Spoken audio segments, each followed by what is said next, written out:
quantum eraser. He moves through the world with purpose and grace, destroying beliefs at steadfast pace, asking what's science and what's math. His wisdom cuts through like tempered glass. They call him QE, the quantum eraser.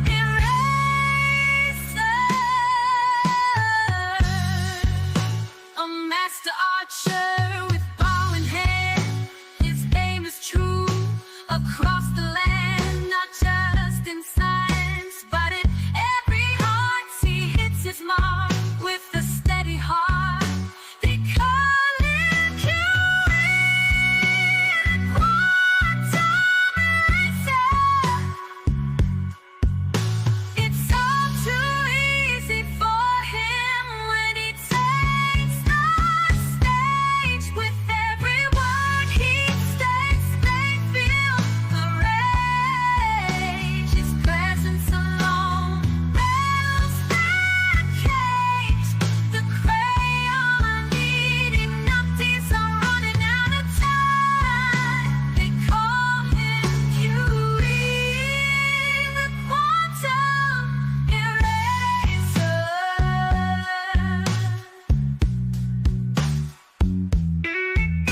With every swing of the cowbell, the illusion fades, and with each strike, the glow bursts, illusion degrades.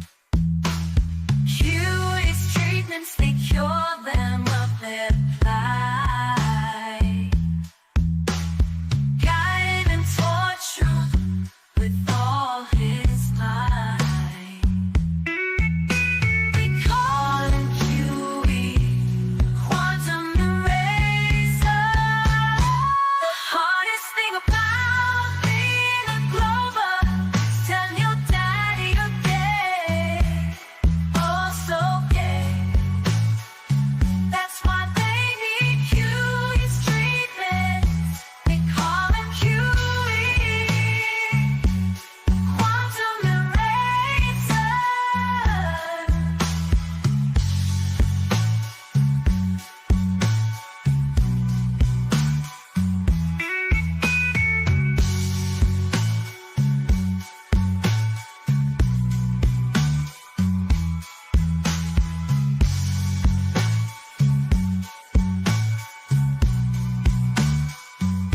They call him QE, the quantum eraser. There's so mighty fine picking in and grinning. Welcome to BALLBUSTERS, episode 130 and something.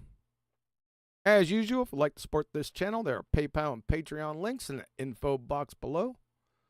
Let's throw it on over to Discord and see if there aren't any willing VCs over there. Are there some willing VCs over there in Discord? Then Hell willing.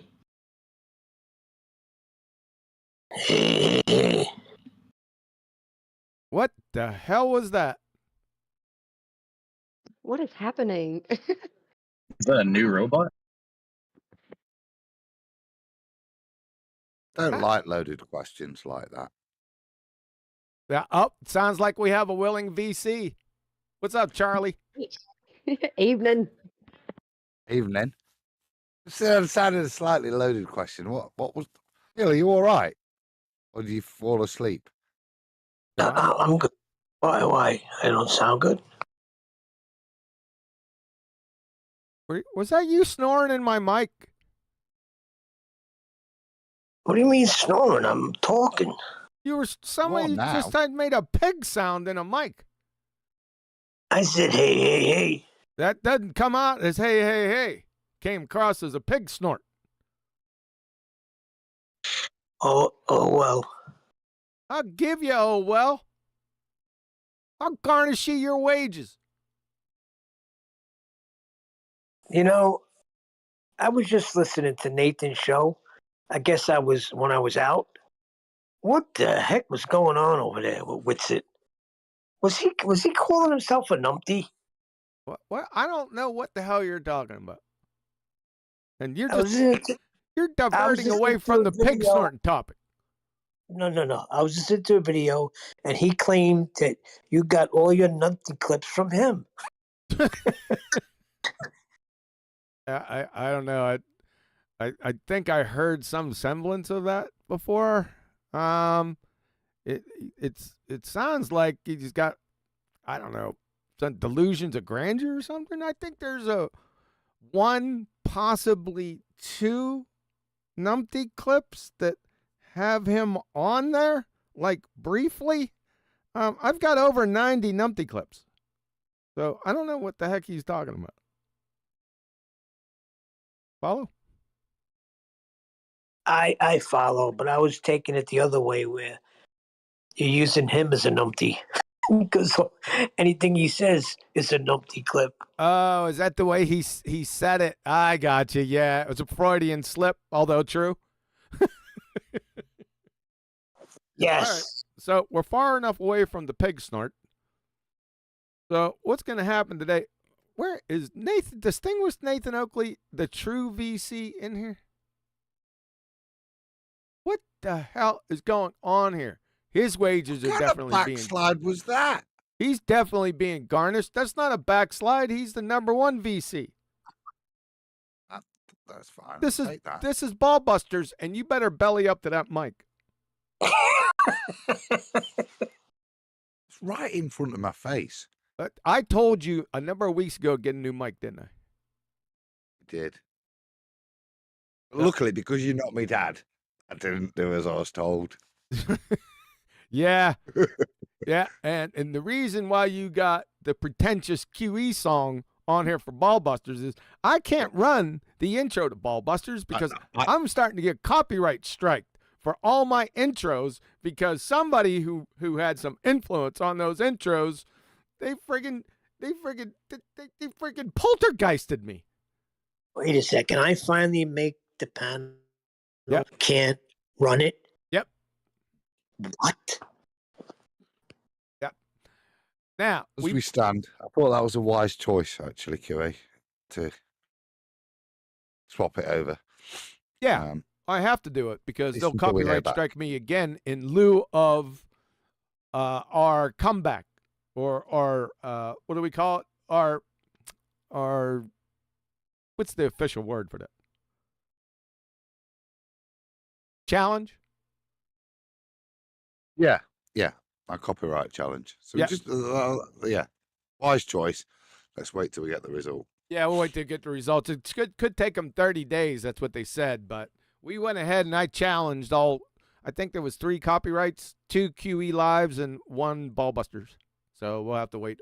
We're gonna have to wait on that. So you guys are gonna have to put up with the pretentious song. It's so pretentious it wants to make me puke, but I love it. I'm gonna give you a heads up. There's gonna be one more singer, and then I'm going up for an encore after him. So just a heads up. I think Flatsy, you got to give some background to this, all right? Now, Flatsy is in a singing competition on Politics server currently. She has her priorities all screwed up, and we have to have a little discussion, young lady. But anyway, she's going to have to get out of here for a little bit and go give her encore over politics. Now, I don't know. Do politicians sing? What the hell is going on here? They sing like canaries when they get caught. Flatsy, anything from your end? what? Sorry, they're talking to me on there. My bad. Go ahead. Just go ahead and take care of business over there, and then get your buns back here. You got it. All right. See what happens. She gets famous, forgets about the little guy. Go on. Yep. Good luck, Flatsy. Yep. She forgets about who she actually is. She's an actual ballbuster, not a friggin' encore singer on the politics server. Just have Booger go over there and give the encore. I'm telling you, we're getting sloppy. We ain't getting sloppy. You're getting sloppy. I'm all over this.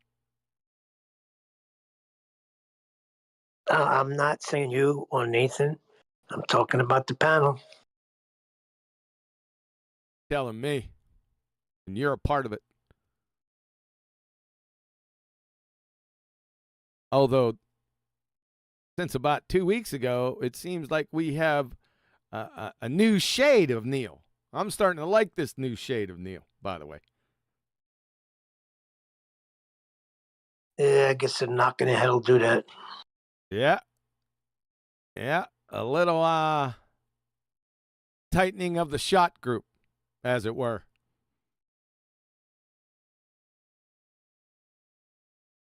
All right. Since everyone wants to chime and jump in all at the same time. So last night before I went to bed, one of the panel members sent me a video. Now, I didn't get a chance to watch the video. All I seen was the names and stuff, and I said, listen, I can't go through with this. I can't listen to this. I got to go to bed. So I wake up this morning, and all of a sudden, like, I remembered, hey, I got a message. I went into Discord, and I said, oh, yeah, somebody sent me a message with a video. So I started listening to it, and I said, oh, my God. So I had to make a change in plans. So we are going to go over the video that was given to me by one of the panel members, and that video member was AI, not artificial intelligence. His panel name is AIIAAAF, whatever the hell AF means. Theo Megawarty. So we're going to be going over that video today. That video is called The Flat Earth Conspiracy by, well, wait a second. The Flat Earth Conspiracy Debate, the Culture War podcast by Tim Pool, I guess he's an up-and-comer or something. I don't know. I first heard his name like a week ago. I guess somebody over on Nathan's show was talking about Tim Pool. I never heard of the fool. But it turns out that he has a podcast, YouTube channel, and he and Babylon Bob, Robert Sungenis, and Astronomy Live, who I call Astronomy Dead. You know, he was the Reds' pretenderic lackey. And Boy Zero Sky Grifter decided to have a powwow together last night. I said, but I'm thinking this had to be last night, right? Stream 1 day ago, yeah.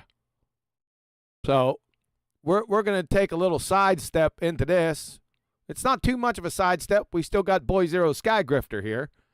But we're going to take a little listen to Amateur Night Under the Clown Tent by Certified Morons. We'll go ahead and evaluate that. We good? Any objections? Not an objection. So, Thank you. Thank you. What, is Tim Full in here? Tim Pool, yeah. Yeah, who's Tim Pool? Now, as I'm looking at this video, I recognize him from somewhere. Can you put the link somewhere so I can see? Because I know the name, but I can't. I think the link is in the main text. Hold on. The link to that video. No, it's up a little bit, Adam. It's even Flatsoid Perspective. He posted it in here this morning. So it's in the main text chat. Do you want to go there, or do you want me to snatch it and bring it on over to Ballbusters? Well, I'm at his website because I'm subscribed because he does interesting-ish stuff, some nice interviews. I'm going to have to turn you all the way up. I got you at 200% now. I've literally got the mic. Oh, there it is. There's Witsit's little ginger chops. Yeah. Okay. Oh, this is good then. Yeah. Nice dinner jacket. Oh, that. I'm down with that. Something more current and critique, because Yes, could be held against us that these were things a year, 2 years ago. So No, they couldn't. it could be used. So it's nice to be current, isn't it? Ironic. See if we've got consistency of non-argument. Ironically, I was in Skype earlier, and Brian's logic sent me a message, and he started yakking about some perceived slight. I don't know what it was, and he had a video attached to it, but you can't see the video in Skype for some reason. I don't know why. It just says YouTube video. I said, go ahead and click it. But I already made the decision because me and AI had chatted like 2 hours before I seen Brian's logic post. So Brian's logic, the video is the same video that we're going over. And I said, how ironic. I said, we're going to be going over this video. And Brian said, well, I thought you might. Meaning that Brian thought that because he posted the video to me that I might go over it. But unbeknownst to Brian, because he's got delusions of grandeur also, that I had already made that decision 2 hours prior. That wasn't clear in your message, so Brian can only go off of what is clear in your message. Brian can only go off. Are you speaking about yourself in the third person? Well, yes. You may begin. Oh, good. I can hand over. The number one co-host has arrived. Number So one? You may begin. Ah, May the begin. number one VC is here. Thank you for gracing our presence. So good. Nathan's number 4 or 5. He's not number 1. Yeah, you No, better. I've got pizza arriving, Brian, in about 5 or 10 minutes, so I'm not arguing. I'm well happy.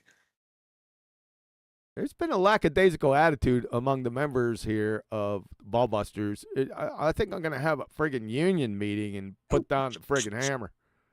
Don't have a go at me for having to have nourishment, you fruit muncher. Yeah, fruit muncher. Yeah, but I don't start munching fruit at the beginning of the show. Neither have I. Look, I've stepped up to the plate, even though not number one co-host on a Ballbusters. Yeah, there I was till Nathan arrived. Here he is, and I just said, "Look at that, beautiful." All right, fair enough. Already been ignored. You may begin. I gotta tell you, you may begin. I'm not beginning yet. You don't even know where we're beginning at. That'll be about Witsit. Yeah, because you missed my little preamble here. We're taking a little sidestep, because a video came out last night with a gentleman that I first heard his name on your show. His name was Tim Pool. Do you remember that? Yes. Yes? Yes. You go belly up to that mic. Okay, I'll just check my settings. All right. It's not settings with you. It's the laziness. I'm unwilling to actually just speak from the belly. Is that better? Yeah, it sounds better. Thanks. Probably good. Yes, so back to Tim Pool. I guess Tim Pool is some kind of personage out here in YouTube land. I'm supposing. Let me check. Yeah. Gerald O got in touch with him personally with an email. Let's see if I can dig it out and read it out. Give me a second. Okay.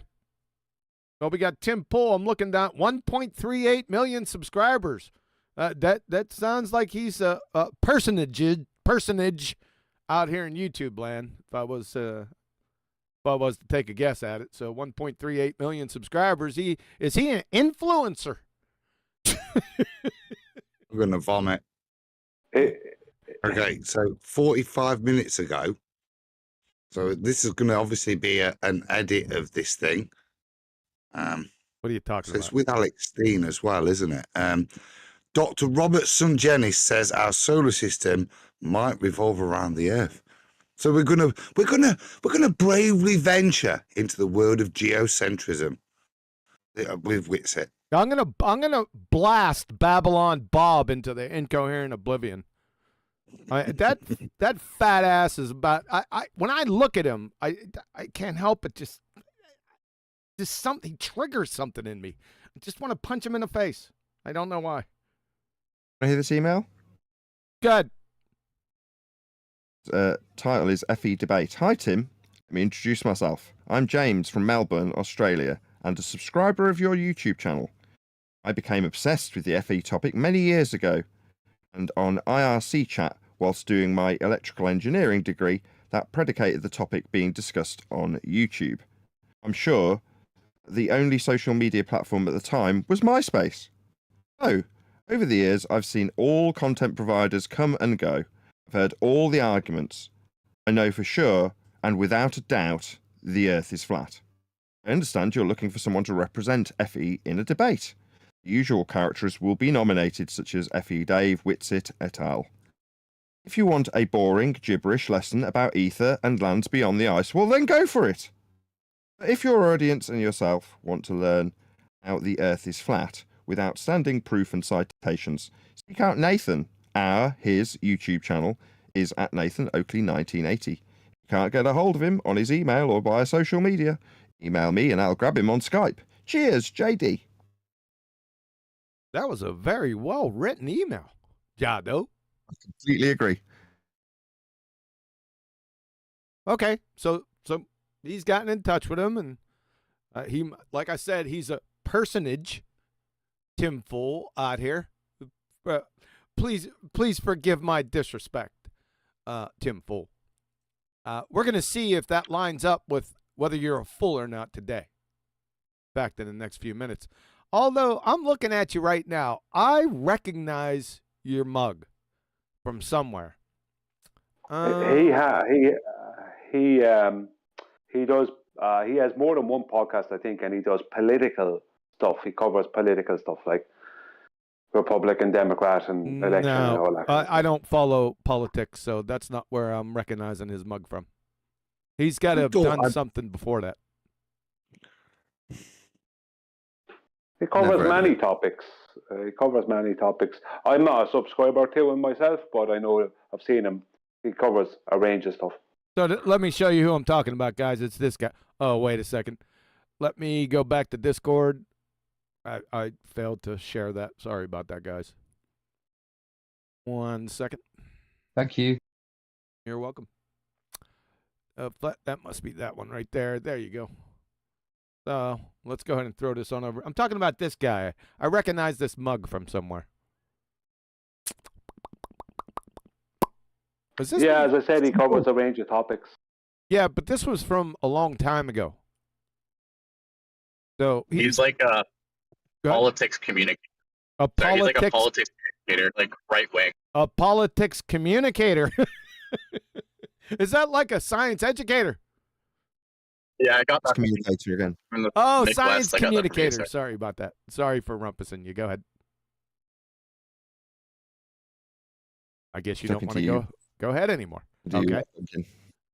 I'm sorry, I'm driving. You got it. All right. Yep. So, like I said, maybe it'll come to me shortly, but I do recognize that mug. Tim Pool. It doesn't really. Tim. Tim. Tim. Poolster. The Poolster. TP. TP. TP. You know TP. I did. It's way back there. My memory is not what it used to be. But I don't remember names, but I do remember faces. So I got them. I got them covered. I just can't pinpoint them just yet. But yeah. So this is called the Flat Earth Conspiracy Debate, whatever the hell that means. The Culture War Podcast. Culture War. Is this a culture topic? Or is just the name of his podcast? Anyone? Just the title of his podcast, I would imagine. Okay. Give him a pass on that? Would say so. Sensual Goat was suggest. Sorry, Adam. Why not go after? You go first, Brian. I just very quickly. Sensual Goat earlier at the start of the last week, or the start of the week, was trying to get me to contact this guy and put myself forward to go on his show, and something was making me not want to do it. I won't go into the reasons why right now. It became obvious to me, but I knew that no matter who puts themselves forward, exactly the type of people that are on his show here are the only people who are ever going to get onto that podcast. I was never going to be in there. Nathan was never going to be in there. Do you know what I mean? QE, you were never going to be in there. No one like that was ever going to be on that podcast. Only Robert Sungenis, Witsit, Astronomy Live, these type of people. There was no way anyone else was going to get on that podcast. Is that it? Well, the idea that, but the reason I'm saying that is because similar stuff has happened over the past 12 and more months, where podcasts, big YouTubers decide to cover this topic and decide they're looking for a flat earther, and it's always the same flat earther they find. It's like there is it's like a force. It's like I don't know how. It's like how. I don't know what way to describe it, but use your words. Sounding conspiratorial. Use your words. Yeah, without sounding conspiratorial, it's like basically they're already decided on who they're going to have on and what type of show it's going to be before the thing ever happens. That's a good link to what I was going to say, Brian. Without being conspiratorial, just maybe being a little downhearted, because what have we got? Robert Sungenis, Alex Steen, Scott Ferguson, and Witsit. Now, to the best of my pre-understanding, I want to wish the guy that's going to represent Flat Earth the best of luck here. Go and do us proud, mate. Now, I'm guessing that's Austin Witsit. Alex Steen jokes about it, all sorts of stuff. I know he's been on Globebusters, and the other guys, well, QE will talk about. But this is the point. This is the guy that's going to represent us. This is the big time Witsit talks about. Doesn't need us Muppets. He's going to be famous. Okay, this is him now being famous. I wish you all the best, and I hope you do a great job and make us proud and represent Flat Earth for what it is. This is that ain't happening. Is this like a pep rally or something? Is this like a pep rally or something? This has already occurred, Adam. You're speaking retroactively? I've not watched it, so therefore it's like watching. You can tape a football game. You're still excited all the way through, aren't you? Because you don't know the result. So yeah, but I don't give them a pep rally before I start watching a past event. Yeah, that's a good no, point. It wasn't. So just recognize how it was how it was a little tongue in cheek to Brian's extreme thing. This whole thing's a conspiracy, and we've got Witsit up here as the retard. But the reality is, Witsit is the guy that is bringing. Let me finish. Witsit is the guy that is bringing the flat Earth information to the mainstream. He is going to represent us here in this much 1.38 million subscribers. This guy, yeah. All right, is that it? Are you done? Super chat. It's super culture war. Bill Booger said it, so I guess he just didn't hear him. But John Birch said, "Have a meatloaf sandwich on me." I just sang my song, my encore song, and I think I'll place at least first, second, or third. Well, thank you, Flatsy. Like it. Appreciate it, John. That was a really good one, by the way. I wasn't ready for that. Sandwich. All right, what subject were we on? Oh, yeah. Tim Fool here. You know, TP. All right, so we should just get on with this, right? Like I said, I'll preface it. The flat Earth conspiracy debate, it's a train wreck. Flat Earth conspiracy. Are you going to debate over the flat Earth conspiracy? First, you have to demonstrate flat Earth is a conspiracy. First, I'd like you to define conspiracy. That's what I'd first like you to define. We're going to have to know if you know what this means. And flat Earth, define that monkey too. Yeah. So this was streamed 1 day ago, already with 102,000 views. Look at that. It's the view. Let's see if we're represented right. Are we ready? Everyone hooked in? 5 by 5? Yeah. No 5 seconds. I'm just going to roll. If you have any complaints, just object. What? I'm meat hooked in, man. You're meat hooking already? All right. Just kidding. All right, here we go. So Alex Stein comes on this show. Who the hell is Alex Stein? Alex Stein, 99. Alex Stein was, for whatever reason, frequenting Globebusters, as you already mentioned. He also came on Flat Earth Debate once. No You're way. aware of that? Yeah, he did. Are we really not going to skip through the intros? Yeah, No, He's a flat Earth comedian. No, because it kind of gets started pretty soon. Leave it happen. I think. Yeah, we're gonna. We need You to. can't skip it. We need Can't to know. skip it. You We need need. Excuse me, AI. We need to know the players. So Alex Stein, whoever this numpty is, okay, that's who we got. We got Tim Full. Who else we got, Tim? And starts talking about wanting to go to Antarctica. And I asked the audience, I said, you know, look, it's your guys' membership. Stop. Good. See? Vomit straight away. Starts talking about wanting to go to Antarctica. So this is where we're at, is it? This is what we're going to be. Chat. Super Sky Grifter. Pablo sent, I'm ready to hear them talk about background radiation. Is that what we're going to? I thought this was a flat Earth conspiracy debate. Well, you've just summarised what I was going to summarise. There's two things that set the tone. Right, the first word's out of his mouth, garbage that's going to be spewed about Antarctica, and this conspiracy debate. You've already answered why we wouldn't be involved with this. Yep. We'd be setting this straight off from the start, wouldn't we? Yes. People who can tolerate this crap as it's peddled here are the people who will take part. That's Witsit and Alex Stein in this case. We don't know the players yet. All we know is Tim Full and Alex Stein. So let's go. That help fund Timcast, the Culture War, the Morning Show, and all that stuff.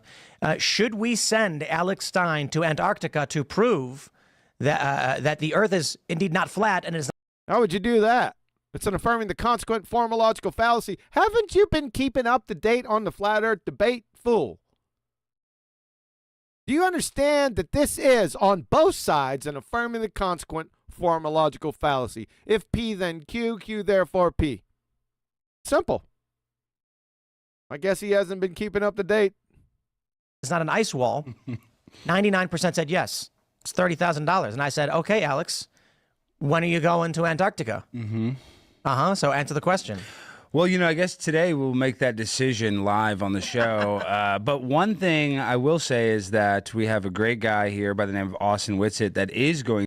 Austin Witsit, he's just a swell guy.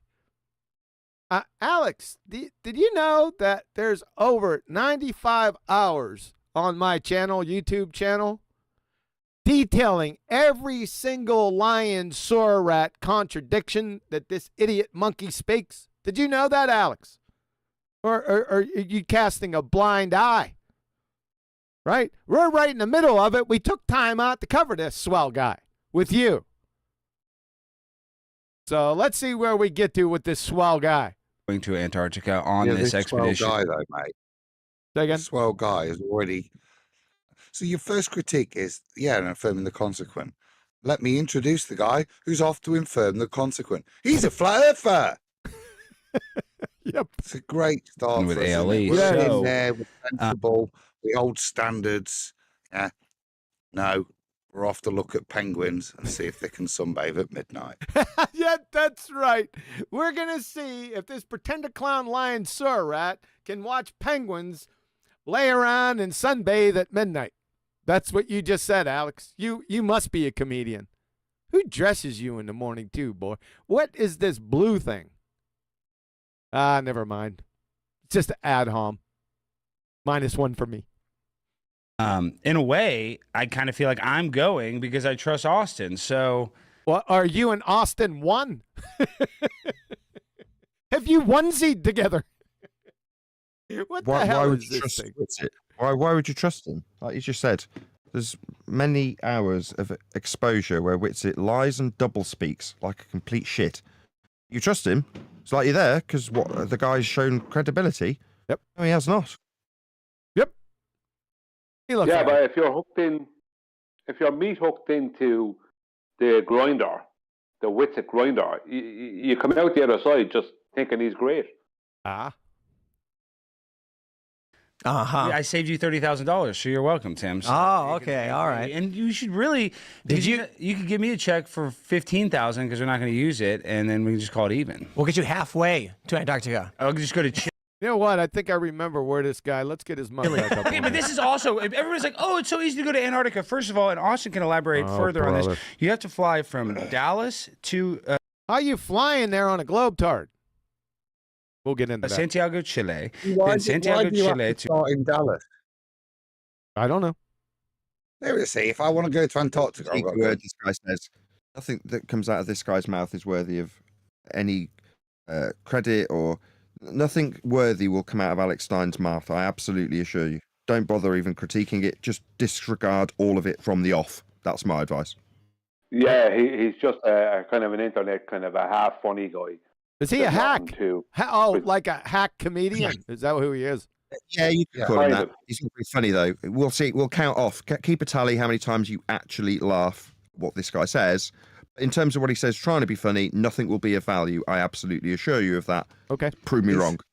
You know what he's like? He reminds me of the American equivalent of Dom Jolly. Huh. Okay. Arenas, the tip of Chile, and then you got to take a flight from Chile, from Punta Arenas, the southernmost part of Punta Arenas. I like the name of that. Punta Arenas. Sounds good. Chile, and take a 4-hour flight and land on the ice in Antarctica. So you think that the Earth is flat and there's a giant ice wall? Oh, that's go back, son of a bitch. Hold on. Chile, from Punta Arenas. Oh God! The southernmost part of Chile, and take a 4-hour flight and land on the ice in Antarctica. So you think that the Earth is flat? Okay, I think I marked this guy. Wasn't he around? It was way back in the day, 2010, 11, 12, somewhere in that vicinity. He was like in the middle of a protest or something in New York. Does anyone that you recall that? Now I don't know what the protest was. Occupy Wall Street. Yeah, that thing. Yes. Yep. Is that him? I don't know. Yeah. Is it? Pretty much where he became famous, as far as I remember. Yeah, that's where I marked him from. They had some type of and this isn't going to take long. Some type of video. He was videoing something from I can't remember. Like I said, it was so long ago. Yeah, we'll continue, but I think I marked him. Okay. So what does he have to do with flat Earth? Who knows? Let's find out. Nothing. This is his first time covering it. Okay. There we go. And there's a giant ice wall. I do. Where is the giant ice wall?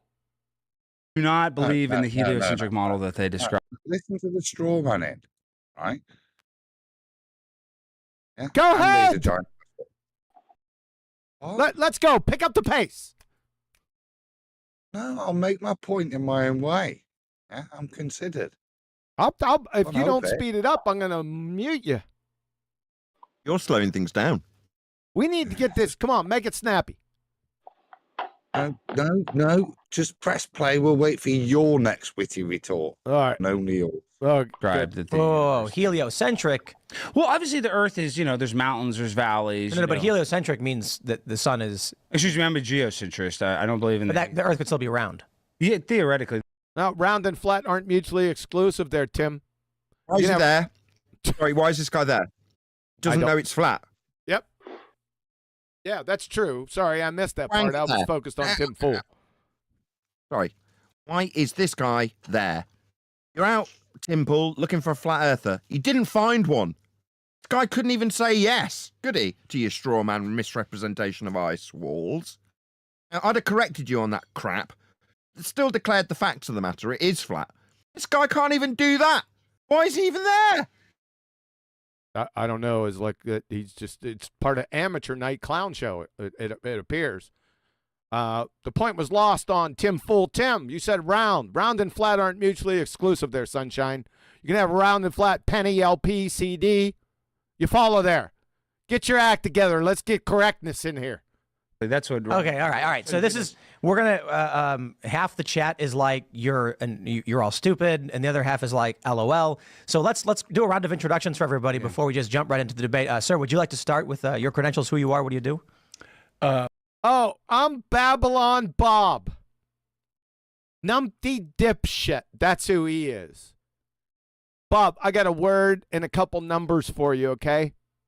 Revelation 17.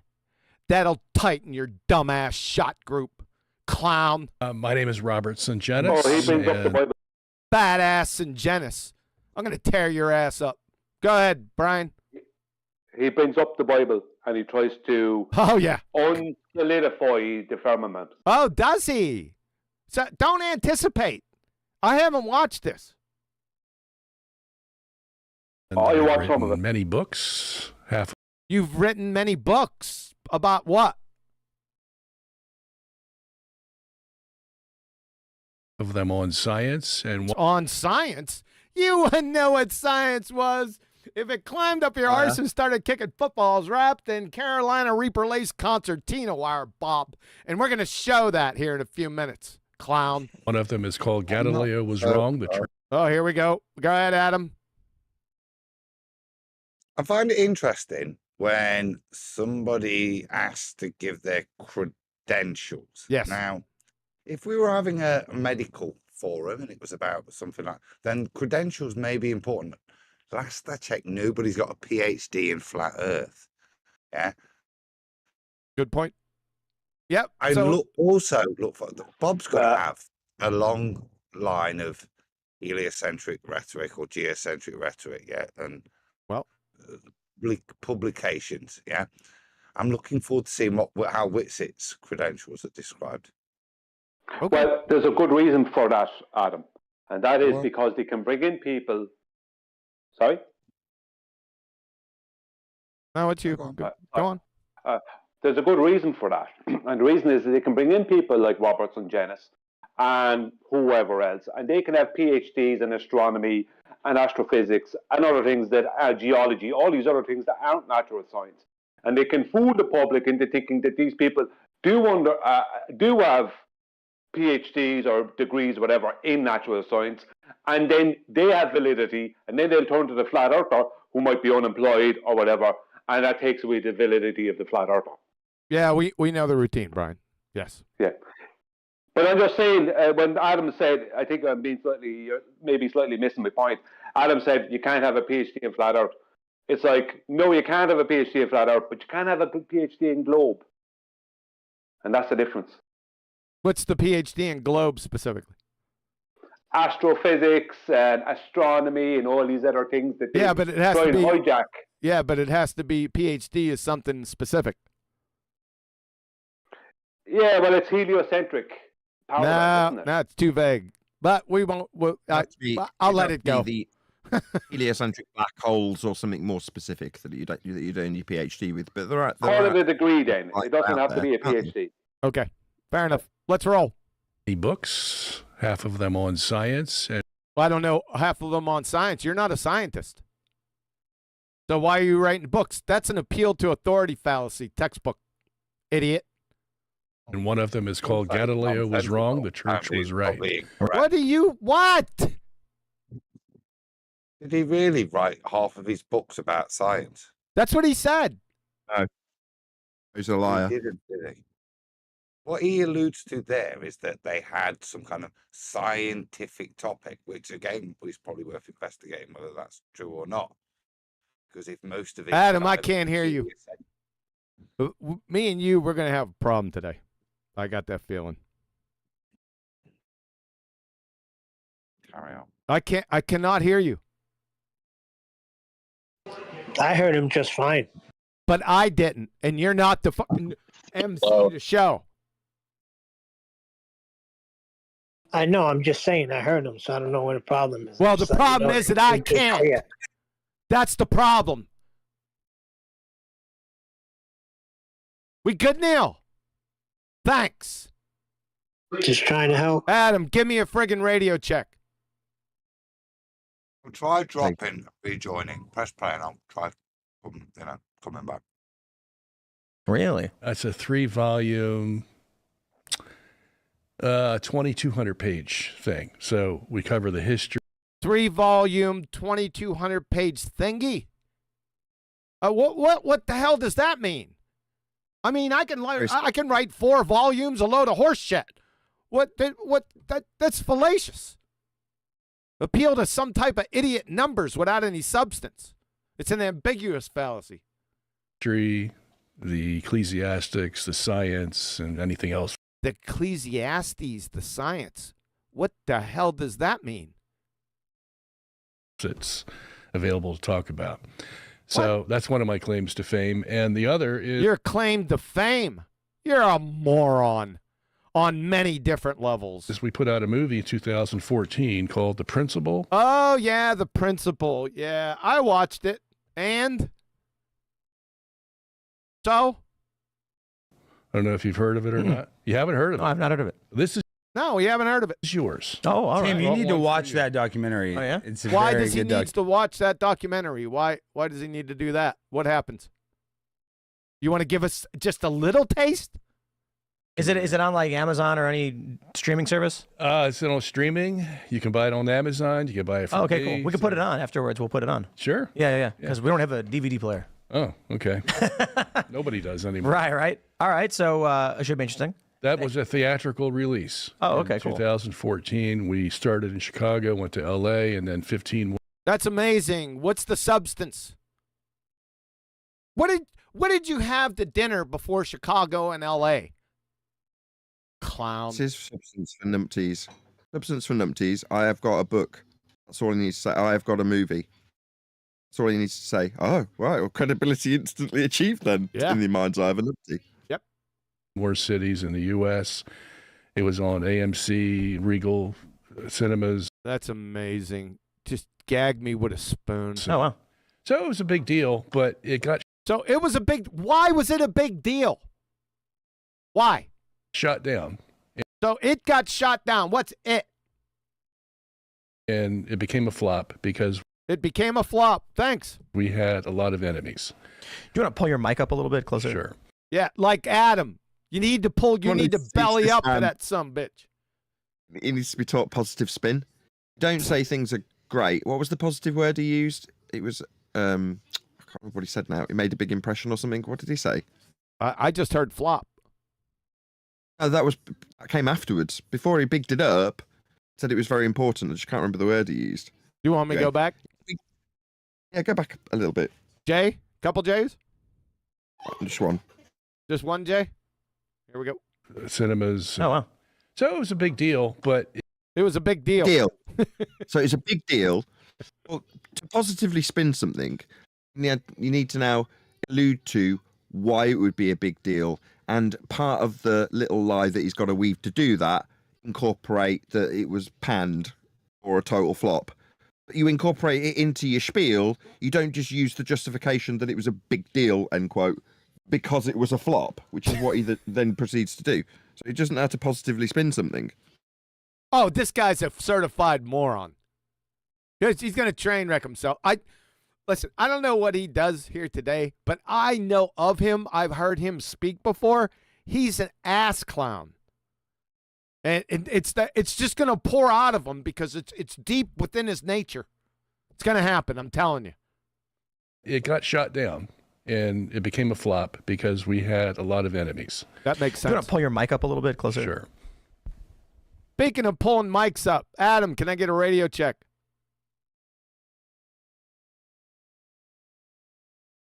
Is he even here? No. All right, let's go. Just, point it upwards. Yeah, point Right, point the mic towards your mouth, Robert. You clown. We'll get into all of that. So you're a doctor, though. I think that's important, right? He's a doctor. Of what? Basket weaving? You have credentials. Yeah, I have credentials. Oh, credentials. We got to state the credentials. I thought you said credentials in the beginning. So now we're going to get to his credentials. What are your credentials, you fat tart? There you go. All of them are in theology. Oh, all of them are in theology. Then why are you writing science books? Where'd you get that theology degree to, Babylon Bob? Can you share that with us? but I was a physics major in college. Yo, you were a physics major, but you got a theology degree. Makes perfect sense. Too, so I know some of the science. Oh, you know some of the science. You wouldn't know the difference between natural science and a chartreuse windsock. Fat ass. Oh, very, very nice. All right, sir. How about you, good sir? I hear you're going. Did somebody want to add something? Here we go. Going to Antarctica? Yeah. My name's Austin. Hi. My name's Austin. Yeah, I like to lie, sore rat, and double speak and shapeshift all day. Witsit. I run the channel Witsit Gets It. I describe myself as autodidact. Otto, what? Why are you going back and forth with your chair? Are you spinning on top of something? Look at this clown. What's up? Little nervous tick? You got your breath mint? Nice dinner jacket there, clown. I run the channel Witsit Gets It. I describe myself as autodidactic. You're autodidactic, all right. Auto clown show. Yeah. What does that mean? I don't know. I'm looking it up. It means self-taught. Autodidactic. That would be me then. Yeah. Is Adam back? Means self-taught. Yes, I self-taught myself the meaning of autodidactic.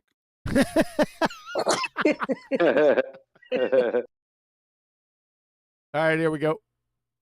Maybe. So I just dove into cosmology a lot over the last few years. So that's my primary focus. Oh, that's right. You're an alternative cosmologist. Remember you said that one time? He's an alternative cosmologist with the mantra, falsification is independent of replacement. Got any better? What's that? Can you hear me? Oh, you're back. Belly up to that mic. Oh, I don't know if I'm going to get it much better. I don't know. All right, I'm going to turn you up to 200% again. You were doing well before, but let's get you up there. Give me a full sentence. Currently, I've got a mouthful of pizza, so it's hard to give you a full sentence. Okay, so you just cease and desist until you're done eating your tuna pizza. All right? We're getting... I'm a pineapple. We're getting Austin, yeah. We're getting Austin's introduction. What's your credentials? It is not what we have been told. It is cosmology. Well, cosmology is demonstrated pseudoscience. So why are you in it? And yeah, I did a lot of activism during the 2020 range. So that's kind of what started me down making content. So yeah, I primarily focus on cosmology, and I'm going to Antarctica. All right. And, an amazing accomplishment. There you go. Right? So you can affirm the consequent formal logical fallacy with the rest of the dumbass pretender clown flat earthers, right? Austin? Clown? Should be exciting. Should be exciting. And you think the earth is flat? Uh-oh. Yes. Oh, he thinks the earth is flat. Oh, wrong answer. Oh, joy. That's only a like in between believe and know. Think is, if that's a scale of 10, think is about 2 away from believe. Is that where it is? Yeah. Fair enough. Austin's he's the number one when it comes to flat Earth, backwards and forwards. This guy knows it better than all anybody. right. Oh, he does. Really? Oh, really? Alex Stein. Listen to the full of that. He's the number one. Can you support that? He doesn't even know it's flat, Alex Stein, and he's vouching for another man who does. Who Okay. who only thinks Standards. it's flat. No. He's vouching for somebody, the number one guy who thinks it's flat. That's what he just said. Idiot clown A flat boy. thinker. All right. In the world, And we got one more gentleman with What us. did Sir, you who are you? say? Hold on. Say that one more time. Backwards and forwards. This guy knows it better than All anybody right, all else right. in the world. And we got anybody else. He knows this better than anybody else in the world, is what he just said. Yeah, He that's must what I have a wanted you to small pick circle of photo. friends. It's not that, is it, Neil? It's he knows it better than anyone else on the planet. No, he didn't say that. I knew it. Meta. Come on, Neil. Meta, did you have something you wanted to add?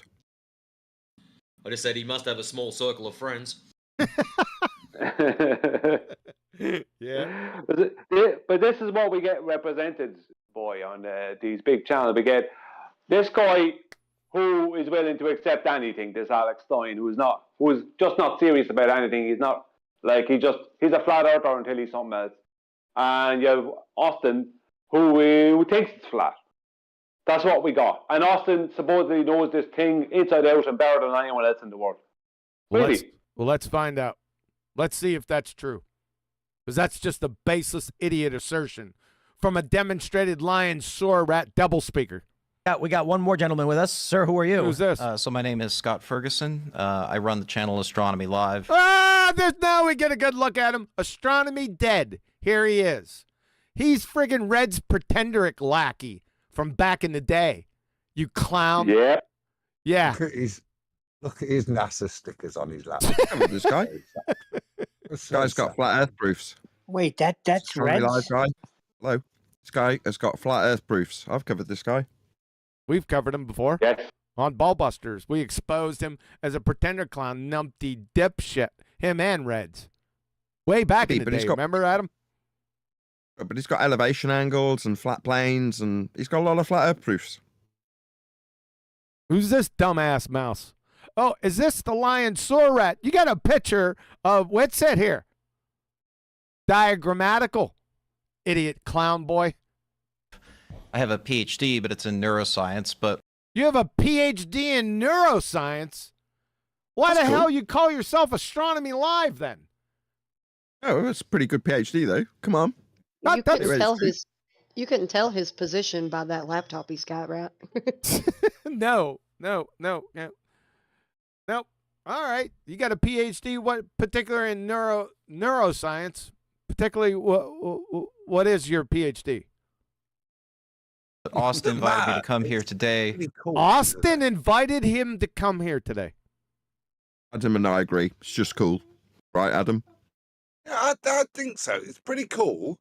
But what is actually quite telling, because he's not actually on YouTube doing that. He's on YouTube as a space nerd.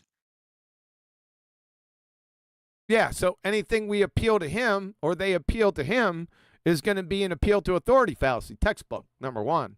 Number two, did you just hear what he said? Austin invited him. Here, let me go back. The point I was making, any qualification he has in this arena isn't his neuroscience PhD. We got that. You just covered that. Authority fallacy. Yeah. But I think he's just about to say that Witsit invited this globetard on this show.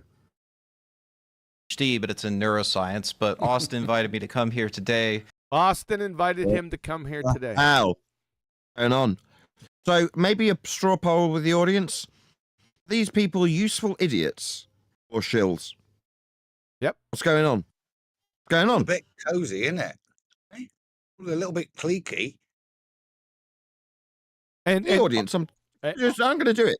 QE's never going to type it out as an actual poll for people to click on. No. In the chat, type 1 if you think, Witsit's just a useful idiot.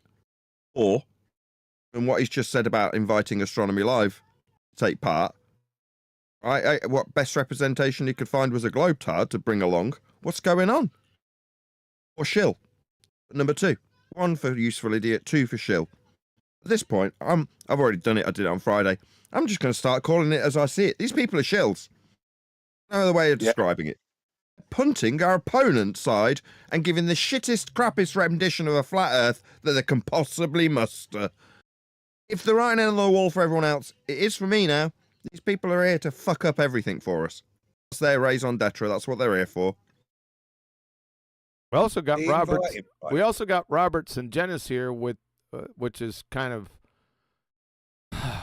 strange because Witsit prostituted himself with Robert Sungenis. So those two bozos know each other. What the hell is going on here? Well, let's find out. I guess as a representative for the mainstream science. So I do amateur astronomy. Mainstream science? Astronomy's not science. It doesn't follow the scientific method, you retard. I bet you don't even know what a hypothesis is, do you? Clown. Astronomy. I develop a lot of software for tracking rockets and They're tracking rockets. That sounds sciencey. satellites. Sorry. Satellites? What? Where might they be? Pull your mic closer. Yep. Yeah, yeah, Adam. Belly up to that mic. There. Well, so he works for NASA, does he? Or is he just one of these space geeks? No, he Take doesn't work for NASA's NASA. data? No, he doesn't work for NASA. He said he's an amateur astronomer, an amateur pseudoscientist. That's what he actually said. He doesn't know it because he's a dumbass. He's now only developed Yeah, software to track rockets. That's correct. Two ways of doing that: with a rocket tracker, or taking somebody else's data off the internet. Such a shame. I'd actually quite like him to talk about neural surgery. That would be fascinating. I didn't know that about this guy. Did anybody else know that about him? He didn't say he was a neurosurgeon. He said he had a PhD in neuroscience. Fair enough. So he can't operate on you this week, okay? No, I accidentally said surgery rather than science.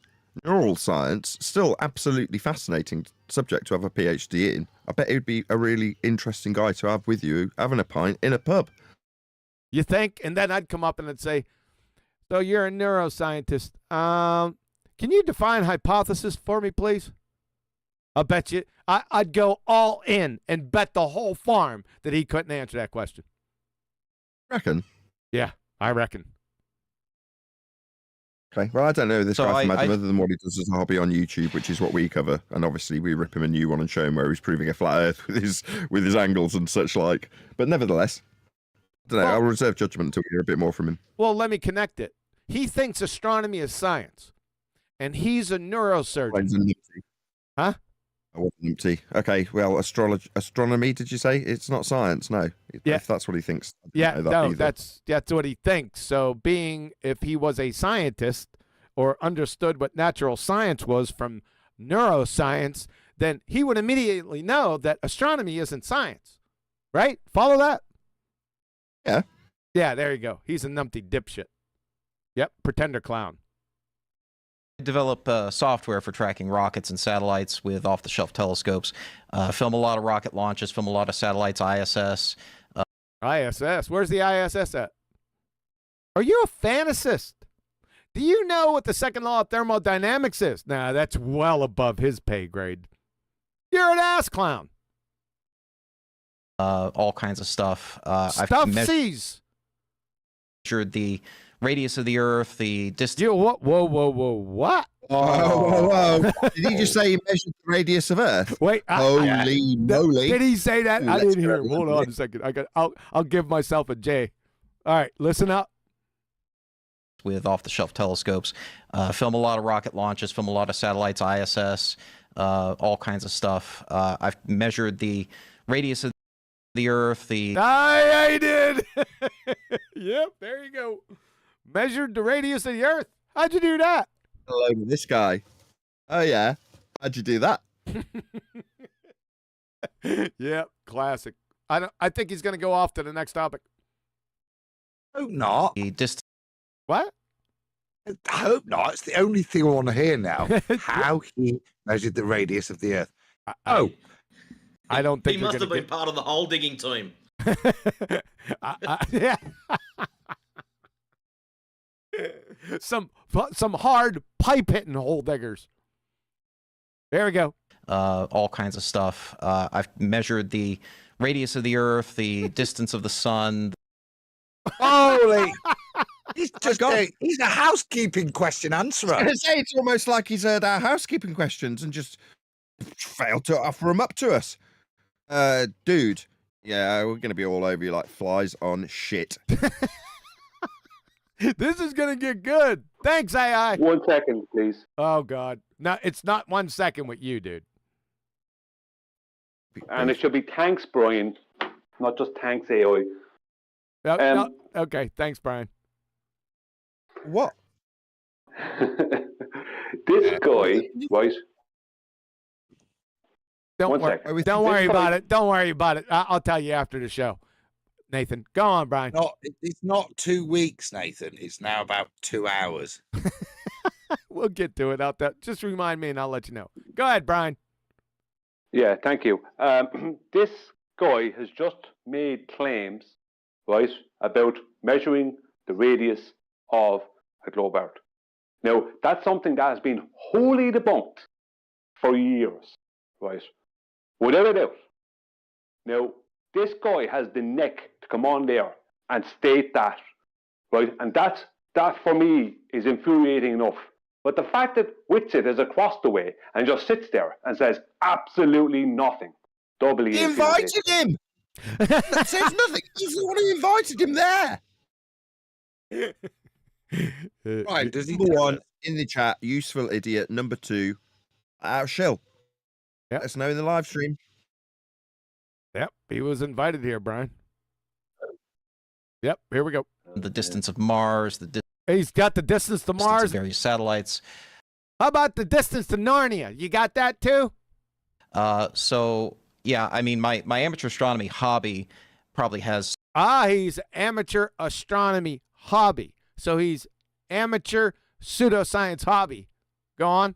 Some applicability, but for full. Might have some applicability to what? Cracker Jacks. Clown. Declaration, like my PhD in neuroscience is irrelevant to the discussion. You damn Skippy it is. Day. I watched a video on X, and it was a. What somebody's mumbling has to be Adam. Yeah, but he recognizes it. You can't. I'm with Nathan. I'd go to the pub. I'd have a pint and a bag of pork scratch with him and have a chat. I reckon We ripped his ass through his throat about 3 years ago. Adam? I wouldn't give him 2 minutes of me time. This rocket launch. Let's just defend what Brian said, right? It is absolutely infuriating. We've debunked all notion of being able to claim a measurement of sphericity in the radii form, which he's saying he's got, by pure baseless assertion, because he knows he can. He can spew it out there. He knows damn well that we've been asking for distance to the sun and radius value. He knows. So now he's got a nice big platform. I can measure radius. I can measure distance to the sun. Why? Because he knows damn well the next words out of this guy with the beanie on, in Peak or whatever he's called. This guy's not going to challenge him on that baseless assertion, is he? Nope. The next words out of his mouth will undoubtedly not even connect to the last thing that was said. Let's see. Pound says that this won't connect to anything that's just been. And the rocket gets way up, and then all of a sudden. Said. Oh boy. No, we're not here to have a chat amongst ourselves. Yeah, go ahead, but make it quick. Just play the whole video. Just play the whole thing. No, go ahead, Adam. Just you got to make it quick because we got 2 hours of this video, so you got to be quick. I was agreeing with Nathan's point that in this format, he's never going to get there. But actually, sat there with a pint, let him start. R-value, you say? By the time I've got halfway through the pint, I'm able to destroy him, aren't I? I would hold him to that. Very interesting that this kind of guy thinks he's made a very bold statement. Yep. And somebody said, why hasn't Witsit chimed in? He can't chime in this format. Yeah? It's not flat earth debate. He's got to wait his turn. Hopefully he'll deal with it. But yeah, he's made some very bold statements. And in a pub, I'd love to give him the opportunity to tell me how he measured the R value. Yes, good point. So let's see Nathan's bet. Is he going to get back onto the topic that he just said? Get back onto the claim, that bold claim, or what? Let's see what Tim Fool does. X, and it was a rocket launch, and the rocket gets way up, and then all of a sudden. So he's on to another topic of a rocket launch that he's seen. So what? Yeah, you're right, Nathan. You got your bet. You won the bet. On to another. It's a seemingly connected topic, but nothing to do with his idiot claims. Radius, distance to the sun. Yeah, that's not assertions now fit through. Yes, assertions of radius, measurement, and distance to the sun. Now we're onto rockets. Yep, that he saw a rocket launch. Good job, Tim Fool. And I was told that it was the rocket hitting the firmament and blowing up. And that proves it, doesn't it? You know what? Fat ass. It does. But, you know, it's funny. Wait, just pause there. That's Nathan's whole point. So even if we get anything remotely claim holding or worthy of merit, he'll just, the host, because he's not really listening to any of his guests. Yep. Just goes along with the script that's down. Right, next, rockets exploding in the firmament. Yep. Yeah. Yep. It's benign. Yep. I told this is going to be amateur night underneath the clown tent. There's plenty of opportunity. Hold on. There's plenty of opportunity in this moment, right? Guy is a complete idiot. He's ignored everything that's just been baselessly spewed. But then we're on to a new subject that he's brought up as the host. Fair play. It's his show. Right? Okay, rockets hitting the firmament. Now, next words out of any reasonable flat earther's lips should be, we absolutely must have containment. Because of the second law. We've discussed it already, taking the mickey out of them. I don't want to just let us whistle past the graveyard. Yeah. And I just want to make something very clear. Yes, Adam, you can say it. I don't care about the format. If I'm there, I'm saying it. Fair enough. Don't care. Let's see what happens. Say that because there's videos on. Oh my God. I don't think that's this is fair. happening, Huey. Just accept it. If you went on this morning, yeah, there's a certain way of behaving in certain areas, yeah. And if you're on something like this, if you went on Joe Rogan, you wouldn't be a raging, yeah. You have to let people speak. Yeah, that's the format. Now, the question that I would hold him account to isn't whether he interrupts somebody or tries to overtalk them after they say something egregious. It's whether or not he has the mental capacity, yeah, to hold that thought and bring the person back to it. The least I would be saying there is stopping them and saying, we're going to see about that, or you're going to have to present that because I know that's a lie. I just say, no, that's a lie. That's what I would come out of my mouth. That's a complete lie. I don't care what's happening. I don't care whose podcast I'm on. Yeah, but that's your Tourette's, isn't it?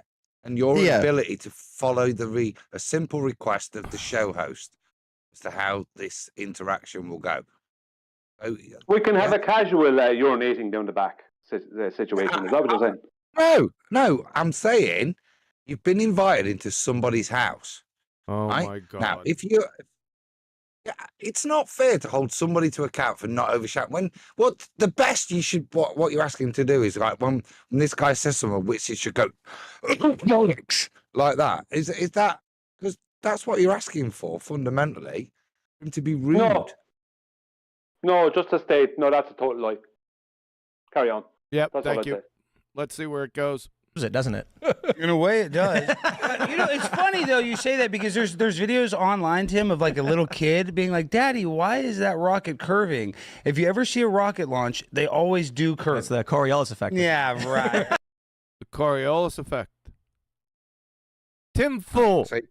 What is the Coriolis effect? Super Coriolis effect. James Richardson, I measured the rate. Okay, baby. James Richardson, I measured the radius of Earth. The measurement tool I utilized was my computer. This eliminates all errors. Thanks, James. I'm sick of this. And then Coriolis effect.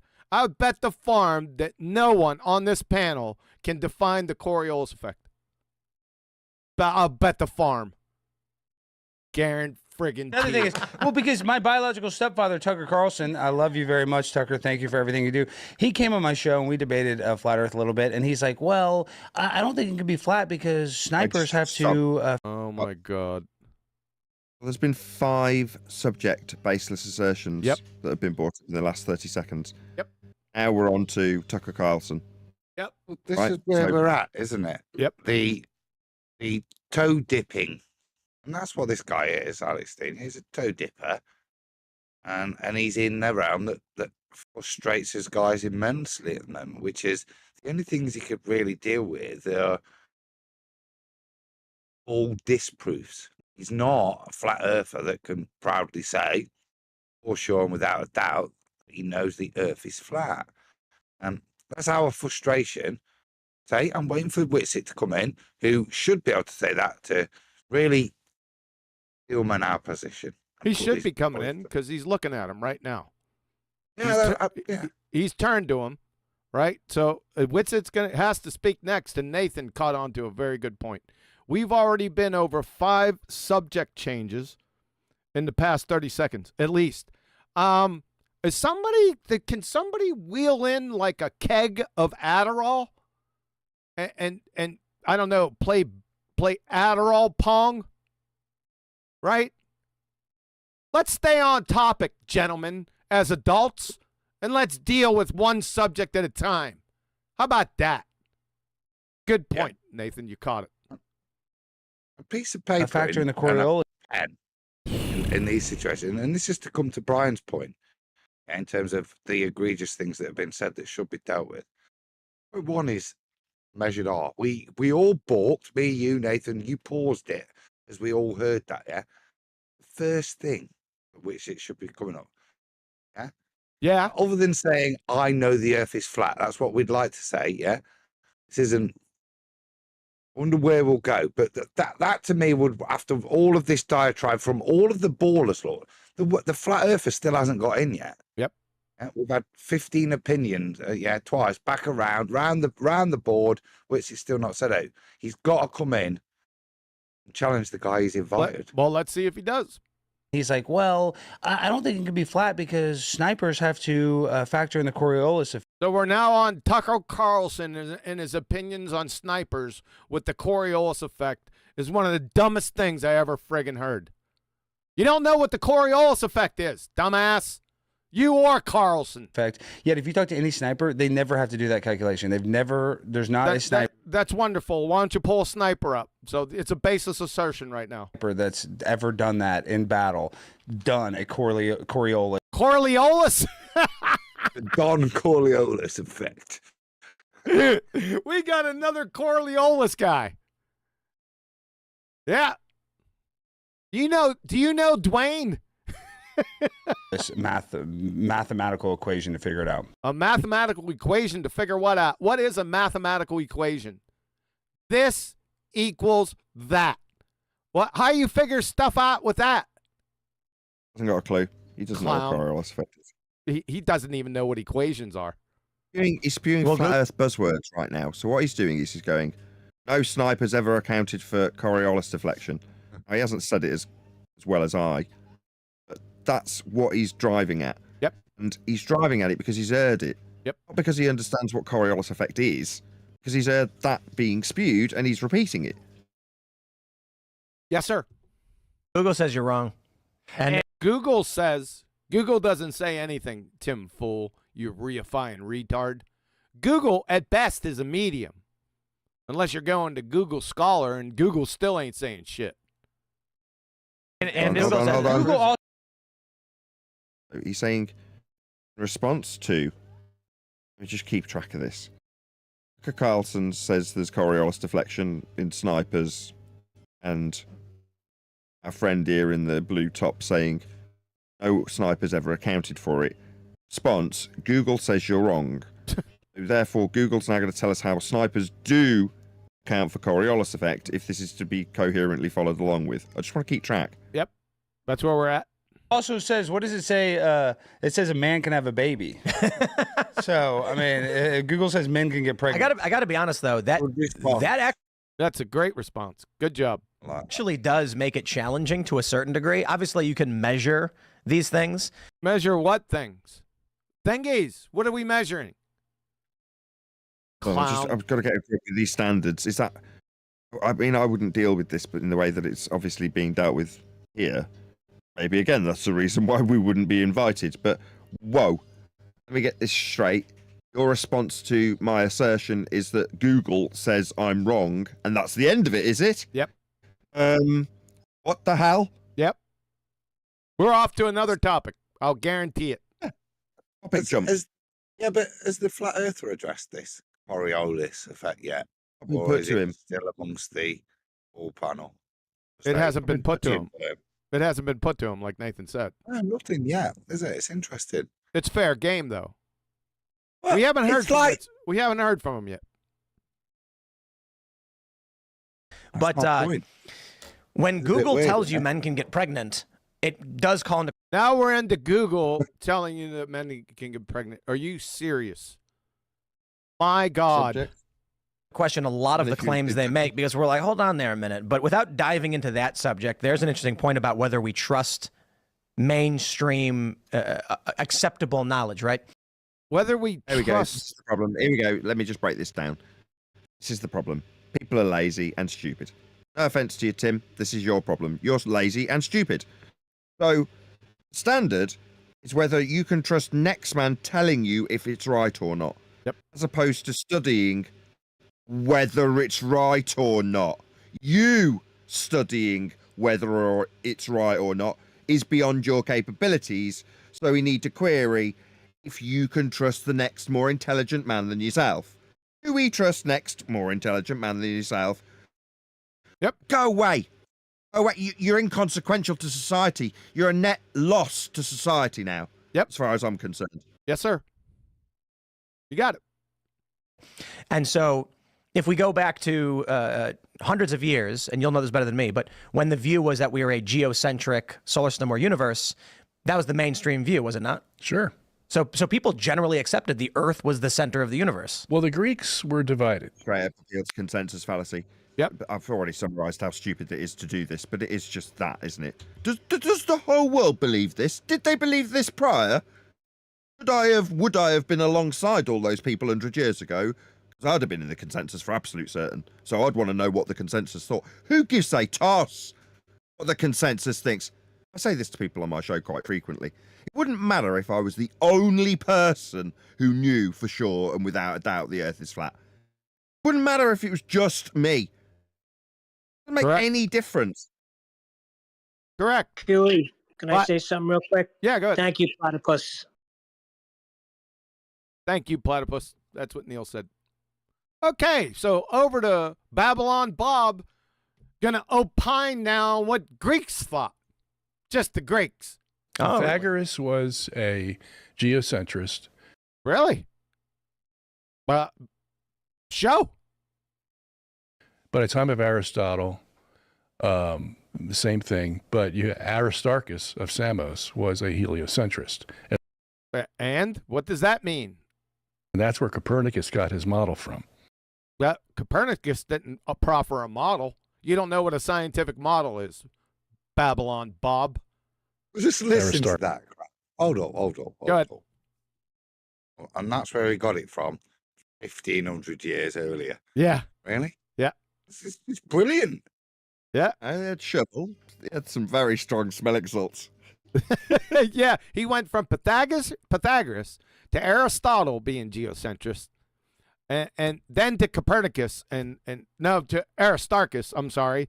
That was a good. You're right. 1,500 years before Copernicus. That was a big jump in years there, Babylon. Where are you going next, Bob? Aristarchus. Copernicus didn't really do much work, measuring planets and all that.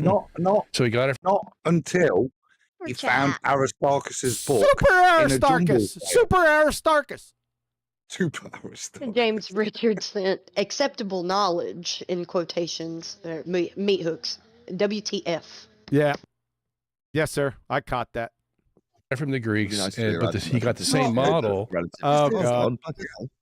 Well, Adam's actually attempting to give us the relative history accurately, and it's just, yes, we've got super chats, and yes, we do want to get through the video, but it would be nice to actually hear what Adam's got to say. Make it quick, Adam. No, it's not necessarily to correct the history. It's just to listen to the stolen valor and the nonsensical validation that's being presented to the audience. Yep. So, he's presenting the history, which we could attack. Actually, if you just listen to what he's presented, it's quite comical. What's supposed to support his argument. But even if his argument was correct historically, so what? Yep. So True. what? Greeks thought. They also thought it was reasonable to do dispassionate things to your young apprentice boy. It's a family show. This family show. That's the way I worded it in such a manner. That's true. Good point. Measuring planets and all that. So he got it from the Greeks, but he got the same model that was built on No, he didn't get a model, not a scientific model, Bob. Circles. So he's got a model based on what? Circles? Really? Greeks, but he got the same model that was built on circles. So his model. So models built on circles. What the? Pause them circles. We need a bugger. Super chat. Super circle. Platypus sent just donated to Neil, which I'm more than happy to do. But can the community please stop getting into horrific accidents? My wallet will need a stretcher soon. Good point, Platypus. Good point. You hear that, Everybody Neil? be safe. Be safe and careful. You hear that, Neil? Stop getting into accidents. Shut up, Neil. Funny. Shut up, Neil. I'm trying to tell you. Stop getting into accidents. What the problem is, you need to stop listening to 10th Man presentations while you're driving. No, that's not it. All right, here we go. Thanks, Platypus. No. What? Before we go, I'm concerned. About what? We've had what's up with Brian? We've already had circular orbits. Yeah, Kepler, Copernicus mentioned. Brian's mic's not moved. He's not. Are you there, Brian? Hello. Yeah. Well, we haven't got the. Hold on. We haven't got the Brian yet. We're on models being built on circles, Adam. Stop anticipating. He didn't say nothing about it. He just said models on circles. That's why Brian's quiet, because it's dumbass from a fat ass. Model really didn't work well. Brian, just because he asked you something, it doesn't require a response. Okay. Until Kepler came along and put them in elliptical orbits, and it worked. Now Brian can come in. Right.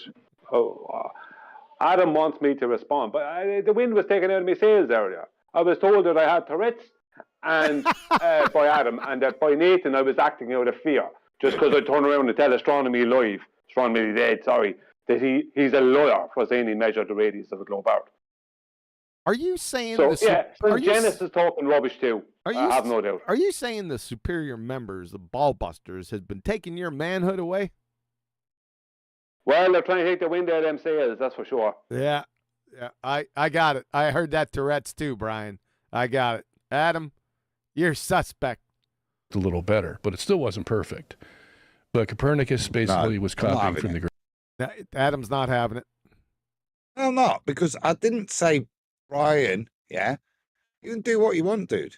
I'm saying there should be no indictment on Witsit for following the request of the show host.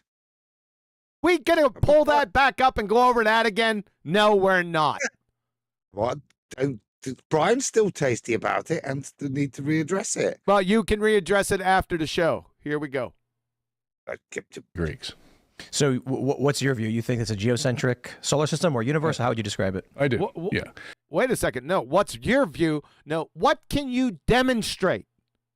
Not his view. We're not on The View, fool.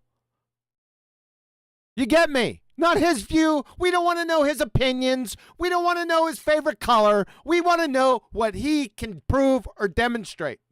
That's why we're here. Duh. My God, this Tim Pool is actual fool. And with Newton, that was not allowed. What was not allowed with Newton?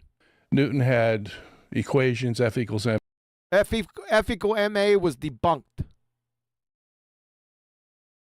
Years and years back in the 1920s, F equal MA was debunked from Newton. Quickly. What? Can I get a J on that, please, Kiwi? There's something I wanted to say about that. Can you get a J? That roboted a little bit. Yeah, can I get a J on that, please, QE? As there's something I wanted to say on that. All right, please. There we go. It's a geocentric solar system or universe? How would you describe it? I do, yeah. And with Newton, that was not allowed. Newton had equations, F equals MA. There you go. Yeah, pause, yeah. He said, right, he was asked about geocentrism, And he said, well, with Newton, that was not allowed. Newton had equations, F equals ma, right? F equals ma, right, is part of his laws of motion. Yes. They require a stationary plane of reference. Yes. So how could he? How can he talk about how that's not allowed when the very thing he referenced requires a stationary plane, an inertial plane of reference? Sorry. Correct. And some other ones that only. And some other ones. What other ones? Besides the debunked F equal ma. I've already went over that for years and years and years, how it was debunked. Clown. Allowed a heliocentric appreciate how we universe. Can destroy it. What? I appreciate how we can. What's his point? Is he making a point? I know. No. There's a lot of cop waffle coming out that we're attacking. What's actually his point? Can we have a J and listen to the set without attacking the nuance? Listen to what his point is, because I'm lost. He doesn't have one. That's why you're lost. But I gave you a J. I'm happy to come to that conclusion. Yep. Newton had equations, F equals ma, and some other ones that only allowed a heliocentric universe. The rest of the universe. So he had equations that only allowed. That's batshit insane. What the hell does that even mean? What? Oh my God. Was absolute and inert. Go ahead, Adam. That's the point Brian's making. That the only equations he had would be, if you're going to try and strap heliocentrism into the work of Newton, the only equations he had would be applicable to a flat and stationary Earth. And therefore couldn't be strapped into a heliocentric paradigm, because everything that his equations do, i.e. mechanics of the real world, wouldn't be applicable to the paradigm you're strapping them, i.e. a rotating, spinning ball. Yeah, but it's non sequitur anyway. It's non sequitur anyway. Equations don't dictate reality. So it's a moronic statement. Had no effect on our solar system. So the way Newton figured things out was the sun's the biggest thing. Oh my God. What? F equals ma had no effect on our solar system. It's incoherent gibberish, Adam. You summarized it well the first time. Cock waffle. That's what you called it. Good word. It is. It's. He's got no point. Has the most gravity. That means all. What has the most gravity? The sun? What the hell is gravity, Babylon Bob? And scientifically validate it. Huh? Yeah, that's what we're going to need, dumbass. All the planets have to go around it, including the planets. That's begging the question fallacy. And by the way, your pal Newton disavowed gravity. We've read it so many times on this panel.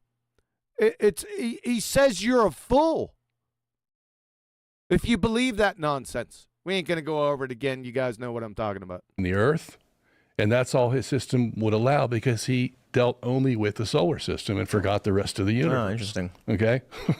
What solar system? Bob? What solar system might that be, fat ass? Who knows? So is the Earth stationary? Yeah. So is the Earth stationary? Yeah. So you do believe in a stationary Earth? Oh, yeah. Oh, yeah. What do you think about that, Scott? You don't believe in that, obviously. No, I mean, so nonsense. Second. Well, it just makes my toes curl. Yep. We're gonna about beliefs. Is this a belief-based subject? Pray tell. Yep. And you got the comedian, because it appears that Astronomy Dead and Babylon Bob are teammates, but they're going to have a disagreement here. So he's trying to, I see what he's trying to do. He's trying to put these two at odds. Good job, comedian. Let's see what happens. In general relativity, we can General relativity, you can. What is general relativity? A scientific theory?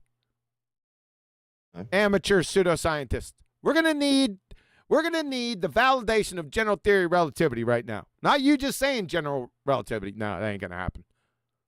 Clown. Describe a reference frame in which Earth is centered and stationary.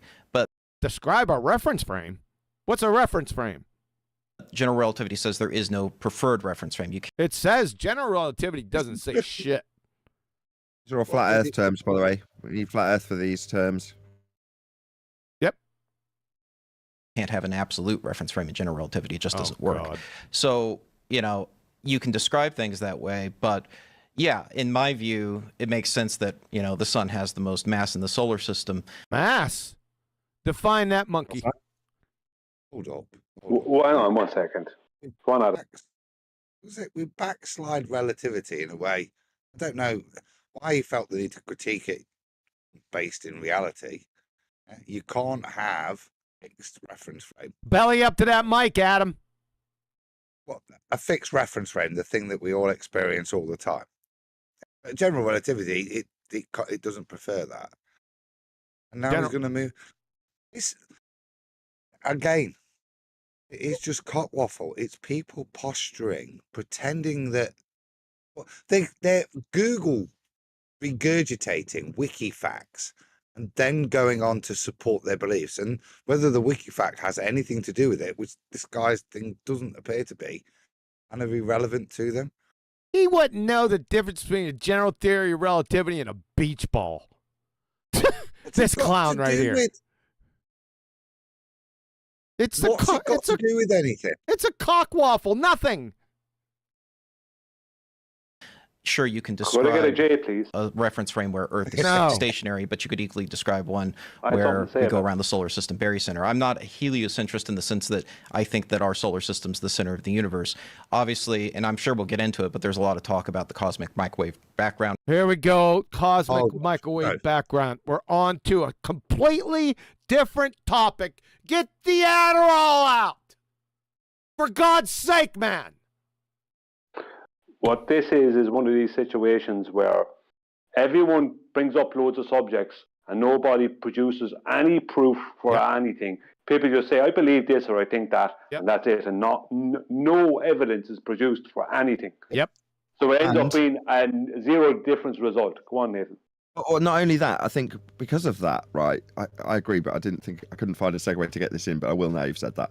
Witsit's not getting the mic a great deal, which makes me think if he gets invited into the subject or into the discussion, it'll be about Antarctica, and he'll intentionally, very quickly get onto ether. See if I'm right, based on the limited mic time he's been offered so far.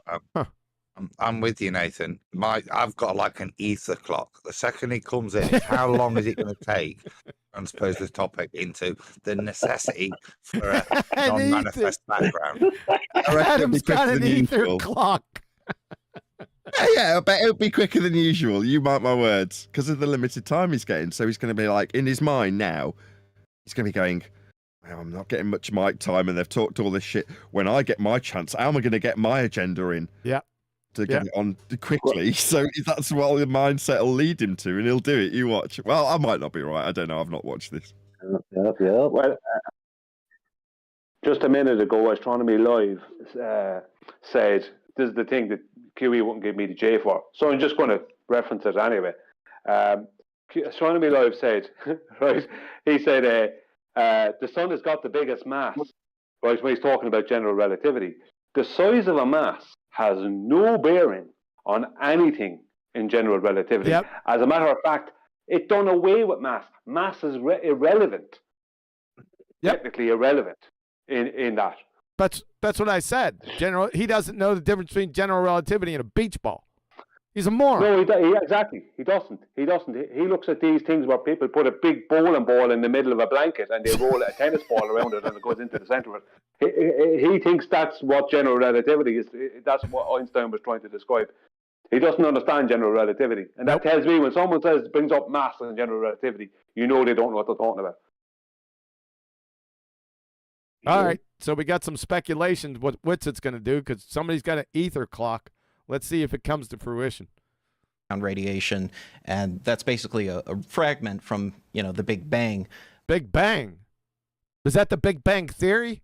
Is that a scientific theory, astronomy doofus? Why don't we get into that? It's just headline parroting.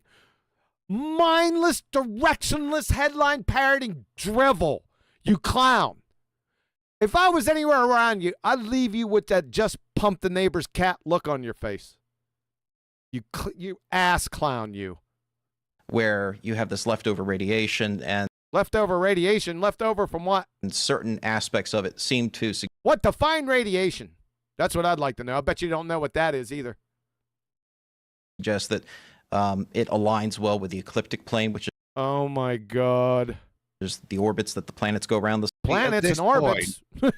At this point, Brian would have put it in. Ecliptic plane. A lane.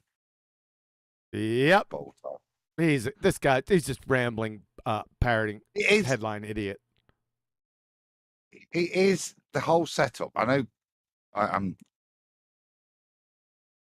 critique Brian for it. Boy. Whole setup. But oh boy me. Stop interrupting. It'll get there quicker. Yeah. The whole setup is designed to have a neutral outcome. Yes, we know that. Yeah, we know. We know. We got that. Everyone's got that, Adam. Yes, you're correct. It's just a neutral nothing burger. From bouncing off the subject to subject to subject of headline parroting that neither one of these idiot nitwits know anything about. Clearly. And look, somebody better get control of this. This is going down tubes quick. Let a young man in the United States take control for a second. Okay.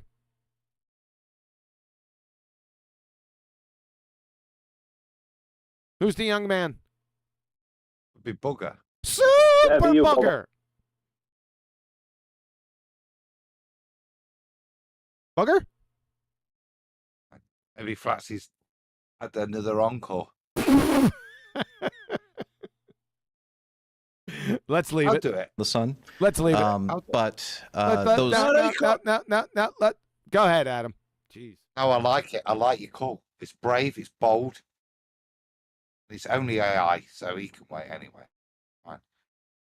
I can't even hear you. Superchat. Super Bugger. The Omega Wordy, aka AI. 10 vocab points to Astrolive for Berry Center. Oh, the Berry. He did say Berry Center. Yes, he did. Yeah. 10 points plus 10. Thanks, Theo. Oh my God. Alignments are not as exact as some make them out to be. Shut up. And there's also the fact that we have an annual shift in the cosmic microwave background radiation. You can actually. What does this have to do with general theory of relativity? Oh, we've passed that topic, right? That you didn't know that topic either. So we're gonna get into another topic which you're clearly clueless of. We see a modulation of it. Oh, we got a modulation of it. As we go around the sun every year. We don't go around the sun every year. That's begging the question fallacy. See, you have to prove that shit first, or else it's fallacious. Astronomy dead. Dumbass cracker. That's exactly. I was listening to this earlier. And I listened to about, I don't know, 40 minutes of it or something. And that's exactly every 30 seconds I was going, you have to actually prove that before you can start making claims about it. Yeah. Do you know what I mean? It was all like, let's start from the pre-assumption that all these things actually exist. And it's ridiculous. Yep. Microwave background, it does, in that picture, it shows the Earth as the center of the universe. The microwave background in that picture shows the Earth as the center of the universe. That makes perfect sense. My God. I got to do a pause real quick because we got fact checked by someone in the super chat already. Yeah, that's not true. Google does say no, I'm sorry. I Googled it and Google says no. So Google says no to what? Google doesn't say anything. Google's a medium. I mean, we're at this fundamental level, Tim Fool. So It used to say yes. Look at this. Google's AI says no. A person born with male. Oh, now it's Google's AI. So what is Google's AI? No, a person who is born with male reproductive. Oh my God. He's going back to the reproductive of males. I can't. What? What the hell is your problem, fool? My reproductive God. organs, and living as a man cannot get pregnant. Wow. Wow, that changed. It says, however, some trans. Wow, you like that, didn't you, Austin? You haven't said anything yet. Are you gonna get into the discussion of male reproductive organs? Witsit. Looks like you're all happy over here, swinging around your swivel chair. Did you get a breath mint? Well, what? Sorry, your man Stein brought that up originally, and now it's been brought up again because somebody went and checked with Google and now sent in a super chat to Tim Pool. It's like, this guy Stein, Alex Stein, he's supposed to be representing us there, but I mean, so far this is his only contribution, if you think about it. And Transgender men and non-binary people can become pregnant. The Trump effect. Well, yeah, it's the Trump effect, Witsit. That's good. You piped up then, right? But not with anything else. Good job. You're such a great flat Earth representative. Absolute ass clown. Get your ass out of here, okay? We told you that. We're not messing around anymore with you. Oh, it used to be yes. Oh, but back to the cosmic microwave background. Yeah, back to the. It says if you do believe that is a real thing, right? A real thing. You do believe that. Do you know what believe means, clown? Of course. Yeah, In and it this does case, show that the Earth is the believe center of that. I've debunked that. I shouldn't take credit. That's stolen valor. I did a presentation on this back in 2008. Absolutely destroying the cosmic microwave background radiation. Now, I didn't do that myself. I gathered all the information. Most of it was from Halt Narp. Cosmic microwave background radiation along, not with Halt Narp, I'm sorry. That was Redshift. Those were two presentations together. That's why I get them confused. I put those two presentations together, Redshift and the CMB, and absolutely ripped their guts out. Now, I had some help. But why are we on the CMB?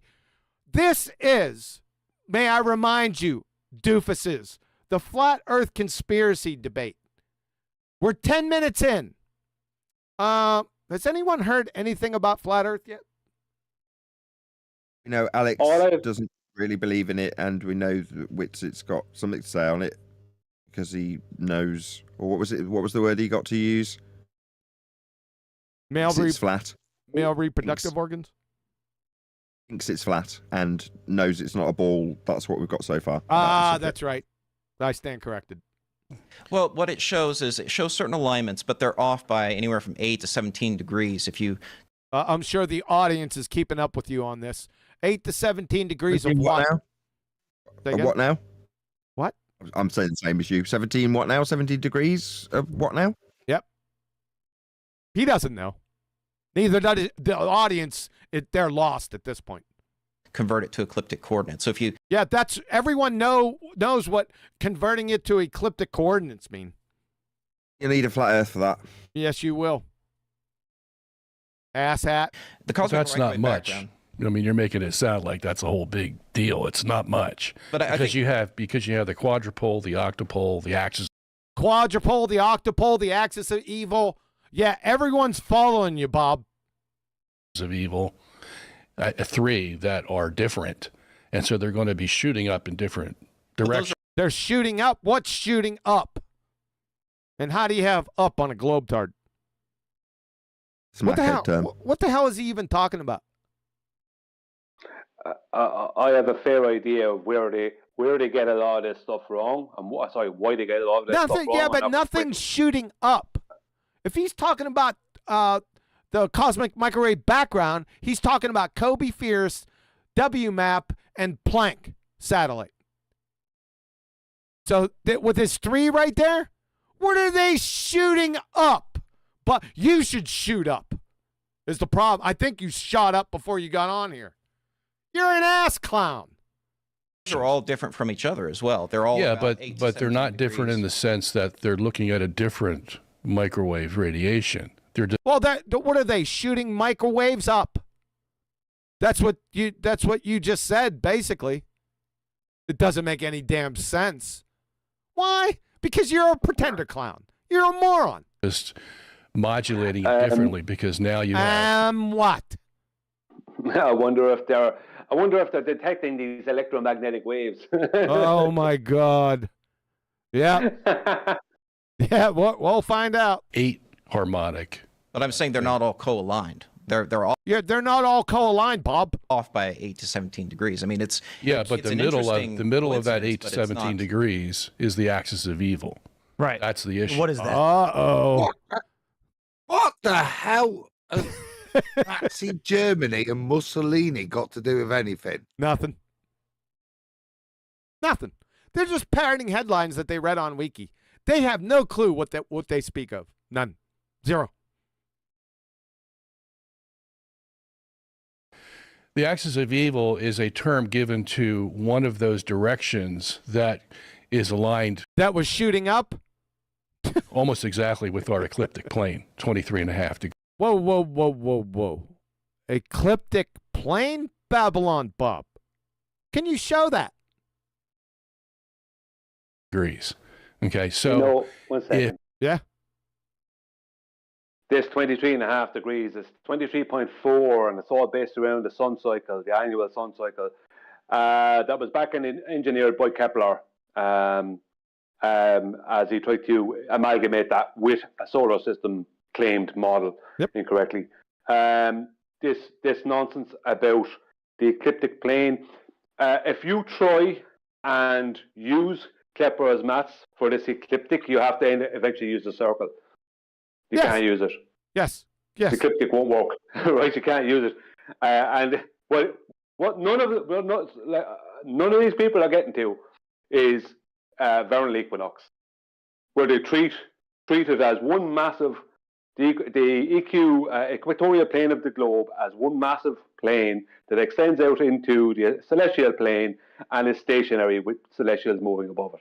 Yes. They'll waffle on, him and this other Astronomy Live guy will waffle on and waffle on and waffle on, and they'll never get to that. Because that's the end of all their waffle.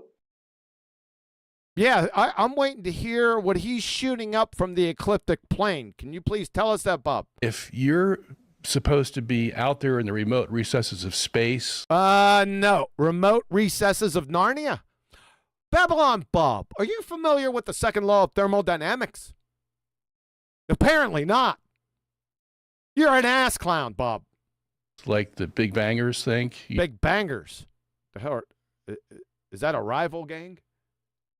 you're just the Earth is just out there with everybody else. It has no Everybody. Huh?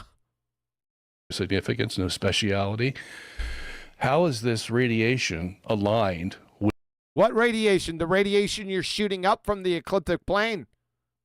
the Earth-Sun ecliptic plane? When Accident? it's just Coincidence? But again, my point is the alignment is not that exact. The quadrupole is it's is enough for 23 the degrees from scientists to equator. say this is something. Scientists? I beg to differ. There is no scientist involved with the CMB. None. No hypotheses with the CMB. Zero. So how can it be science and have scientists when there's no hypotheses, Babylon Bob? Can you explain that to everyone? Clown, ass, one each. They called it evil. All right, let's make sure. Oh, here we go. Now he got in. Okay, so they call it evil. Why? Everyone understands it. So in Evil. Evil. So no one understands it, but you understand it. Did you get your breath mint? in the globe model, they say that Earth There is no globe model. And they can't say anything because there is no globe model. Idiot. Is Witsit getting ready to give an explanation for space in his flat Earth? Yes. Earth is tilted at 23.4 degrees. So And then but real quick, sorry, Austin's about. Oh, just interrupt him. It's the first time we heard him speak. Now we got to listen to your dumbass. My God. To go on a very good rant, and we need to let him talk. But when you say that tilt, Tim, 23.4 degrees. Oh my God. Subtract that from 100. What is that? 90. Subtract Excuse me, from 90 degrees. Oh my! Subtract it from 100. Yeah, take it from 100. What? This is where we're at, mate, isn't it? Yes. This is. I heard this bloke in the pub. This is like giving Spurs chemo the scientific method, isn't it? Yes. Heard it once. Yeah. But at least chemo remembered the method. This guy's not even remembered the number of degrees to invoke to Satan. Can I just point out something here? That this is a really stupid flat Earth thing where they come up with this 66.6 thing. Yeah, I know. Because 23.4, if you add them together, they come to 9. If you add 66.6, oh my God! Hang on, no, this is a legend. Right? If you add 66.666 together, you get 18. 1 and 8 is 9. It's geometry. It's not worship of the devil. It's specific, and I won't go into all the specifics because where it came from was the observation of the sun. Thank the Lord. Ladies and gentlemen, we were razzing Brian the other day because of his affinity towards the number 9. So this is an inside joke. Don't worry about it. We're going to move on. Degrees. What is that? 23.4, 66.6. Yeah. 666. And then how fast is the Earth orbiting the sun, Austin? 66,600. Really? Is it orbiting the sun? How did you measure that speed? And how's it orbiting? Is that true? That is true. He says, what's that, John? I said it's more important that a flat earther's claiming that the Earth is rotating the sun. Yeah, exactly. Good job, Witsit. Yeah. Yes. Robert's loving that. Look at Robert Sungenis. Nice look, Bob. You look like a friggin' weasel sore rat. Fat ass. It's true. And tell him, is that not true? In the heliocentric model. What heliocentric model, Babylon, Bob? Can you show that to everyone? We'd like to see it here. Earth's orbital velocity is constantly changing. There's no one exact. Yes, and Penelope Pitstop was Bruce Lee's grandfather. Oh, no. Instead of admitting his satanic numerology, yeah, it might be satanic at some point of my elliptical orbit. Nicely done, Adam. Exact value. And if you look at it to... What's the average of? Well, what are we looking at? What's the average of what we're looking? What are we looking at? I'm lost into this ADHD coma. What you're actually looking at is a rate of change of flat Earth elevation angles of the luminary known as the sun. Which is what they're reinterpreting those flat Earth elevation angles, into this cockamamie nonsense you're hearing now. All right, let's see. Yeah, average. Well, I mean, that's about the average, but... That's exactly the average. That proves that the Earth is flat. Yeah, there you go. Wait, Even the 23.4, that's not exact either, and it's constantly changing. We actually have to calculate this. Anytime we do coordinate conversions to ecliptic... Coordinate conversions? The hell are you... He said that's constantly changing. That's never changing. It hasn't ever changed in the history of humanity. The sun, 23.4 degrees south or north of the equator, is called the tropics. They're based off of the yearly cycle of the sun. That doesn't change, bonehead. That has never changed and never will. He doesn't know his own... Ignore QE after I say this. He doesn't know his own model here in terms of this, does he? He's invoking actual differential speed of orbit based on an elliptical orbit as opposed to the tilt that's the 23.4 that they're invoking that's satanic, which definitely does prove flat. What is this nonsense about? Well, it was conspiracy flat Earth, not that Satan built the ball. It's irrelevant. The coordinates, we have to take the flat current. All right, reflected. Reflected. I Damn did it. say reflected. Go ahead. I just wanted to say it again. The whole point of this is you got the flat earther claiming spherical tilt and the Earth going around the sun. Yep, you got it. Go home then. Yep. Yes, sir. Good Obliquity catch. of the ecliptic. The tilt of the Earth is constantly changing slightly. Constantly changing slightly. Oh no! Yeah, so he's right. now, no, what is he invoking procession now? Isn't he? Don't. I don't. You, Adam. He did not say that. So do not ascribe it to him yet. Well, what's the thing that changes over thousands of years? Procession, in it. Nothing. What's this? What's this got to do with flat Earth? Nothing. In a conspiracy? Nothing. You're just saying that, right? Like, this is the thing. This is what always happens. You just people just beg the question and assert the model, and then equate that to being assert the model. What model? What though? True. But I measure. That's. Have you noticed? You know, we have lots of shows where you go, "What the bloody hell is he wearing?" You got to give him respect. He's put a shirt on, he's put a jacket on. He's probably got clean pants, fresh socks. Like it, Witsit. Breath beard's groomed. Please just mention flat Earth now. You're doing everything. All you got to do now is tell people it's flat. Not gonna happen. So that's the. You didn't measure the Earth being tilted. What Yeah, you I did. What you I did was did, you looked. I did. So actually, he measured the Earth being tilted. Yeah. Can you show that? At the sun, you reified and assumed your model. You assumed the causation of the ecliptic plane was actually the Earth tilted. That's what you did. So what we see, so I want the audience to understand, we see the sun move, and we're gonna get the motor mouth because we haven't heard from him the whole time. Now it's getting ready to be released on everyone in the room. Right. This is where the ether clock will start because he now thinks he rebutted this guy. Just as I said, I rebutted it. I did mention flat Earth elevation angles with regards to the sun, as in how they're actually quantified, actually measured in the real world.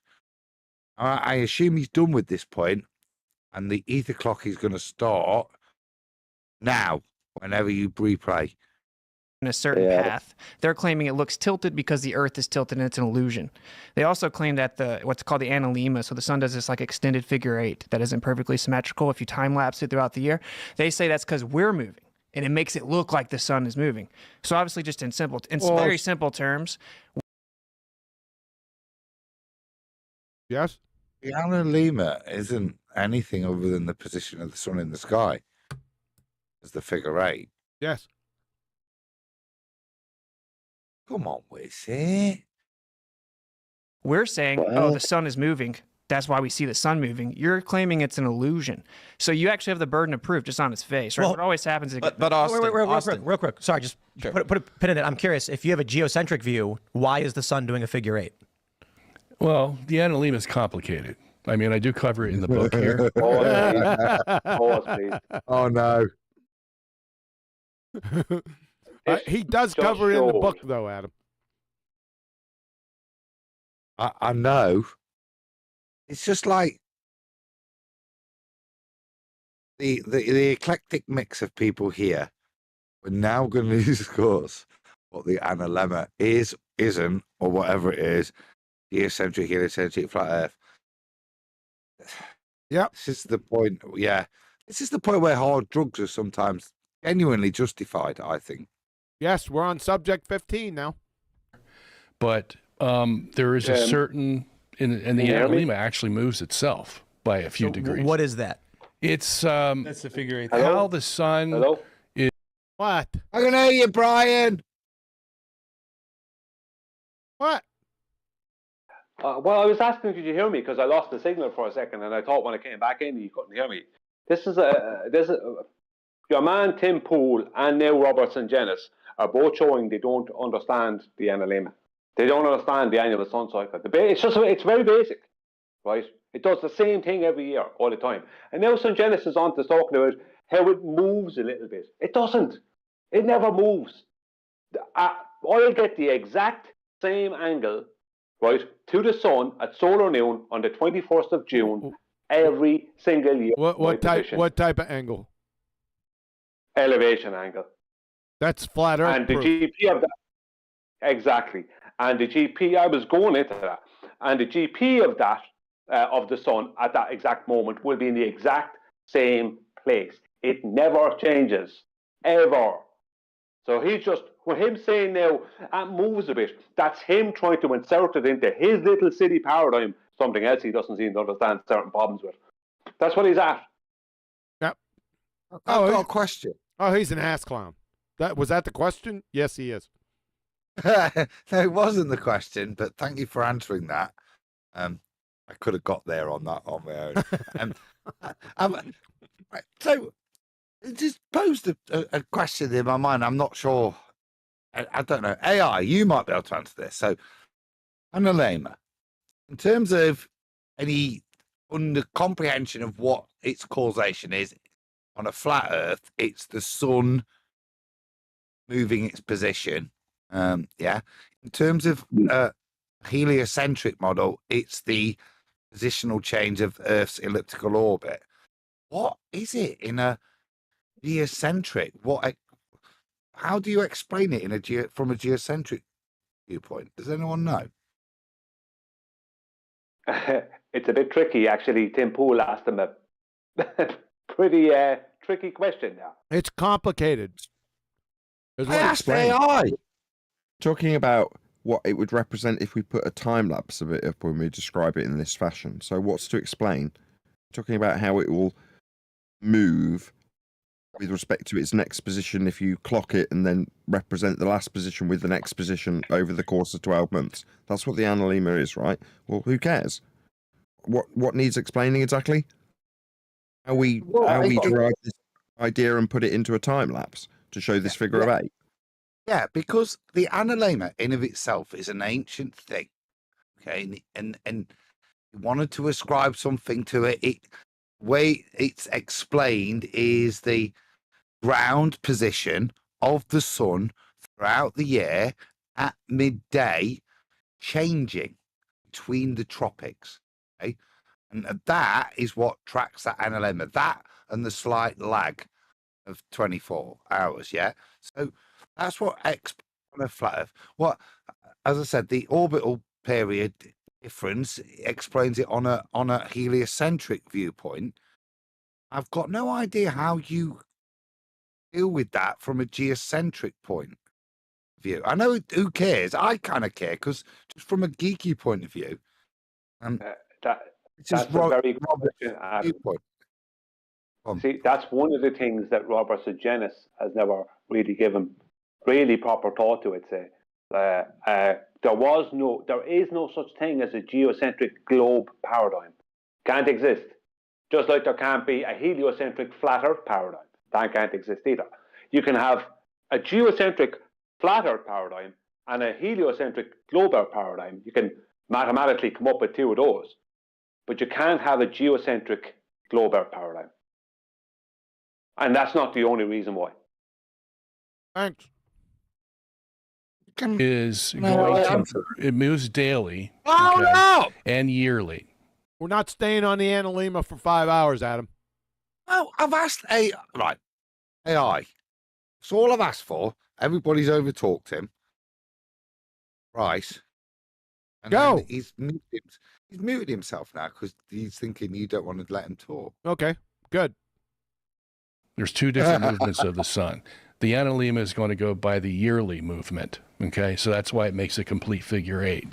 You get the same thing when they put satellites up in the second law of thermodynamics violation. You get the same thing. Really? Over the Earth. They make a figure 8. You can make them make a figure 8. You can make them make a figure 8 in Narnia. Show. Let's see it, Babylon Bob. You can make them make a circle. You can make them do anything depending on how fast. Can they make Mickey Mouse hands? Clown. Asked you make What the is this satellite guy move. babbling on about? Who knows? He's a moron. He's delusional. No, what is claim? Right. So, even if we stepped into his paradigm of a geocentric orbiting satellites, they're either going in a pattern or they're not. You can't make them make a figure of 8 or make a circle unless you miss data points. Yeah, and misrepresent it. What is he babbling about? What does that have See what you anything mean to by it? do? He can't with, explain it, can he? What does that have anything to do with an analemma, which is natural? Right. Yes, exactly. But as I've tried to elucidate, this is particularly troublesome for a geocentric ball believer, isn't it? Yes. That's why he's making shit up here. That's what I'm noticing. I can smell it. Move and the tilt that you wanted to have along the tilt of what? Equator. Okay. The equator that we wanted to have. What? Okay. So the sun has a certain tilt, 20. Heliocentric concept, but you need a flat Earth to describe it also. The Yes, sir. description of your axis is with respect to a plane also. Yep. 3.4 degrees. Conceptually tilting is still described with a plane. The sky that's tilting. It's the sky that's tilting in its point of rotation with respect to a flat plane. Yeah. And it's going to go longer in the north than it does in the south. So you're going to get. What's going to go longer in the north than it does in the south? What the hell are you talking about? I'm so sorry. You're going to need a flat plane for those directions. A figure 8 that's going to represent the different speeds of the sun compared to where the Earth is. And it's complicated. It's complicated. But my point is simply whether you believe that the Earth is going around the sun or the sun is going around the Earth, you can still measure that. You can still measure that. Yeah. You can still measure stuff. Yeah, all with elevation angles. Astronomy dead. Can you acquire an elevation angle off a sphere tard? That's the question. No. Yes. No. Astronomy dead. Astronomy dead. How are you going to measure this rate of change? Yes. What's the fundamental descriptor of the rate of change of what? The elevation angle of the sun. Is that what you mean? Yeah. That's why it's yeah. Yeah. Of course, it's an observation. You're assuming the cause of the observation is the Earth is moving. But you this said is I actually didn't what's even worse. Though. No. So while we're here, we can't help ourselves. We're stumbling over each other to point out how much of a flat Earth's been needed in every last statement. Witsit steps in, and he's bitten on every red herring that's been offered, owing the line with the garbage that has no meaning to flat Earth, and that's what he's there for.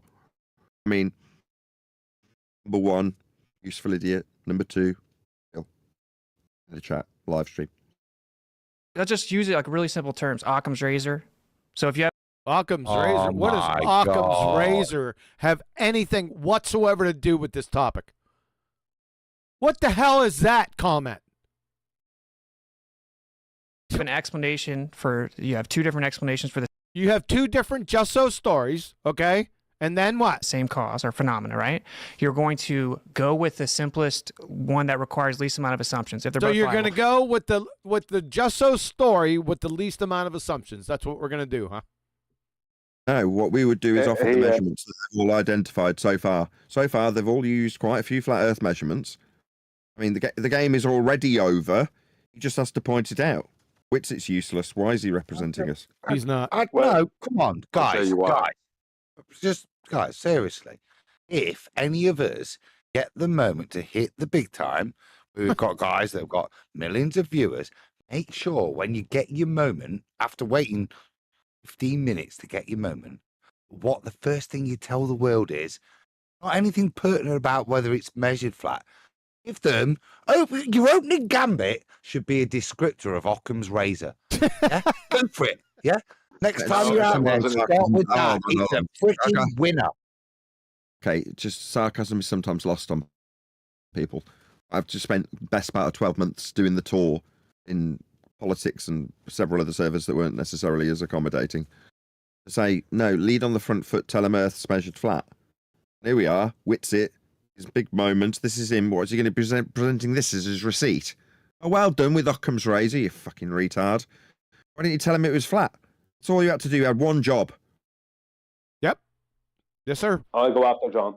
Go ahead, John. Yeah, I was just going to point out again that the only thing he's done is state 2 heliocentric claims so far, and not rebutted them, just stated them.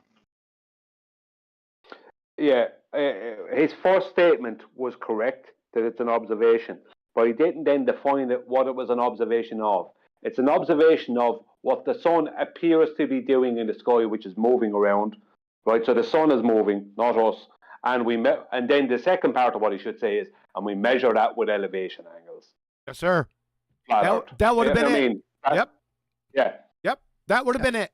And there's nothing that they could have done. Nothing. Zero. Exactly. That would have been game over. Precisely my point. Exactly. It's game over already. He just has to point it out. Well, let's listen to Occam's razor just so stories. And then if you're going to claim that there's something else that requires more assumptions, you got to verify it. It's actually way worse than this, though. It's been scientifically proven with empirical methods. Uh-oh. Holy shit. What's coming? What's right? That's my bullshit. You want everyone to guess? Yeah, I want to round to guess my bullshit. What has been scientifically proven? Yeah, play. Let's hear it. I have no idea what he's going to say. Here we go. I'll get a fiver. Here we go. You got to verify it. It's actually way worse than this, though. It's been scientifically proven with empirical measurement that the Earth is not moving. With empirical measurement. There you go. And we're in, baby. We're in. The thermometer alarms are Yeah, exactly. You've got the thermometer alarm. We're on to not turning because this will lead into ether. He doesn't know what science is. You don't prove what something isn't doing with science, you stupid idiot. Nevertheless, this is only here to segue into ether, isn't it, Adam? We all know what's coming. It, baby. What's the alarm? Hold on a second. Hold on. What's the alarm called again? Ethometer. Ethometer. Oh boy! Right. This is. I want to bet Adam. I want to bet Adam. Oh, hold on, Adam. AI wants to step in. Go ahead, AI. Off you go, son.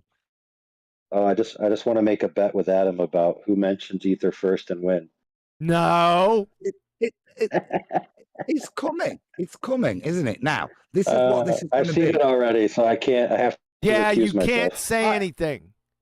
Oh, then, but I haven't. So what I've my ethometer is like it's on code red right now because the only scientific experimental empirical data, as he said, that's going to prove this. No empirical not measurement rotating will be the MMX, won't it? No way. Well, we'll see. But he didn't say empirical data. He said the empirical measurement from a scientific. Yeah. That's How what he the said. hell do you measure anything if it's not empirically? Hold on. He's measuring. What is he measuring again? It not moving. Give me the centimeters for how not salmon this is. Tell me how not salmon this is in inches, please. Science for you, son. That's science. How many inches this not salmon is? Yeah. 13.7 kilograms. It's going to be great. Exactly. Science. We've all done it. Wonderful. The sad thing is, this is where prove something's not moving, we show a fringe divergence. You're anticipating, Adam. That's you are anticipating. MMX. MMX. Do not anticipate. Okay? Now we're going to continue. And we've actually shown that the interferometry correlates to periodicity of. All right, you got me. Boom! That was on the next sentence, Adam. Ding, ding, ding, ding, ding, ding, ding. Told you. He needed the shortest possible cut. He's dealt with what he thought he dealt with. Now he's on to science, lending a bit of credence to his bullshit. It's straight into ether. Called it. So there his empirical measurements. Of course, he's going straight there. I mean, it couldn't be more obvious. I had to give him something, Brian. He said scientifically proven with empirical measurements. There's only one place that's going. Yes, I knew. No, but scientifically proven to show no rotation by empirically demonstrating that there is some form of rotation. Now, eat that one. Because then you're going to say, well, why? Why is there? Well, it's not Earth. It's not 15 degrees per hour. It's the ether field that's moving. No, he hasn't said ether yet. Don't anticipate. Come in, baby. It's coming. The sun, meaning that the solar motion, how light travels and interferes. Whoa, whoa, whoa, whoa, whoa, sunshine. Oh. No, no, no, no, no. No, no, no, no, no, sir. You contradicting some bitch you. What did you just say? Oh, you see, you complete right. This is no, because right. So you know, a bit ago when he first bombed the beginning of this, I said I got sent a shitload of messages. I actually read them tonight, QE, before I started. I'm just going to start with this one, which is halfway through the questioning whether or not I believe in God. Which is, if I believed in God, I wouldn't question Witsit. It seemed to be the fundamental part of most of the chat. But here, I only described the light as if it were travelling to Oakley for intents and purposes to avoid the diversion to the disagreement. My actual argument was that nothing can exist. Whether the light is physically travelling or non sequitur to my actual argument is blatantly bad faith. What? Dude. Yep. Bad faith. I just rolled it back. If you say travel of light, I'm surprised Nathan didn't lose his shit. Let's hear it again. I've done the drama already. I've done that drama already. Nathan's armchair has gone out his window. Let's hear it again. It's an outrage. I just want to add, as they're on to do it. It is an outrage. Yeah, light doesn't travel. Well, that was your number one ether proof in 1702, but you spent your time in FED 1726 indicting Nathan for saying that light travels. And you said light doesn't travel, contradicting yourself from 1702. Now all of a sudden we got what? The Earth is not moving. And we've actually shown that the interferometry correlates to periodicity of the sun, meaning that the solar motion, how light travels and how light travels. That's it. Interferometry correlates.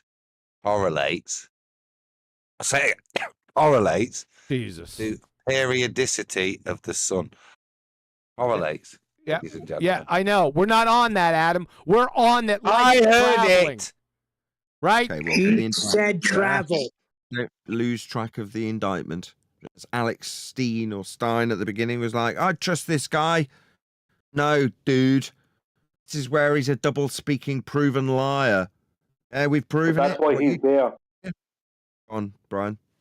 Sorry, that's why Alex Stein is there, to tell everyone to trust Witsit. This guy has just suggested scientific proof. He's invoked this MMX. He's not named it yet. But he's already put in the disclaimer now. The thing that he's going to use to is that it correlates to a solar sun. Listen to what he's building. This is a preacher. He's already set the scene for something he's not described here yet. But he's already described the correlation to the thing he's not introduced you to yet. Yep. Which will be, ladies and gentlemen, a background meeting. Yep. Thanks, Adam. Not the travel of light. Not the travel of light that we spent the last 6 weeks on. Not that, but the correlation you're focused on, right?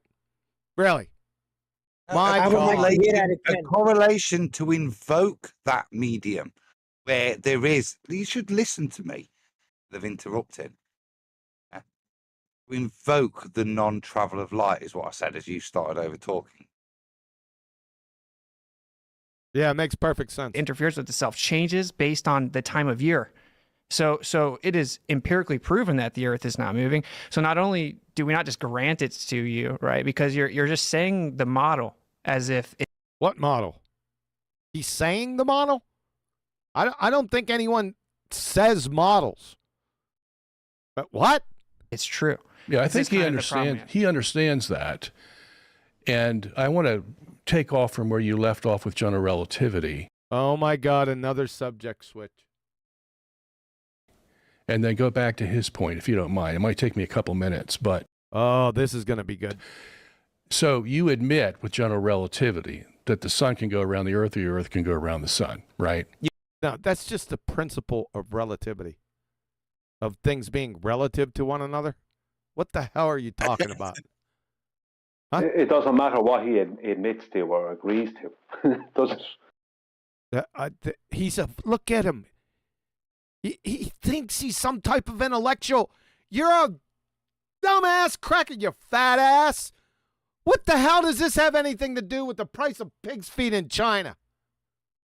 It's the fundamental premise of why he can hold the position of being a geocentric all Earth believer. Well, let's listen to it. And you better belly up to that mic. Am I not there again? Seriously? Yes, seriously. I don't know, but anyway.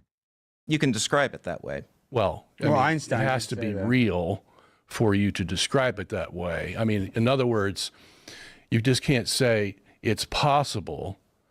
I mean, we could have one of those scenarios as the true system, correct? No. Why? You can't have either scenario because it doesn't have a preferred frame of reference. What? What's it? Relativity. My God. But that's how retarded this conversation now is. Yes. In your heliocentric bullshit world, you could, because of relativity, have this or this. No. Actually, no, because he couldn't prefer either. Yeah? That's where we're at now. Mind-numbing, full-on retardia. Yep. Meaning general relativity. General relativity doesn't allow you to have... Okay, but here's the point I was trying to make Well, pause. This is the retardia that he thinks that at some point relativity could prefer something to support his opposition point. This is Mong, mate. Yeah, whereas Newton would only allow a heliocentric system, general relativity allows both a geocentric and a heliocentric system. Brother. So with the medieval science of Newton, we're never going to get a geocentric system. But with Einstein... Medieval science? What science did Newton accomplish? Show one experiment. I want a cited one experiment from Newton in his entire life. When was Newton? 1700s. Yep. Medieval. When's the medieval? Yeah. Is he a guy? His science started out citing history. That medieval dude, Newton. Yeah. Yep. Yeah. Yep. That caveman, Shakespeare. And Mach. Nicely done. We're going to get it as a possibility. So then it's just a matter of determining which one's the correct one. No, it doesn't work that way, because to suggest that there is a correct one would be to suggest that there is an absolute reference frame. You just well, look, we see this. We see the stars and the sun go around us every day, right? One of them has to be correct. Hold on. Right. So it would appear to me that science space geek is making the admission that you can't belly up, Adam. You can't use relativity as any determinant of reality. It should be done away with. Sure. He's binning it, isn't he? Science guy. Sure. This is all nonsensical. This is nonsensical drivel. They don't know what. Neither of them know what general relativity is. No, the point I'm making is he is now, who opposed Robert Sungenis, binning relativity, saying, well, it's crap for deciding anything reality. Yep. Get rid. Yeah, good catch, Adam. Yes, that's correct. Either the Earth is moving or the sun is moving around the Earth. From a general relativistic point of view, you don't have... What point of view is that? A numpty dipshit. Glue sniffer. There is no point of view. It's not a scientific theory, you idiot. My God. Of any particular reference frame, you can't make an absolute You're statement. basically arguing solipsism. You're saying there's no objective truth at this point. According to general relativity, there is no absolute Oh, reference. don't worry, say Good. that was it. He doesn't make philosophical claims He about actually objective truth. He said it better than I. Thank you. But from our perspective, you're saying that the reference point of how we see the stars and everything moving is the sun is the reference point. The sun's the reference point. Huh? What? We are going around Not it. for That's- me. We are going around it. What? How do you get there? What? Sun is the reference point. No. This is an attempt by the host to make it seem like he's paying attention and is worthy of being there. He's used the word straight away. What gave him away for me, Brian? For me, it was the word point. Yes. What about you? Yes. Yeah, exactly, Nathan. You just bet me just do it. I was about to say the same exact thing. Well, I stopped it on that point. He's now clowning. Why do you think I stopped it? I'm going to clue you. Point was a big part of it. That's how we perceive the universe. That is a useful, that is a useful. Yeah. Huh? You said reference frame. He said reference point. Now you agreed with him? You're a glue sniffer, dude. Reference frame in a lot of. Now you said reference frame. He said reference point. You can hear the nervousness in his voice. Hey, let me go back. Give us a 5. Yeah. There, listen to the nervousness. He's got to try and make the host look good, keep himself in the debate, and answer this position and getting back on track with his reference frames that he's babbling about, not being able to distinguish between one or the other conclusively. He's got to do all that in one go, and then you hear his voice go. Whoa. You hear it when you play. All right. I gave you a J. We see the stars and everything moving is the sun is the reference point. We are going around it. That's how we perceive the universe. That is a useful, that is a useful reference frame in a lot of circumstances. There are some reference frames, like if I'm measuring the motion of a satellite, the first reference frame if you're measuring the motion of a satellite in the second law of thermodynamics violation, you ain't measuring shit there, son. You need to be institutionalized. You're a clown. using is actually. So pause. Okay. I think I understand what these guys are babbling about. Really? Do you?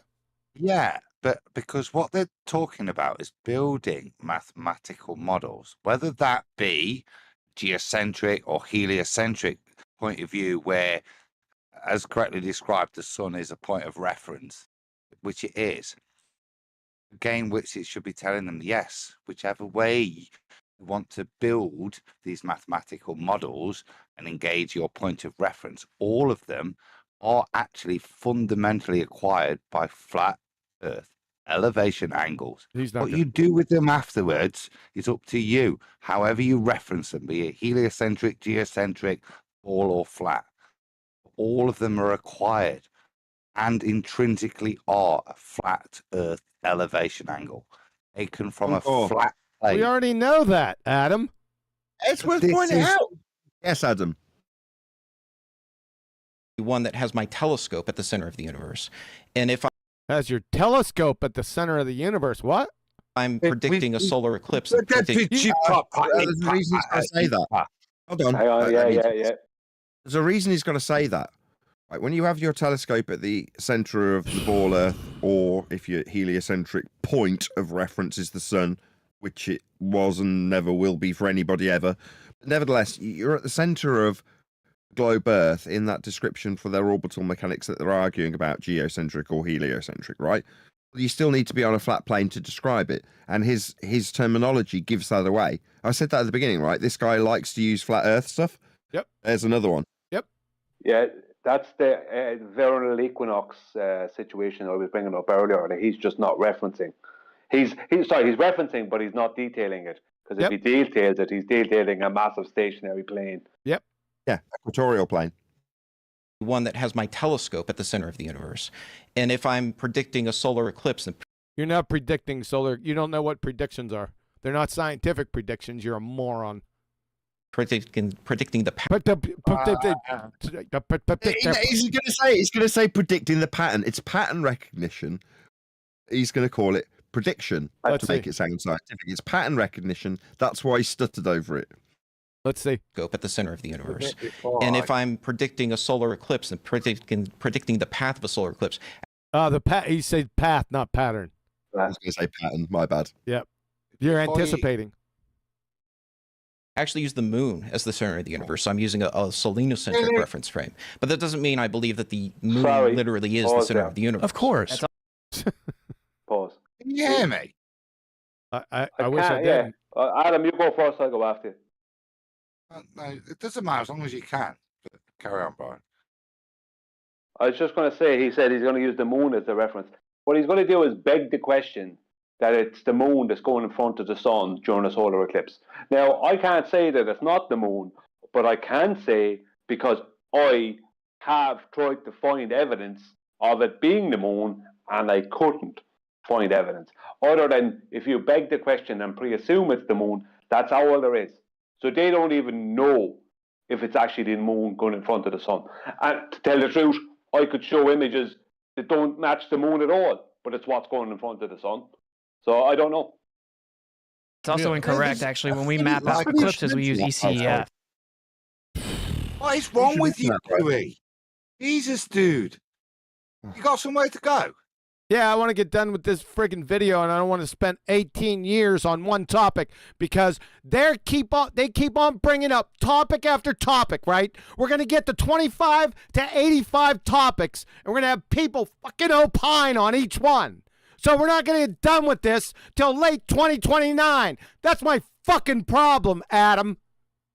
Yeah, that's the problem with responsibilities. That's how they go, though. Then, haven't we? Because I wanted to go in and say, oh, look how he's just described going to hell to take your angle as he mashed over it with a new fluffy term, the center of the universe. You've got to describe then, what do you want us to do? Just sit and frigging listen to it, QE, or interject with the bullshittery that's being put in front of us?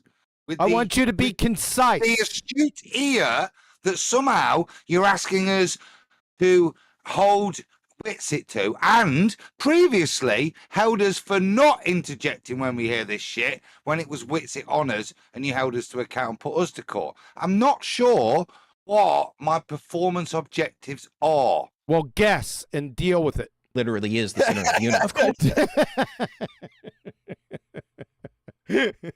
course. That's also incorrect, actually. When we map out eclipses, we use ECEFs. We do not use ECEFs. What are those? Map out the eclipses with an Earth center, Earth fixed system That satellite. would be XYZ. Okay. Who gives a shit, Brian? Who gives a shit? Speed up. Come on. Let's go. Let's go. It's set Adam off, it seems. My God, what's going on? QE's totally unreasonable standards. But Adam points them out, and let's be fair, they are completely unreasonable and contradictory. And Adam's pointed it out concisely to boot. And the response was, make it up and deal with it. And he presses play. Drama queen. To be fair, I thought that was the best way to deal with that diatribe from me. I thought so too. I had no issue with it. Yeah, I know you didn't. Lights use Earth-centered, Earth-fixed system. You have to actually transform it to an ECI. But his point, Austin, that's not what everyone understands what you're saying. What's it? I mean, geez, the whole audience. Of course, you have to transform the ECF into the ECI. You have to. Clown. My word. I've done, though, that you're talking about maybe something someone else has done. I've personally predicted the path of total solar eclipses, and I've done it. He thinks he's predicted the path of a solar eclipse. Hold on, this guy will be truthful. I anticipate that this guy will describe being in hell. Now, that's how he's got to describe it. Let's see if he does. Okay. But he's also used the word predict when describing a cycle. Using a selenocentric reference frame. I've published this on my channel. Well, you could use an Earth-centered reference frame too. And that's what NASA that's actually your point. does. That's what NASA actually does. Okay. So I'm going to go back to the same point is it doesn't matter what reference frame you use. You see a reality when you look into the sky that something's going around something. Do you agree? You can't have them both going around each other. Why not? You can. What? I mean, general Oh, relativity come on. says you can. Yeah. Astronomy So dead. You can have whatever you want. Go ahead. Anything goes, guys. Let's do it. Friggin' flat earther, thank you, buddy. It's great we live in a heliocentric world, you stupid shit. Why is he representing flat earth? No swearing. Why is he even here in this He's general. Like your wife inviting, I'd like to go for a three-way, honey. Yeah, I'd like to invite this. And he's left in the corner. Oh, we can't hear you. You belly up. I'm glad Said I pulled three away. sentence fragments, then a fade to nothing. Yeah, I can't believe what it is. You know why he backed away? You know why he backed away from the mic? Because he was insinuating a menage a trois. Is what he was doing. I saw Flats's icon and bottled it. Is the honest? Yeah, that was exact. Yeah, but he's exactly that. He's like Ross Geller in Friends, and that happens. You can define whatever reference frame you want, and like I said, All right. The swinging. Let's do the Zanuck with the shifting torpedo spinning carousel reference frame. How about that one? Yeah, but we Let's deal with the reality. No. Let's do underpants. You take those underpants with you, and we're talking about reference frames. No, sorry. What that is, when a border says that, what they're actually doing is admitting that they don't have anything. We'll use whatever reference frame we want. We'll use the one we're on that's stationary. That's the one we'll use, right? And we'll measure the angles with elevation. We'll measure the elevation angles to these celestial bodies. That's what we'll do. Yep. Right? We won't go. I just do whatever you want. Right. We'll do what needs to be done, which is stick to reality. That's what we'll do. Yeah. To tie it back to Earth, because we've surpassed it ourselves now. These are all they're saying reference frames. We're talking about planes, though, aren't we? We ain't talking about Jack. These idiots Tell you are what we're making talking shit up. about. That's what they're using. That's what I'm saying. That's what they're using. I don't know. Whether it be heliocentric, whether it's helios. Sorry, John. I'll go after you. I was just going to say. I was just saying X, Y, Z. Yeah, X, Y, Z coordinate system. That's a reference. Yeah. Yep. Exactly. But whether it's heliocentric, right, or involving general relativity, or geocentric, they are still referencing a massive flat plane. That's what they're referencing. For heliocentric, with special and general relativity, it's a massive flat plane. Space-time's a flat plane. Well, Say four first. 4. Super chat. Super flat Earth conspiracy debate. Jado sent, did Witsit forget to pack his flat for this trip? It seems like it. Yes, he always forgets it. Thanks, Jado. Right. Oh God. What? There is a again. I don't want to defend him. But if I was here in this debate, right, you got to look at what's going off. I'd leave these two idiots to fight amongst themselves, right? Because this isn't a flat Earth debate. I know. This is two ball Earth believers destroying the so-called evidence they have to support their ball Earth belief. Yep. They're doing a good job on their own at the moment. He doesn't need to make any claim. The only thing he's done is say, well, that's what NASA believes in support of Sungenis, right? Which upsets his baller friend he brought along. So far, it's got nothing to do with flat Earth. It's just demonstrating that the evidence for even a heliocentric paradigm is in dispute with ball believers. Yeah, that's what I was doing while you guys were talking and stuff. That's what I did. I rolled down and highlighted what are we here for? The flat Earth conspiracy debate right down here. It's funny, we're almost 20 minutes in. I haven't heard anything about flat Earth, except in the introductions about how they believe and think the Earth is flat. That was it. Define it as the center of the telescope. Sometimes it's useful to define it as the solar system barycenter. Well, we understand what you're saying. Real quick. Either way. Isn't it in the? That's a lie. Uh-oh. Yeah, it is. Now, idiot boy, Tim Fool is going to embarrass himself again. It's that time. Conventional model that everything is sort of going around each other, that two bodies impose gravitational pull on that's each how other. Newton. Two bodies impose what? You already said. What was the end of his sentence? I Two gotta bodies go what? back. I'm gonna pull a full J. Check this. Real quick. Can be either way. Isn't it in the conventional model that What conventional model? everything is sort of going around each other? That Everything is sort of going around. What? Sort of running around each other. Yeah. In the conventional model, everything's sort of running around each other. Let's see the next bit. Two bodies impose gravitational pull on that's each how other. Newton got. Gravitation. Doesn't two bodies impose? Doesn't two bodies impose gravitational force on each other? Is what he said. Right. So he's 110 years out of date. Yep. Let's see what Babylon Bob, Mr. Fat Ass, has to say about this. To the heliocentric version, he said that there's a center of mass between. Did he? The sun and the earth. Yeah. But since there's a center of mass between the sun and the earth, you think that's what Newton said?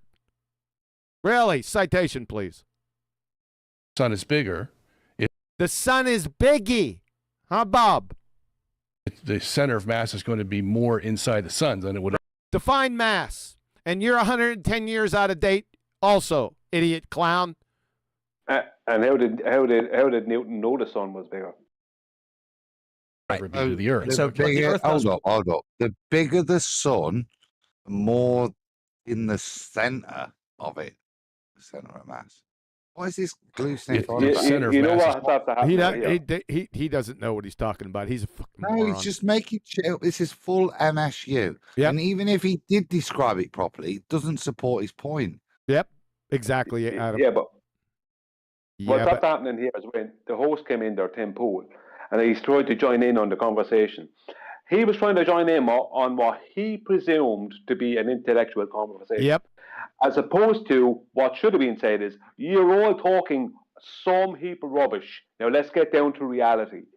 Because that's all that's going on there. A load of posturing and nonsense and this thing and the cosmic microwave background and general relativity. None of that has anything to do with our 3D reality. And that's what they're supposed to be there for. Intellectual peacocking. Yes. Is that what it is? Is that a thing? Yeah. It is. The feathers don't do anything, do they, on a peacock? That's what this is. It's all for show. It doesn't mean anything. It's all hollow. Well, yeah. I like the phrase. There's going to be more inside the sun than it would ever be to the earth. There's going to be more what? Mass? What's that? Good luck defining that one. Everyone get your popcorn. You're an ass clown, Bob. The Earth does pull on the sun. It's just negligible. Negligible. The Earth does pull on the sun. Really? Show. Show. The Idiot wiki clowns. parroter is parroting wiki for Newtonian concepts that he's dredged off the surface. Yep. He's now parroting back to sound intellectual in this discussion, or sound like he's keeping up. Yep. Yeah. So, but the fact is, you can have that system where the Earth is going around the sun, okay, or to explain what we see in the sky, the sun and the stars can be moving around a central Earth. And general relativity allows that. His thing is like, well, it doesn't make any difference what general relativity allows. It can't pinpoint what the actual thing is. Well, I agree. I agree. The fact is that it allows it.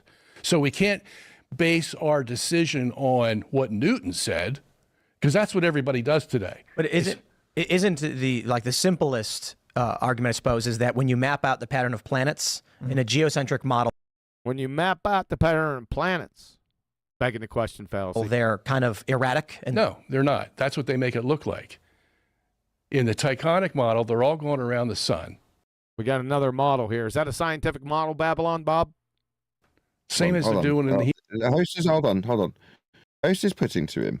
Again, this is another problem. This guy, I think it was the same guy, right? The host that said, oh, well, can we trust them? You know, the people that tell us what's what on that. Yes. Well, in this case, he's asking him, do these descriptions, right, that you guys are discussing, have a description of what the stars do as being erratic. That's what he said, right? Yeah. I would like to wager he's never even glanced up at what the stars actually do. Yeah. I bet if you ask this guy, okay, what do they do? Describe to me in, I don't know, 2 or 3 sentences. What do the stars do? I bet he couldn't do it. Yes, sir. Heliocentric system.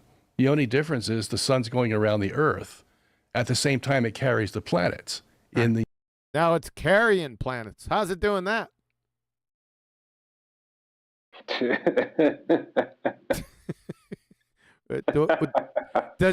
Does it have a bunch of baby baskets, Babylon Bob? You're a clown, sir. The Tychonic geocentric system. Yeah. So it's a very simple system. It's very stupid, too. As a matter of fact, so I thought that last one was a matter of fact. The one that's complicated is the heliocentric system. Oh, so the more complicated one. Oh, back to Witsit's point. We haven't heard from him in a while, by the way. Well, what I would say is what he's actually after describing is we look up and we see the sun and all the celestial bodies moving around us while we're stationary. That's actually what he said. But he tried to say it in a kind of a different kind of way. Yep. So he wasn't saying that. Let me try. Are you saying that the sun does move around the Earth and the planets are being pulled on by the sun as well? That's right. Pulled on by what? That's right. So it's almost like a mirror image. The what? Yeah, we've got to check. We haven't. None of us have explicitly said it. Gravity's not a force. Hasn't been a force for 110 years. These guys talking about these Newtonian concepts that have been overridden, that have been superseded. You know, the bent warping of space-time isn't a discussion on the table at the moment. They're just discussing the 109-year, almost 10-year out-of-date rhetoric of Newton.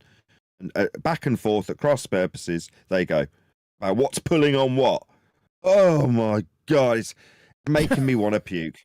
Sorry, Brian. Go ahead. I said the speed of rope. That was a perfect one, the speed of rope. Classic. Copernican system, except that the sun's going around the Earth. But so real quick, sorry, I'm trying to understand this. So the sun has pull on the planets. Yeah. No. And do you believe the sun then is not as massive? It's massive. What? Smaller. What are you asking about his beliefs for? Exactly, that's what I said. Beliefs. What's this show about again? Earth conspiracy. We're on about a geocentrist's beliefs, are we? In this discussion. Yep. An outrage. Yep. Sun in both systems. But is it what just we have now is another force involved because we got another force now. Because the universe is rotating. Yeah. Uh-oh. What force is that? Yeah. And that's going to cause No. What force causes that? Bob? Centrifugal, Coriolis. Centrifugal. Is that how you say that? And Euler forces. Euler forces? What? Are they from Houston? Euler forces, huh? Well, Pittsburgh Steelers dealt them a death blow back in. Super Steelers! Roger Led Wilson, Austin made me proud as a game rooster. And you know what? Super Steelers is an actual phrase, by the way. Just wanted to let you know. The Go back on the J on that. What's that? Put a J on that and listen to what he says again. Oh, God. But is it What just we have now is another force involved because the universe is rotating. So we got another force. So what's that force? Oh, is he going to give us 3? Centrifugal. What was the other one? That's what I wanted to listen to. Okay. Yeah. Okay. So there's another force. Got it. So sorry. Yeah. And that's going to cause centrifugal, Coriolis, and Euler forces. Euler forces. So Coriolis. So yeah, Coriolis. Coriolis. Now, hold up, Brian. He said we have this other force. He never mentioned what it was, causing the universe rotation. But this spawned three other forces. What was the force that spawned the three other forces? You know, the centrifugal Coriolis and the Euler forces, you fucking clown. It's called Euler. Is the force of chocolate saying. That's what it is. Is that chocolate? Yeah. You. No way. There's chocolate in there in this mug. Chocolate's up in there. That's what I'm talking about. Yeah, what's up, man? Took me forever to get back in here, man. Crazy. And Anyway. he's got a great mic. How about that? You forgot it. Say Oh, 1, wait. 2, 3, 4. 1, 2, 3, 4. No, wait. Chat. My mic sounds good. Super chocolate saying. Sasha sent. So necessary antecedent for a sphere is sniper. Yes, it is. You got it. If that's what you got, then you got it out of this nightmare trap. Welcome, chocolate. Thanks, sir. On the solar system, going on? And it's going to make But what's going on? The video's going on while you're talking through it. I didn't talk to no video, but I just talked your shit. Go ahead, man. Go ahead. All right, glad to have you, chocolate. that sun go in complete tow by the forces of the rotating universe. What's that force of the what's causing that rotating universe? I'm not saying it's not. I'm saying you claimed it was a force. So what force is that, Bob?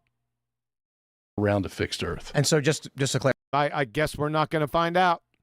You're saying the Earth is then fixed. It cannot be moved. Right. Right. Like let's doesn't rotate. Well, hold on. I want to ask Robert a question here because I'm Uh-oh, this is a gotcha from Astronomy Dead. curious about this. Here we go. Let's say that you took a SpaceX Starship and you went to Mars. A SpaceX Starship? Begging the question, fallacy, and Narnia assumption. I mean, sky vacuum violation of second law of thermodynamics assumption. Yep. Your hypothetical's dead there, Astronomy Dead. Goodness, you're a glue sniffer. Mars, and you had a family, and your family grew up on Mars. How would they perceive the universe? Would they perceive the? Well, define the universe first. We want the definition of the What universe. question is this? No, I'll point it out just in case anybody does. What kind of stupid ass question is this? If you were in Narnia and you were talking to Aslan, what do you think his psychological view on feminism would be? That's exactly right. That's classic. Thanks, Nathan. You got it. The sun going around Mars instead. They're going to see it from the Mars point of view, and I have no problem with that. The question is that the real system? You can go on Pluto and live if you want, and you're going to see everything revolve. You're going to go on. This is a family show. Is that right, Bob? I'd give a similar answer. Yeah, Aslan would be a staunch feminist. I'm certain of that. That's the answer he's given, and I'm fine with that. I'm fine with Aslan being a staunch feminist. I mean, I'm cool with that. I'm good with that. Yeah. Revolve around Pluto. Right. That's And not so- the issue here. So that drives my question then. What is your evidence that it is Earth as opposed to if you grew up on Mars, you would feel like it was Mars? We've done. What? You're going to check reference material, aren't you? Like the Narnia Times. The Narnia Times. Lovely. Physical test on Yeah, the Earth. that's where Austin comes in. Yeah, That's where so I was we've going to go. definitively proved- Austin's coming in now. That's where he prostituted himself, and Bob's going to introduce Witsit. Say again? I do realize you want to get through the video and stuff, but I just wanted to have a little sidebar with Adam about that. Go ahead. The Narnia Times. It's not like it used to be in Narnia. You go through the wardrobe now, and there's immediately a fawn telling you need to buy the big issue from Narnia, and it's just not what it used to be. Constantly telling you that even though she's beating you hard and you got to give more of your food, the whitewood is still really good. I like the old days where the Narnia Times. She used to be honest, at least back in the day, talking about Aslan. Do you need a Narnia Have you ever correspondent? bought the Narnia big issue? It's like crap articles, like 10 things you can do with Turkish delight. What kind of use is that? Why we should be supporting bloody unicorns from the south why they need refuge here, all that sort of crap nowadays. I know, it's not like it used to be. Sorry, Kiwi. We are very unreasonable. Now you want to get through this stuff. It's an inside thing. Some have said it's got a little right wing, the Narnia Times, but I'm not so sure. Thanks for interrupting me. Appreciate that. So the reason why we're saying Narnia, people, and most of the people that are watching this should know already, that the vacuum of space and everything in it is heretofore crushed with the second law of thermodynamics. That is, you can't appeal to anything in their fairy tale vacuum that doesn't exist. And everything in that fairy tale vacuum is in violation of the second law of thermodynamics. You can't appeal to none of it. So it's a direct analogy, a direct comparison with Narnia. That's why we keep on saying Narnia.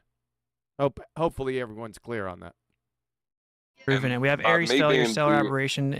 Uh-oh, we're going to get the list. So we bring in Witsit. I reflected. Is that just me? Did somebody say something? Yeah, I was gonna say, and me being the Narnia correspondent is the same as an astronaut. So I'm speaking to you from Narnia.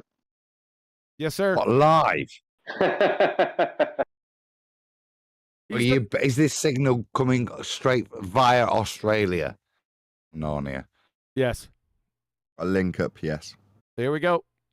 Is Earth, as opposed to if you grew up on Mars, you would feel like it was Mars. We've done physical tests on the Earth. That's where Austin comes in. Yeah. Well, he already came in, Bob. Thanks. That's where I was going to go next. Proven it. We have Aries. Aries failure. We've got Aries failure. Where's the list at? We got Aries failure to do what? Failure, stellar aberration. Stellar aberration. What's that? It doesn't change when you introduce an additional medium. We have Michelson-Morley, and we can. Oh, he didn't say experiment. Boom. Boom. You can get all these, but interferometry. Boom. I was right. Then Michelson go person match the sidereal rotation. I'm not actually trying to scatter. That makes perfect sense. That rebutted his total argument. I want to make sure that super interferometry. AI or Theo Megawordy sent this show is propagating at 7 minutes per hour. Thanks, Theo. Appreciate it. That the audience is following here. So we have. So what the audience is following here, they're not following shit. They're laughing at your dumbasses. Newton, you have the idea that the sun's really huge. It has the most gravity. The planets move. Has the most gravity? Wait a second. Didn't Newton disavow gravity? How can that be? I think we're at that point. Aiden smelling salts. He's checked. Okay. Around it, so it's logical. What's that, Adam? Okay. Have we done it yet? Have we done the Dr. Bentley paragraph? Do we want to do the Dr. Bentley paragraph? All right, hold on. Probably worth it. I've got it. Yes. If you want yes, it. it's probably worth it. Oh, yes, one of you. Do you have it? Go ahead, Adam. Go ahead. Yeah, okay. So this is in specifics. I'll start. The last clause of the second position I like very well. And this is what he's referring to with regards to gravity, as Newton responds to Dr. Bentley. It is inconceivable that inanimate brute matter should, without the mediation of something else, which is not material, operate upon and affect other matter without mutual contact, as it must be if gravitation, in the sense of Epicurus, be essential and inherent in it. And this is one reason why I desired you would not ascribe innate gravity to me. Gravity should be innate, inherent, and essential to matter, so that one body may act upon another at a distance through a vacuum without the mediation of anything else, by and through which their action and force may be conveyed from one to another, is to me so great an absurdity that I believe that no man who has in philosophical matters a competent faculty of thinking can ever fall into it. Newton. Boom. When he says man with the man with the faculties, that's not a transgender thing, just to be clear. Yeah. It's not post or pre-op faculty. So exactly. So after the Well, that's bad, Principia, hold on. After Principia that's Principia, Adam, was published, bad man. Newton gave up the ghost of gravity. He put it up there as a piñata. He said, "You're morons. Don't ascribe that nonsense to me anymore." That's what he just said to Dr. Richard Bentley. Yeah. It is a letter. It is validated. So I'd like to say two things. Sorry. No, go ahead.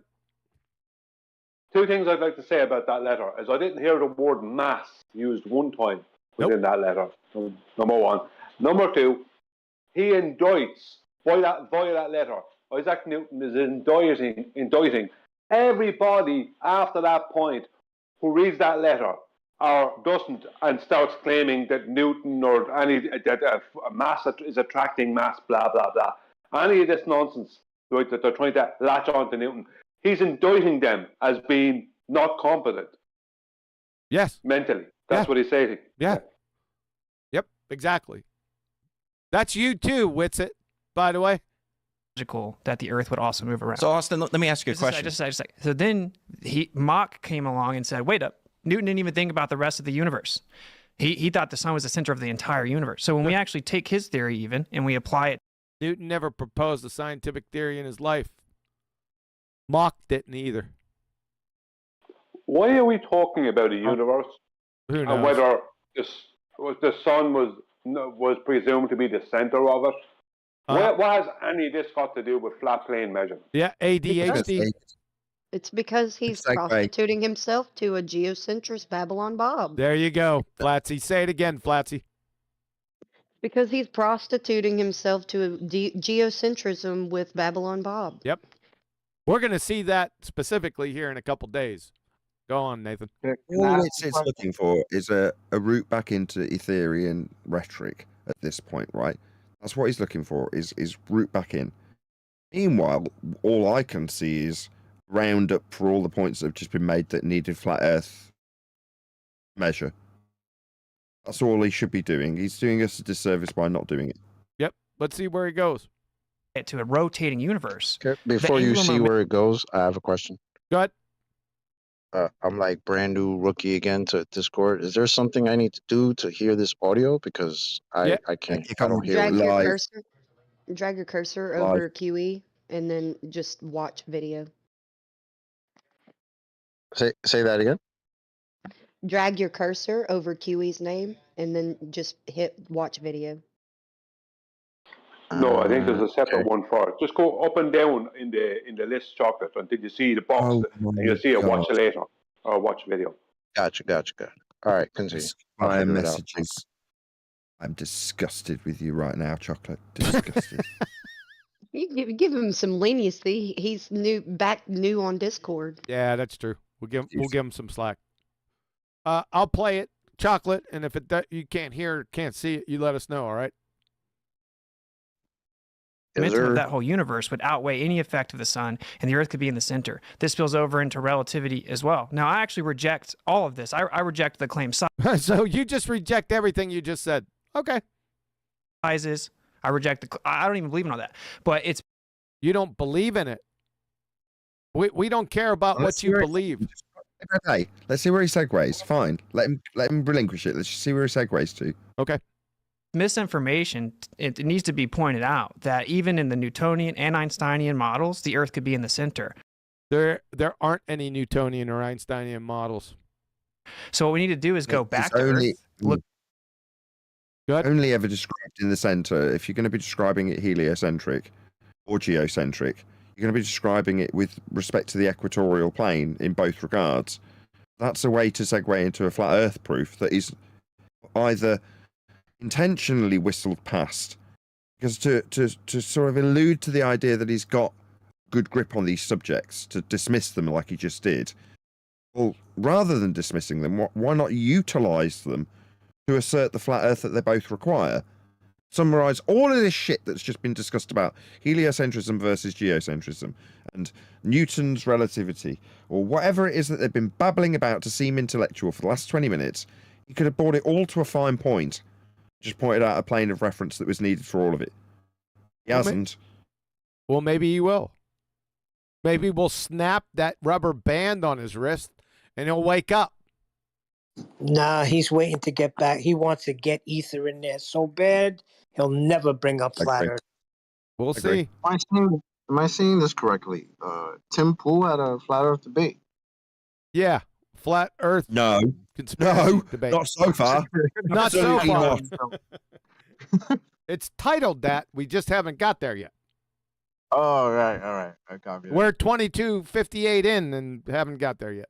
Look at the actual test, the empirical evidence. What does the empirical evidence show? Instead of this woo-woo, we can't know the truth, it could be anything. What does that serve us? We did tests on the Earth that proved that the Earth is not moving. Well, let me go back to the very first test. Can I look that up? Like, what were the studies? What were the tests? Well, let me go back to the first one. Don't do tests to prove something isn't something, right? I just want to bring this back. Sorry, whoever's rumpusing me. When you do science, aren't trying to validate the null. So the null is the zero difference result, right? Nothing happens. You didn't get your independent variable to induce phenomena you're studying. Right? That's zero difference. Nothing happens. Null result. You're not testing for the null, right? Well, in his description of what he's saying, he's got proof with tests that we're not moving. Just makes me cringe.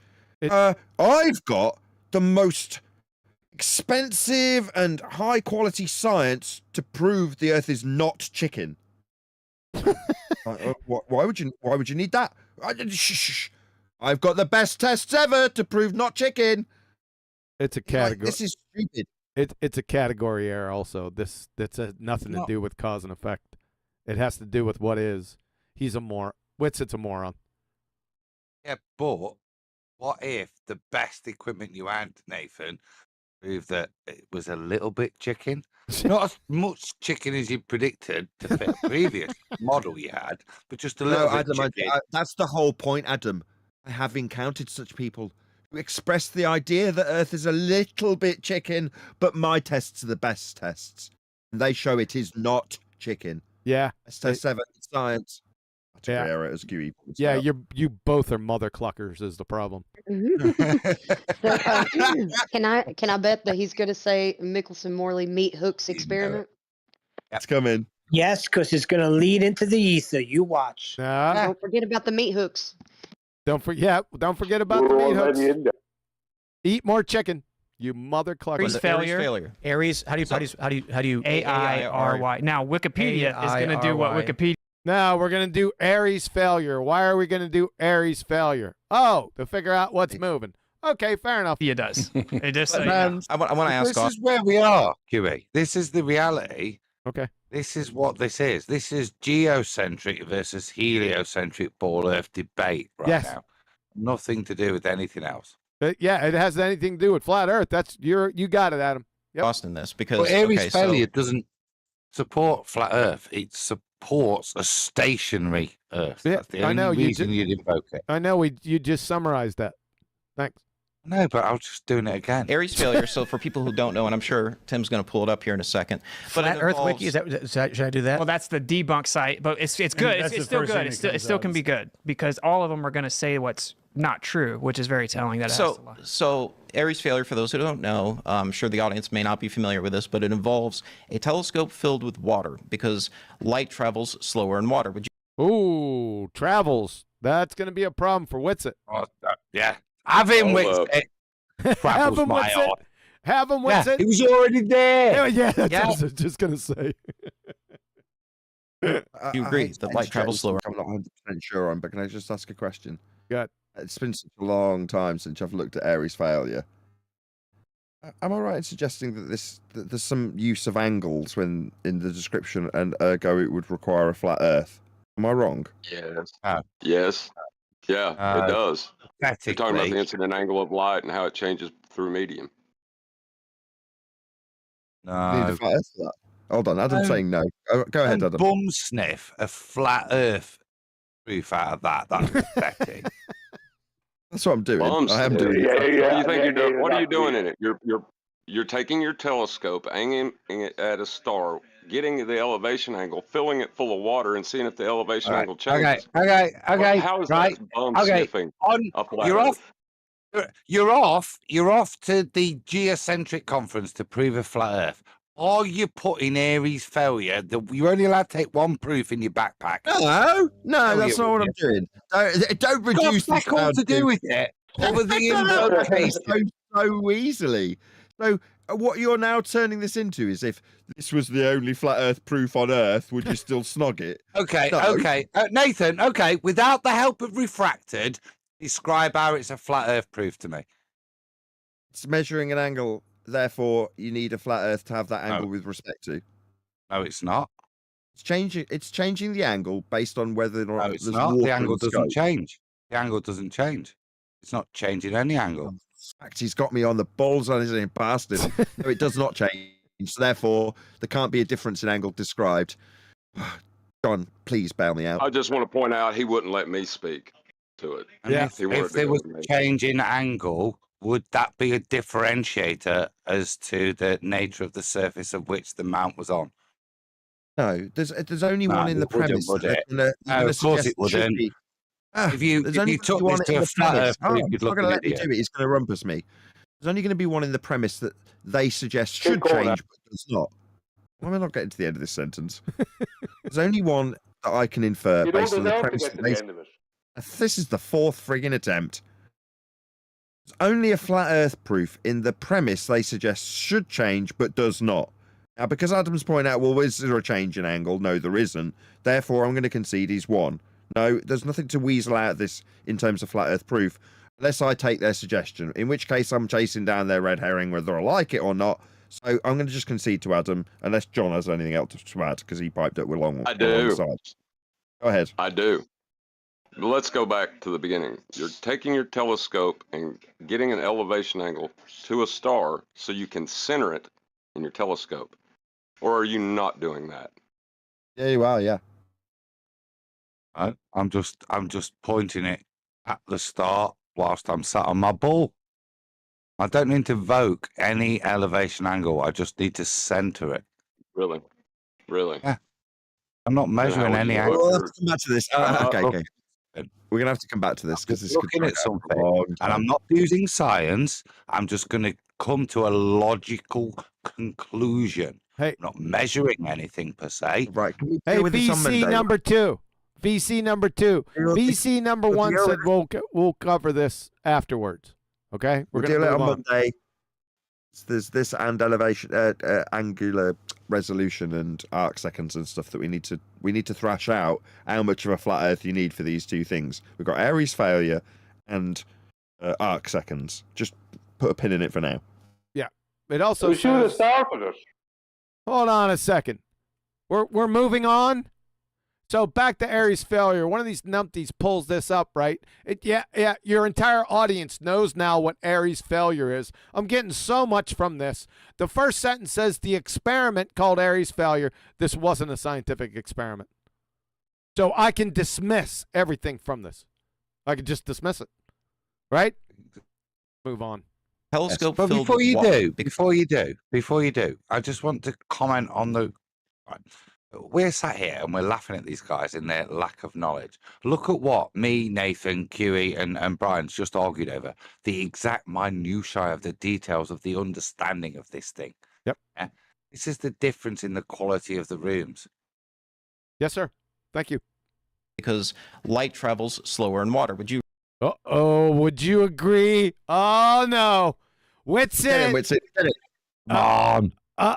Fiverr? Okay, I'm going to let it play. Let's hear it. But it involves a telescope filled with water because light travels slower in water. Would you agree that light travels slower in water? Pause. What? You wouldn't let it? No, I don't want to. To those that haven't seen it, what's your prediction? Yes, faster, slower, or no, it never travelled in the first place? He's going to agree with him. The question, will he stand by his principles? Nope. Which is that there is no. No, that's the only question I want answering. No, he won't. He'll do whatever's needed at the moment. He's going to acquiesce to his boyfriend that he brought on the show. So let's hear it. That's what I'm going to say. I haven't listened to it, but I can tell you what's going to happen. Eli wants to say something. Go ahead, Eli. Yeah, I'm gonna go with lion contradicting sewer rat. May I? May I Yes. say something really? Sure. It's going to be really quick. So when Witsit was here on the first show that you were covering him in this series that you've been doing recently, he said that he wasn't going to go on this show. He didn't let us know what show it was. He said that he wasn't going to talk about the ether and that he would just stick. He even asked us for our advice on what to talk about with flat Earth, and we told him measurement. Okay. Thanks. Just thought I'd put that in there because he was saying that he wasn't going to talk about ether. I Okay. don't know if. And he's held his promise to this point. He hasn't mentioned it. Ether has not come out of his mouth there yet. So, but we're on to the point that about the travel of light. Now, if he sticks to his guns, especially about the points he made in FED 1724, about, I don't know, 30,000 times, was that light doesn't travel, it's already there. So, Astronomy Dead is going to ask him, do you agree with light slows down in water? Let's get it. Failure, for those who don't know, I'm sure the audience may not be familiar with this, but it involves a telescope filled with water because light travels slower in water. Would you agree that light travels slower in water? Mm-hmm. Okay. Mm-hmm. He says. What the hell was that? Mm-hmm. That's what he said. Hold on. Who was the from? He wasn't on Witsit. screen. From Witsit. How do you know? I watched him. He's over here. Okay, here, let's do this. Oh, yes, so he is. I didn't see that. Oh, yes, he's on the right-hand side. You want me to do it again? So wait, he agreed? Yes. He agreed. Well, before we go on, is in a court of law a positive affirmation? Yes. Yeah. Here we go. That sounded painful. Here we go. I want you to watch him over here because that's who he's talking to. He even addresses him, Witsit, right? Let's hear it again. Don't know. I'm sure the audience may not be familiar with this, but it involves a telescope filled with water because light travels slower in water. Would you agree that light travels slower in water? Mm-hmm. Okay. Mm-hmm. So you have a Shakes his head, water-filled yes. Pause. Yep. Oh, he's dead. Head nod. Head nodding, not shaking of Flinch. head, nodding. Get the he's MVC, dead. give it another J. You want He's to? agreeing. No two ways about this. There isn't. Evidence you need. Not be familiar with this, but it involves a telescope filled with water because light travels slower in water. Would you agree that light travels slower in water? Mm-hmm. Okay. So you have a water-filled. That's it then, aren't we? So, Alex, why are you indicting this lying shit as being trustworthy? Yep. So I'm going to indict Alex Stein based on that. Sat next to him, telling the audience how trustworthy he is. Alex Stein is ergo deemed a lying shit. You're indicted alongside him now, I'm afraid, Alex. Yep. Yeah. Yep. Filled telescope. The principle behind Aries failure, which Oh! Oh my God. Whilst we're enjoying the culture war, retardia that is unfolding, there is a bigger viewpoint here. So have we got a statement of agreement from Witsit now, in this month-long, 2 months long, 3 months long, right, that actually light does travel at a different speed in the medium of water? There's a number of contradictions which seem problematic from an Etherean viewpoint, and the statements that Witsit's made to go and nod at this point. We should be resting the prosecution here, because this is like a couple of days ago. This is all the contradictions confirmed. Flip, floppity, flip. Yes, sir. I mean, this experiment goes back, before It's not an experiment. You don't know what an experiment is. Einstein. At that time, physicists believed in the. Who gives a shit what physicists believed? That statement is so stupid. Who cares what they're physicists? They don't have to believe anything. They do experiments to validate things. They know them. Astronomy Dead. You clown. The ether that. No. Oh God, I heard ether. I heard ether. There it is. No, but it wasn't Witsit. Let's go back. Fiver. It wasn't Witsit who said it. Who made the bet? Somebody made a bet earlier about who would say it first. Einstein. Look, go back. At that time, physicists. Oh my God. Shut up. Thank you. I mean, this experiment goes back, before Einstein. At that time, physicists believed in the ether, that There light. you go. Astronomy dead. Ethers. Huh. Hold up. This ain't adding up, all right. So Witsit tells us, oh, I'm not going to do that. And this guy, who's a globe believer, is here at the invitation of Witsit, and he's bringing up ether. Yep.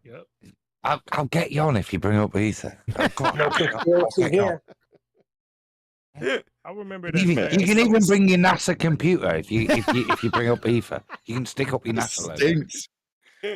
I remember that same room. I told Witsit, I said, Witsit, they're going to bait you into going into that argument because they feel that that's where you weakest.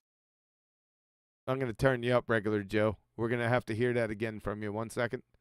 Go ahead. Say it again.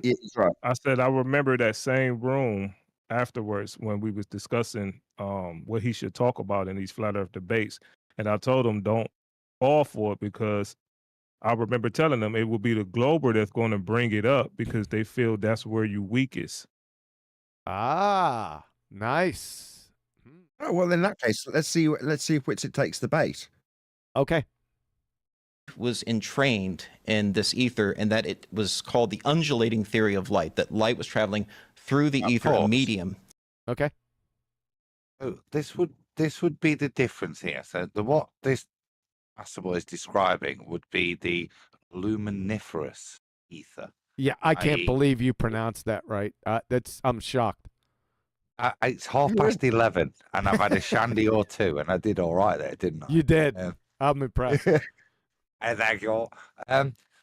This is the point. He's describing this. The purpose of this ether is for the perturbation of light. If you try to reify it as a wave, that actually is part and only a subset of what Witsit would reify the ether as. They're describing different things, but it's a bit like bringing hired help along, isn't it, to introduce the topic? That's what's notable. You got a -1 when you were reading Newton's letter to Dr. Richard Bentley. When you said for innate, you said inmate. So yeah, what's really an inmate? I was really struggling. It's bright white on the screen. I was really struggling to hold the line. I figured it sounded like you were. Yeah, there was point. All right, fair enough. All right, we got ethers on the board now. Here we go. They thought it was necessary. So basically, you have a water-filled telescope pointing at a star. Now, you have stellar aberration because light acts a bit. Stellar aberration, what's that? Bit like when you're running in the rain. If you accelerate, you have to tilt your umbrella down to catch the rain. And so starlight acts that way. As we go around the sun, the starlight... Huh? What? Just let it go. Let's keep the rest. Look, he's technically correct. It's just very clumsy and converse to the point he's trying to make. I'll keep you. Let's keep going. Let's see what he's got to say. All right. Light is deflected slightly by Earth's orbital motion, at least in our model, right? And so if you... So, yeah, sorry. What model is that? We're going to have to see that model, and let's see. Right. No. At no point within Aries failure is the assumption of differentiation anything to do with orbit. Yes, correct. To do with rotation. Correct. Of a presupposed spherical Earth. Yes. He doesn't know what he's talking about, obviously. Yes. Correct. To point a telescope at a star, you have to correct for what we call stellar aberration, the deflection of that starlight. Really? Now, if you fill that telescope with water, the thought was if the starlight is entrained in ether, and think of this as a medium that... Ether? That was Aries' failure about the ethers. Okay. that Earth is moving through around the solar system, Well, then if you slow the light down, This is it isn't that. It's the differential between the speed of light, the speed of light in air, and then as it goes into the medium of water, the speed of it as he described when you filled the telescope up with water. Odd thing to do. The purpose of differentiation here, the changing media, not the maintenance of one media, ether. The change between air and water and the speed. Yeah, but of that's light. not Witsit's fault. This was this glue sniffing numpties. He doesn't know what he's talking about. This is his fault. As I'm clumsy as using it it is. as a dual, a double attack. We could go through Retard Aries and failure in Witsit. detail, but I just don't want to. I just want it, as clumsy as it is, I just want him to get to the end of this garbage. Okay. No. But if it's trapped in the ether, it's still going to have lateral motion in the telescope consistent with Earth's orbital motion, and that won't be affected by the water. Okay. Earth's orbital motion. What? Earth's orbital motion?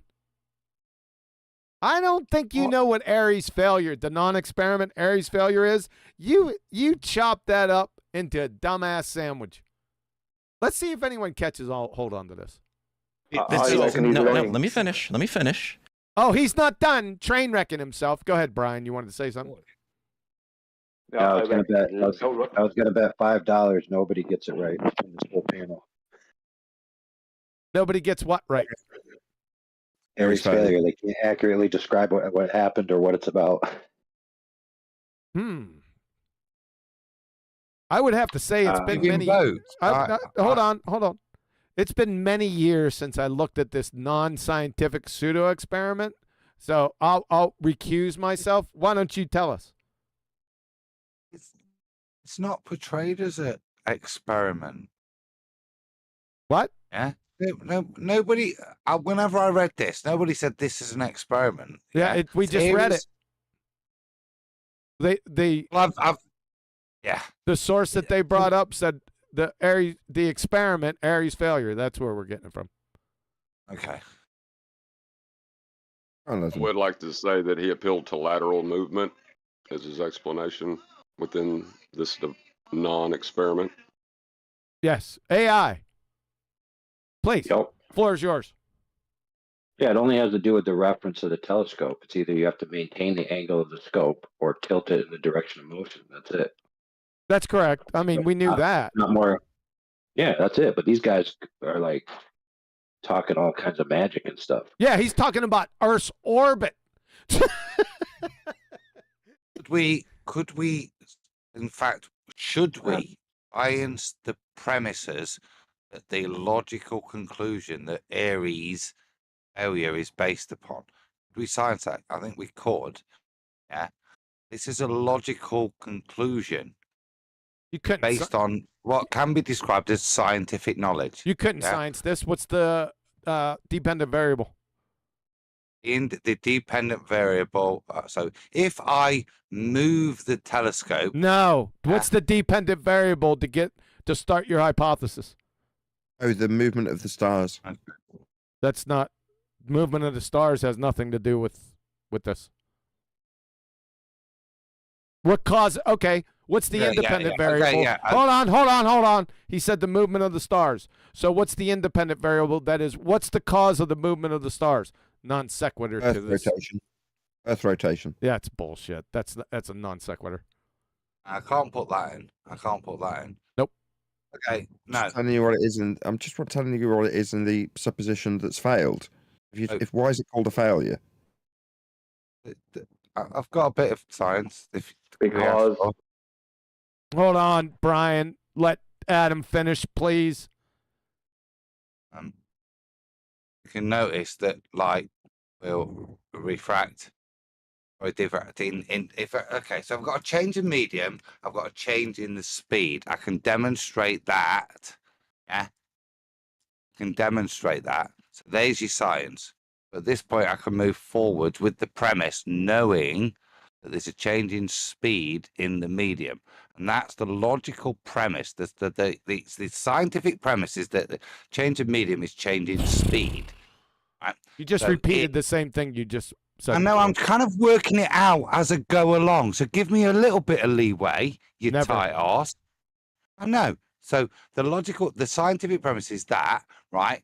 And the logical premise for the use of Aries failure is to see what happens with regards to the position of the light to determine whether or not it's the light source that's moving or the mount that's moving. That's fine. It's fundamentally based on the scientific premise of speed of light changing in medium, which you can prove scientifically. Yeah, but it's not. But overall, it's not an experiment. I didn't say it was. Okay, thank you. Appreciate it. Yep. Light start with move that based on- premise. And he says mount moving. That's based on the premise that the ground is moving. And you're trying to validate why the lights move. Their premise being that the ground's moving to cause that. That's what I said. Can I just point out that every time they do anything in astronomy, and this will be part of astronomy, they eventually end up at a vernal equinox. That's where they have to place everything. Yeah. Yep. We know that. A massive stationary. I was going to say, when it comes to these astronomers, they always end up filling telescopes with water.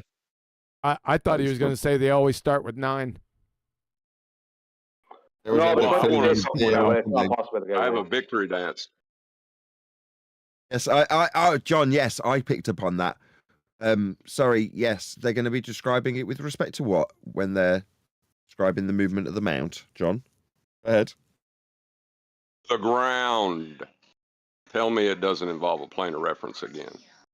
Absolutely, it will. It does. If it's astronomy, it has to, because I'll try and say it again. They're going to have to go to vernal equinox. That's where everything is presumed to happen. They remove the tilt to 23.4 degrees. It's mathematically removed when they go to vernal equinox, and the equatorial plane of the globe extends out into the celestial plane of the claimed celestial sphere, and it's pre-assumed to be stationary while the celestials move above it. Thanks. We heard that 3 times. I think we got it. I don't know yet, but you don't get the, you're not getting the no, reference. it's important. You said it 3 times. We got it. Thank you. What happens in reality is you have a photon of light entering the telescope, slowed down by the water. Uh-oh. What? Uh-oh. What?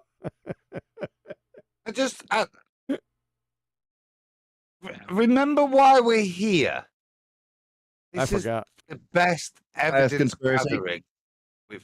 Yeah, exactly. No, we're gathering here, and what's being demonstrated is the duplicitous nature of Witsit. I'm reiterating these points, not to try and win cheap points against like Science Boy here, NASA. It's to highlight the speed of light, the travel of light in the Aries failure. Yep. All of these things. Yep. But the water doesn't have any preferential way of knowing, oh, this vector towards the bottom of the telescope, I'm going to slow it down in this direction, but I'm not going to slow it down laterally. It doesn't work like that. But it would have, at least in theory, if ether were real and it were entrained in the... Hold on a sec. Go ahead, Adam. When you say slow it down, that'd be a reduction in speed, rate of travel. You would think, yes. Object, Witsit, sort him out. Have him sort. You're losing track. You should try to get a focus again. He's not ether boy, is he? No. It doesn't matter. The idea was it's still stuck in the... I don't care about him, Nathan. We're not here gathering evidence against this keyboard warrior. Let's see this is the guy that he invited, Witsit invited. Yeah, we talk know that. about the rate of speed of the travel of light, something that Witsit denies, or accepts, or approves, or denies. Yeah, depending on the color of his mood ring. Let's see what he does this time. Either it's still going to have this lateral motion caused by Earth's orbital motion, but because ether doesn't actually exist And that's what the result actually showed. Holy. That photon was coming straight down the tube, the same as it did without the water present. So Aries showed no effect on stellar aberration. The amount of stellar aberration in the water-filled telescope was the same. But the whole reason they expected it to be different was because of ether, the idea that it was going to be entrained in ether. Okay. Did they? You had like lateral motion. So John and I would be fist bumping if we were in the same room. So yeah, as much as we want to say it's Weasley to suggest that this needs a flat Earth, it absolutely needs a flat Earth, doesn't it? Yes, it does. Yes, thank you. But you see what he's doing, right? So Austin, why? What's he doing? You see what he's doing, right? He's baiting Witsit. He's talking about photons that Witsit denies. He's talking about light traveling. He's baiting Witsit into the ether debate. God bless him if he is. So my question to you is, if you had your water-filled telescope on Mars and you point at a star... Now we're in Narnia. This is bullshit. Right, no. So he's now, right, so rate of change, right, is because of the medium change between the air and what you've now done to the telescope, which is fill it in water, to make sure there's a medium change. And it's the bit we can science, which is that incidental angle at the boundary layer, which is the underlying premise of this bit of logic that's going to be applied. And what he's tried to do is now bastardize it and make that this was some form of measurement of ether. Yep. That's what he's done. You got well, he's done one step worse than that, actually, Adam. It's akin to you describing the effects of a drug and then asking your opponent to describe the effects in Elsa's ice palace. He's now taken it to Mars, hasn't he? Yeah, he's asking about what would happen on Mars. Yep, he's a moron. Will you see stellar aberration consistent with Mars's orbital motion, or will it be affected by water? Mars's orbital motion, that's begging the question, fallacy. And with those orbits, you're going to need flat Earth elevation angles, sunshine. Welcome to flat Earth, dipshit. If you went to Narnia, what would be your favorite color? If you went to... what's it? Hold up. That was a good one. Hold on. That was a good one. That was a good one. Everyone listening, after it's mountain of horse shit, let's hear what Witsit has to say. Or will it be affected by water? If you went to Narnia, what would be your favorite color? I don't go to Mars, and wow, that was good. That maybe was good. He listened to us. Yeah, that was a good one. +1. It's Plus one one, of two exactly 1 things, point isn't with it? It's one of two things. Either he did listen to us, or he invented that analogy on his own with his 160 IQ. Credit's due. Fair play to him, right? Yeah. For you. No, did he say he used if I went any of to ours? Narnia, shout out Nathan Oakley? No. wait to see if there's any attribution to this analogy. Doesn't have to attribute anything. Like he's subverted his Mars crap at the end of this by saying, if I went to Narnia, what was my favorite color? That's the best way to hand wave this. Very effective. Kudos Witsit. Yep. 1 He point. never uses any of our analogies. It's amazing that he did. Yep. It's +1. But he's down. It's like -9 so far, and he really hasn't said much. But he got +1 for that one. that's irrelevant. It's a deflection. I'm going to correct. What he just said was the mainstream version. They do this with all truths, by the way. That's why we're going to have a Wikipedia truth box at the bottom of this channel. And they have to misrepresent this test. And it has nothing to do with ether. Let me pause real quick. So just don't forget what you're going to say. I want to stress. Oh, my God. One of the challenges is earlier we were mentioning, Google. The argument was Google says men can get pregnant. Well, Google. Oh, my God. Oh, my God. It's not, but I will stress. Wikipedia. Yeah, he's going to come up with something else. I can't believe this. What is Tim doing? He's a fool. Hold on. The argument is Google says men can get pregnant. Well, Google says it's not, but I will stress Wikipedia is full of lies. Yes. And so that's shocking. And who cares? Exactly. If you look up my wiki, it claims, and this is totally irrelevant to the conversation, but it's relevant. Well, then why did you bring it up? Hold on, John. Go ahead, AI. Oh, I just wanted to say, did Ether just say that Aries failure had nothing to do with Ether? Yes. Correct. That's another +1. Yeah, it is. I failed to give it to him, but my bad. So he's at -8. Relevant to Wikipedia. At some point, they added that I was a proponent of and sought out ivermectin, which Super the freaking super mediums. He's making me count for him, and then I've counted to 5, and then he was like, "Go to 6." Okay. Roger Ledwell sent.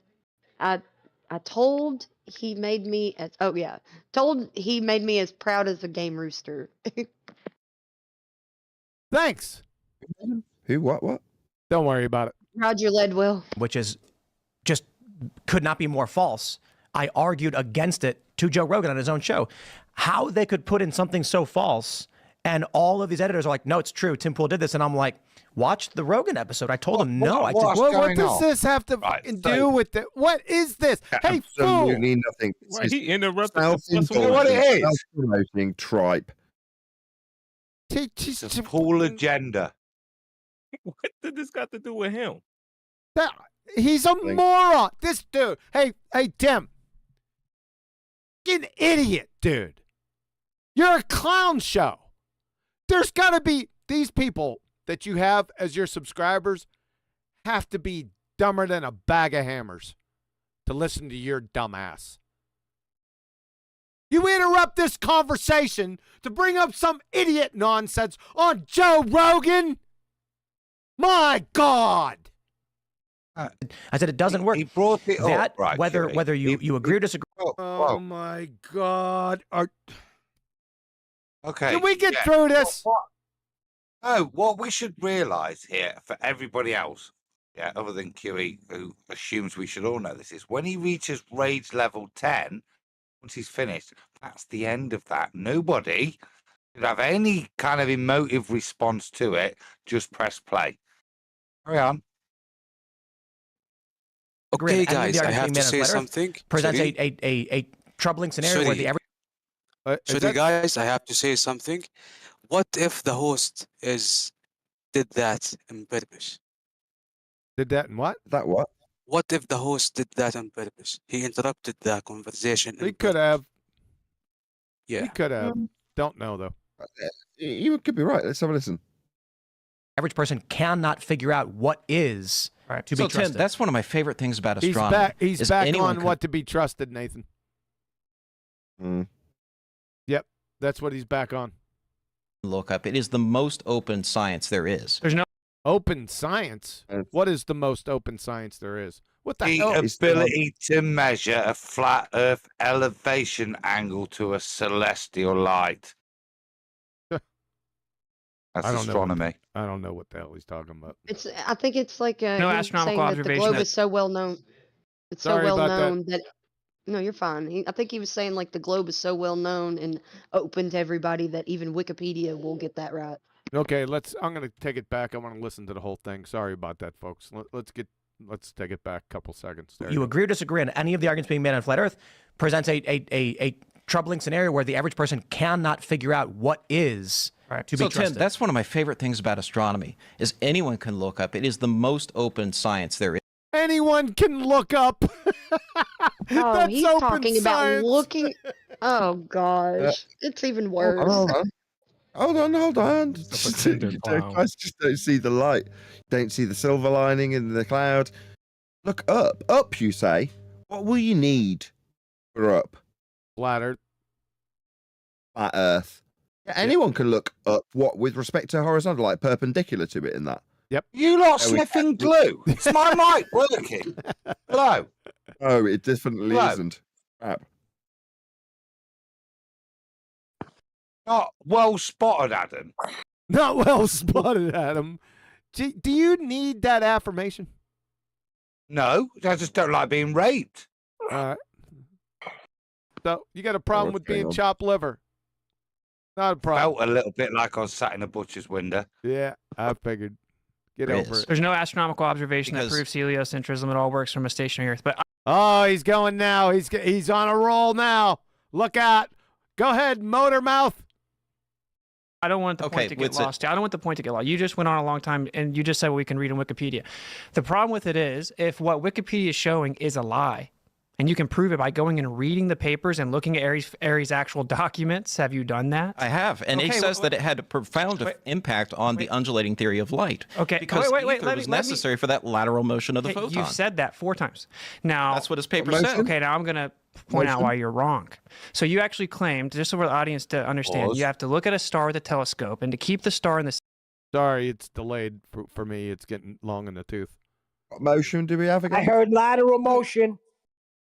You see, bullshittery again, isn't it? He's technically correct. But what should Witsit be doing right now? Should be denying a photon, shouldn't he? Yes. It's a perturbation. He might get to it. This is one of his long-winded monologues. So no, I think he's got no chance, even being fair to him. Oh, he I can don't think come he's back gonna on you. Bring it up. I don't think he's going to bring it up unless they make him or something. That's pure speculation. He might come back on it. Just wait. The center of your telescope, you have to tilt it. Because it comes in at an angle. So the analogy will you not shut up, will you? No, because I'm you know, this has been like an interactive show. I'm kind of working on that premise, naively maybe. Was it Reg said earlier that these guys are goading him? Well, that's another point of goadment. I'm saying he should, as an Etherean, say that. These guys throwing this at him on purpose to try and invoke non-photons. And Yeah, we already know that. Thank you. excuse me. News isn't good when it's like rain. If it's raining straight down, but you run through it, even though the rain's Chocolate wanted to say something. You too eager. I just wanted to ask, did the flat Earth debate start yet, or No. still? Yeah. No. No, All right, we're at 28 minutes, 13 seconds. It hasn't started yet. No. falling straight down, it's going to look like it's coming at an angle. And if you run faster, the angle is going to increase, right? So the idea is the Earth is moving around the sun, making the star look like it's coming at an angle. Because super angles. Roger Ledwell sent my sincere apologies. I'll stop now. Austin did better than I expected. He's at about -8 right now. because of the orbital velocity of the Earth. Now, he claimed at the beginning that's why we have stellar aberration, because of orbital velocity. We had nothing to do with ether. You claimed that it comes at an angle because of orbital velocity. What he pointed out was, well, wait, if water is going to slow down the light, that's going to increase the amount of time it takes for the light to get through the telescope. It would be like speeding up in the rain. So it should actually increase the angle. It did not. Has nothing to do with ether. The fact that it may also have an implication, sure, because either light's in the medium or it's not. The test isn't either light's in the medium or it's not. I thought the light was the medium. He did say get to. He did say speed up, slow down. Oh. No. In this example, there is a medium, the water. Yes. Which is directly affecting the light, right? And he is correct, according to the way it's structured, that he should have had to tilt his telescope at an increased angle to compensate for the drag of the water. Yes. The issue is, QE, that what Witsit's done is correctly describe exactly what's happened from an atomistic viewpoint. Yes. Even though light's not atoms, water is atoms and molecules. But that's his. Yeah, but he can't do that. Requirement to us, isn't it? We're You're gonna have to blame Flatsy for that. She yelled at him for like a whole hour. About the ether. The test is about actually isolating the causal. Sorry about that, guys. I clicked it by accident. Go ahead. I was just saying, you have to blame Flatsy for that. Flatsy, Eli, AI. They yelled at him for like a good hour, a couple other people in the room, and Witsit promised that he wasn't going to bring up the ether unless they pretty much forced him to talk about it. So he's keeping up his end of the bargain. That's Flatsy's fault. We could blame Flatsy. Yeah, he did a good job here. He shut down the other guy's canard about ether, and then he accurately described it, which the other guy didn't. So I would give him he did a good job. Yep. Accurate description. Yep. And denying the ether's involved. Yeah, I think that my only contention with all of this is him kind of alluding to geocentrism. That's it. Isn't ether was invoked by heliocentrism? Kinda. No, no, it was respawned. No. Einstein respawned ether into his general theory of relativity, and I'm sure he was a heliocentrist. This guy thinks that ether. When he's explaining ether, he's in heliocentric. Well, I guess that was it. All right. It's either lights in a medium or it's not. The test isn't about the ether. The test is about actually isolating the causal mechanism of stellar aberration. So my question is, if you're claiming that it does tilt because of the orbital velocity initially, you claimed that was the cause of stellar aberration, why didn't it change when you increased the amount of time it took the light to get through the telescope? Because the water slows it down on all axes. Oh my God! Real quick, Tim Fool comes in here and he's going to interrupt this idiot conversation again. Now, real quick, can you define stellar aberration? Well, you know what? I have to give you, at least a +1 for that. Thank you very much. So that was a good interruption. That's what a host should do. So I take it back. You're at like -99. Good job. For those that don't know. So stellar aberration is what I was talking about with how the rain, if you're running in the rain, you got to tilt your umbrella down. But it could also be the wind is blowing the rain at you, and that's why you have to tilt your umbrella down. But regardless of that, the idea is the stellar light, the light of the star is deflected either due to our motion around the sun, or if you want to believe the sun's motion and the universe's motion around us. But it's that relative motion that's causing it to deflect. And so depending on what time of year you look at a star, it's going to be in a very slightly different place. It's about 20 arc seconds different depending on which time of year you're Who gives a shit? Looking at the star. That's the So aberration, just to make it that's the that's the basic aberration. So that's stellar aberration. Any comment? Yeah, he's giving stars a move analogy. because stars. How's they getting that line of sight again to the star? He gave a crap analogy about an umbrella. He was asked by the host to just define what stellar aberration was, right? Did he do that? He didn't. No, he didn't. He didn't. He did talk about angle measurement to the star. You have to He didn't remember. accurately describe. He didn't accurately describe how light reacts in a medium. It's actually deflected in the direction of motion of the medium. So he was wrong. He's trying to say there's an ether involved in this test or whatever it is. There's not. He's the guy trying to force ether into the discussion. Can I ask a quick question? Sure. What's stellar aberration got to do with Aries failure? I have no idea. Just to point out, it doesn't have anything to do with it. Yep. Aberration in a nutshell. Now, what Austin is suggesting is that we should see a different Yeah, it's in a nutshell, all right. Right there. There's the nutshell. deflection, even without ether, that we would see a different amount of deflection if we. Even without ether, I thought it was all about the ether. You said it was about the ether. What the hell? Hold up. Is he going to do it with and without ether? I have no. He's off. To prove his point. He's bouncing off the incoherent funhouse mirrors in this friggin' nutshell up here. It's I making no sense. evacuated the chamber of all ether and then filled the telescope with water. We slow the light down in water before it reaches the end of the telescope.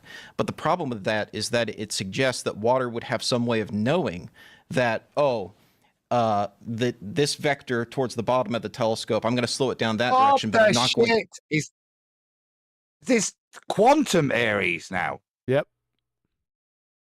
Just me, or do none of them? I mean, it seems like Witsit does actually know what Aries failure is. He's the only one who does that. He's the only one who does, yes. To have an impact on the lateral motion due to Earth moving. No, that doesn't work that way. It's going to slow it down, and it will still reach the bottom of the telescope in the same angle that it came into the telescope on, and that's exactly what happened. Okay, so let's make sure. Yeah, it makes literally no sense. Yep. Very quickly. I tried to get in a couple of times, but everyone was talking at the same time, so it didn't happen. This guy, right, Astronomy Dead guy, right, he's presuming that light is coming in from these celestial bodies as parallel rays. Don't ever forget that that's where he's at. So he's trying to insert an ether to try and debunk an ether. I don't know what he's at there. But he's simultaneously trying to add in light coming in from celestial bodies as parallel rays. Yep. Sense. It is the Earth is moving under. Brian. Sorry to pipe up. I think it's actually as complicated as that. He's invoking directly and indirectly with stellar aberration and just by saying orbital motion.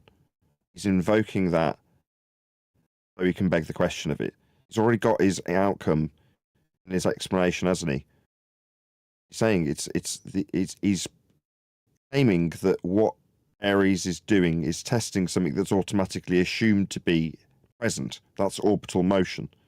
So saying it quite directly and quite explicitly to beg the question of what he needs to be the outcome in this instance, which is orbital motion, isn't it? So he's just invoking it by saying it. Yeah, underneath the starlight. As it goes through the water, it's going to slow down. Now the Earth has moved further underneath the star than if it had gone through without the water, because now it's taking the starlight longer to get to you. The Earth is going to keep supposedly moving 67,000 miles per hour. That means it's going to have a greater angle. There is no even mainstream academic rebuttal to this. So your hand wave dismissal claiming that I'm invoking the sentient... Speed wrong. The speed wrong for Earth. There we go. You're talking over each other. So Nathan first, then Adam. Go ahead, Nathan. He's got the speed wrong, but he's trying to describe the principle that Aries is proposing in terms of how he's formulated this test. He's just got the speed wrong. Sorry, go ahead, Adam. I was about to say what a lovely description from him. Thanks, Adam. Particularly citing incidents of water doesn't even make any sense. So you've been patently not wrong. a hand wave dismissal, and You're assuming. It's just you he's picking on, Adam. I don't know why he's doing. He's done it to you the whole show. What? And told you to hurry up every time you've started talking. He made his point. You made your point, and I started. Then you're fucking making yours, dickhead. No need to swear. I'll tell you what, Adam. I'm gonna rip your fucking guts out. You swear at me like that again. Both of you, stop swearing. You fucking clown, you. I just told you what I did. Family show. Both of you. Get a grip. Now, you made your speed point. did he get wrong? Shut up. You made your point. Sorry. You made your point, and there was a silence there. So I hit play. Now, this is going to be delayed about 3 to 5 seconds when I hit it for some unknown reason, right? Follow? When it starts. It's as simple as that. You understand? So you got to take that into account. So what do you got? Go ahead. Adam, that's you. Go ahead. He's not in here. He left. Oh, he's rage quit. Oh, okay. Oh, man. Your what speed did he description get of it wrong? there has an implicit assumption that because Earth keeps moving, that the light will have a greater deflection in the water. That would imply that this inherent motion caused by Earth's motion, this stellar aberration, has some way of still manifesting. And there it is again. Yeah. So what he's doing is he's two-stepping, I think you'd call it, where he's describing semi-accurately, as he knows the problem with Aries' failure for his actual claim of Earth's surface moving relative to the stars to cause the motion that we see. He's then saying stellar aberration. So he's invoking orbital motion, which it isn't about. Is it two-stepping? Is that what you call it, QE? Texas two-step, yep.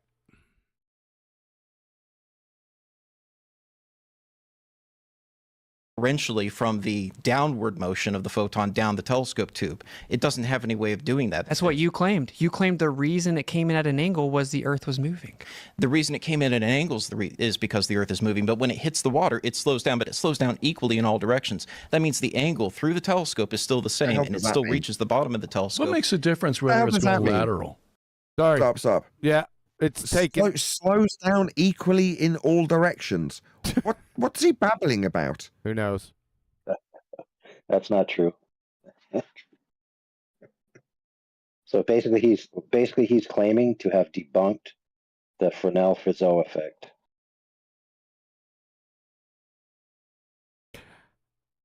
I'm still waiting for a flat Earth debate here. 31 minutes, almost 32 minutes. Haven't got one yet. Me too. It's getting closer. But that's my point. It doesn't. It's a Okay, reduction so then in why are velocity you adding that along in all there axes. then? You keep saying that. Because Austin's description implies that it's only going to slow down as far as how far vertically it's coming down. Imagine the stars right above you. How slow it's coming down the telescope, right? Vertically. But in order for it to have a different angle of deflection due to the water, it has to continue to move at the same rate laterally that it did when it entered the telescope. But that requires ether. Yeah. Because if it doesn't... That requires ether. Yeah, they are trying to bait him. Who is it that said that? Someone on the panel said that earlier. Reg, you were right. Yeah, they are baiting him. But also, before they got to that baiting Witsit, because who cares? Notice how all of these terms need a flat Earth. Everything he's described, up, the angle, laterally, it's all with respect to a plane. You need a flat Earth for everything he's just described. Every bit of it needed a flat Earth. Yeah, and see how fast you did that, Nathan? What's so hard for them to do that? Isn't there, because if the ether is not there to entrain it, then there's nothing to cause it to deflect at a different angle as it comes down the water. Wow. It'll simply slow down along its velocity vector, which in this case, in my example, is vertical. It'll just slow down, right? It's not going to go. The Earth is still laterally. moving. The Earth is still moving underneath it. Right. The Earth You're is still contradicting yourself. You're claiming it causes an angle change because of the Earth moving underneath it, and then you're turning around and claiming that the Earth moving underneath it wouldn't cause an angle change. Yeah. I'm not claiming an angle change during the water transit, though. You're claiming you can't pick and choose. Either it's causing it or it's not causing it. And there's no mainstream academic This is rebuttal the to this. explanation, though. It's already angled when it enters the telescope tube, right? It's not going to suddenly change angle because water's slowing it down. Because water's slowing it down. On the one hand, I want to give Witsit props. He's spotted it and pointed it out quite concisely. On the other hand, I don't want to give him props because I want to say all of this needs angle measurement then. And then, get it back on flat Earth, given that it's only 30 minutes into the discussion. So it's kind of a mixed bag, Back isn't on? it? They never got there. What do you mean back on? What is the point of Aries failure? What is it claimed to have done? Debunked what? Earth rotation. Earth turning. Sorry? What? Earth turning. Yeah, Earth rotation. That's what I said. It's claimed to have debunked that. This guy is saying Earth is rotating. Just debunk that. You won't have to talk about Aries failure.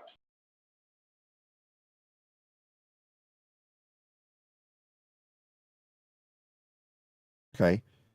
Again, if you're down in all, if you've got a failure in this regard, which is the failure with regard to proving that Earth is turning, and you're at net proof 0 for your outrageous claim that the ground you're standing on is moving. To me, it's such a non-point. Why are we discussing this? Because you, my opponent in this instance, a globe believer, right, believe that we are turning. Okay, well then it's down to you to present some positive proof for that. That's what you've got to do. The burden's on you. I don't have to discuss Aries failure. It's just so silly that it's even getting discussed, in my humble opinion. Yeah, but what this guy is doing. Clarifying question: Did the guy who's trying to prove that the Earth is rotating, is he the one that brought up Aries failure? Can't remember who brought it up, to be honest. He was the one that said he wanted to defend it. Witsit brought up a list of things, and he decided that he wanted to harp on Aries failure. Yeah, Witsit brought it up. Oh, great. Witsit brought it up, and now he wants to defend it. He wants to defend the thing that supposedly disproved the rotation of the Earth. Or is he trying to renege and try to actually say, well, it wasn't actually a failure, It actually worked. So He therefore, said the Earth is rotating. he's saying Is it that what wasn't he's saying? actually Exactly. a failure. It actually debunked the ether to get Witsit into an ether debate. Well, Got you. what he's Debunked doing the is essentially ether. what Chocolate said. Sorry, Chocolate, go on. No, I was just gonna say. So it debunked the ether, but the Earth is still rotating. Okay, go ahead, Brian. I'm sorry. Yeah, well, you can't debunk something that was never proven to exist. It's not it, number one. Number two, what he's actually doing, right, because this is what ballers always do, is they take the thing that destroys their claims, buoyancy, Aries failure, pitch data, and they try and claim it for themselves. That's all they do. They try and somehow wrangle it in to be a globe proof. Think about all the globe proofs we were given years ago. They all turned out to be flat earth proofs. Can you blame them for it? Look what they're working with. I would do the same shit. You can't have an angle change unless something is entraining it, which would be ether. I'm sorry. We can move on. I think. Okay, we can move on from this, but Tim, I want you to pull up Werner von Braun's tombstone. Oh and, my obviously God! I mean, thank God. Yeah. Okay, These guys are doctors, scientists, be, astronomers. I'm not a scientist whatsoever, obviously. It could be, thank God. You're right. You know, I'm an idiot. But this is why Oh, I well, believe listen in to what this he stuff. said. Hold on. I'm going to take it back. Listen to what he said. He said, Sorry. I'm not a scientist. Yeah, he said more than that. Listen to what he had to say. And obviously, these guys are doctors, scientists, astronomers. I'm not a scientist whatsoever. Obviously, you know, I'm an idiot. But yes, you are. I'm an idiot. Yeah. That's what he said. The flat earth boy. I think we should pause it here. If we make it or may not come back to this, but it's late here. It's getting late. Right, it's 10 past midnight. Whew. So it's uncontested that this guy's an idiot. I agree. Well, here is the flat earth guy again, who is coming in and he's bringing up Werner von Braun's tombstone. This is 2015 stuff. And in the process, he says, well, look, I don't know much about much. I'm an idiot. How is this guy representing anyone in this community? When was it established he's a flat earth? I did a straw poll. Oh, sorry. Yeah, go ahead. I was just saying I must have missed the part where it was established he's a flat earth guy. Yeah. I asked the audience, I'm like, with respect to who are we being represented by? Useful idiots or shills? You decide. Well, it's both simultaneously, as they're both doing the same thing.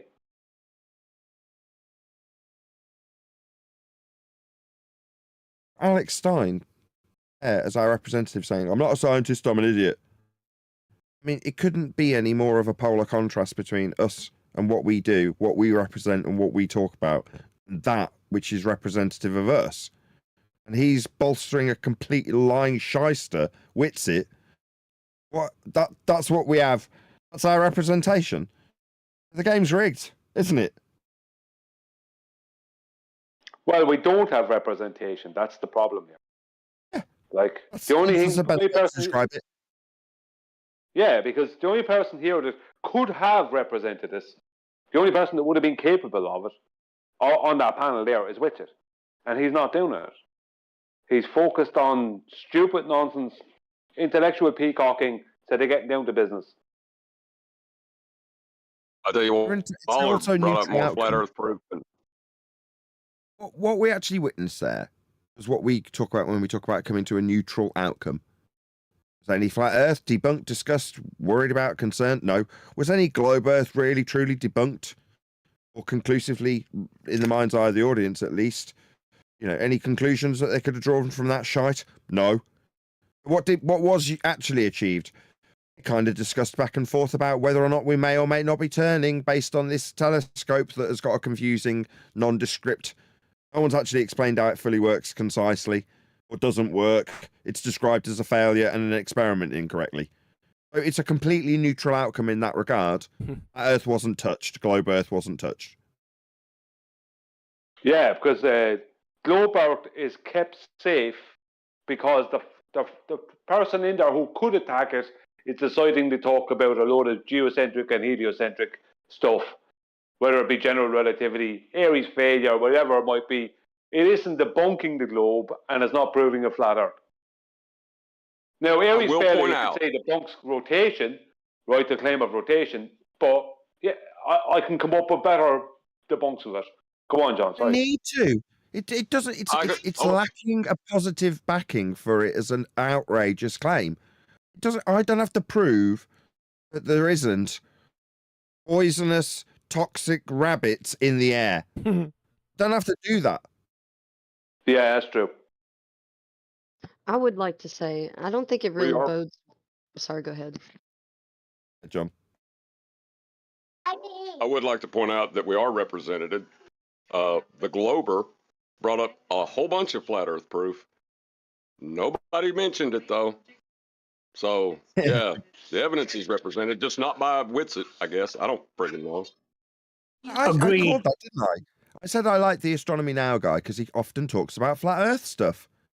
No, like John just said. He said, by the way, that's a flat Earth he's talking about. Just gets talked about nonchalantly, like it's okay to talk about this flat Earth stuff. Well, and in reality, it is. If no one points out, yeah, they're talking about measurements, aren't they? And what measurements are they talking about? They're talking about flat Earth measurements. I would scream it. I'd be yelling it. Right there, it's it. It doesn't. It goes completely unmentioned. Like it's okay to discuss this stuff on a globe. It isn't. They're incapable of discussing this stuff. They're not allowed it. That's kind of the problem I'm having. I'm hearing a lot of talk about a spinning ball. Did anyone prove it's a ball first before it's spinning? Nope. The only one I heard talking about a spinning ball was Witsit. It was completely untouched apart from Witsit occasionally bringing it up into the discussion forum. Neither the ball or flat Earth were touched in that. It was like a neutral outcome, and it was a complete nothing burger about a non-topic, non-experiment that was deemed a failure that didn't fully get explained for about 20 straight minutes. That's a neutral outcome, nothing burger as far as I'm concerned. Well, I listened to a little bit more than this, and than this after this point. I listened to probably about 40, 45 minutes of it, and I didn't hear, that I remember anyway, I didn't hear anything come up.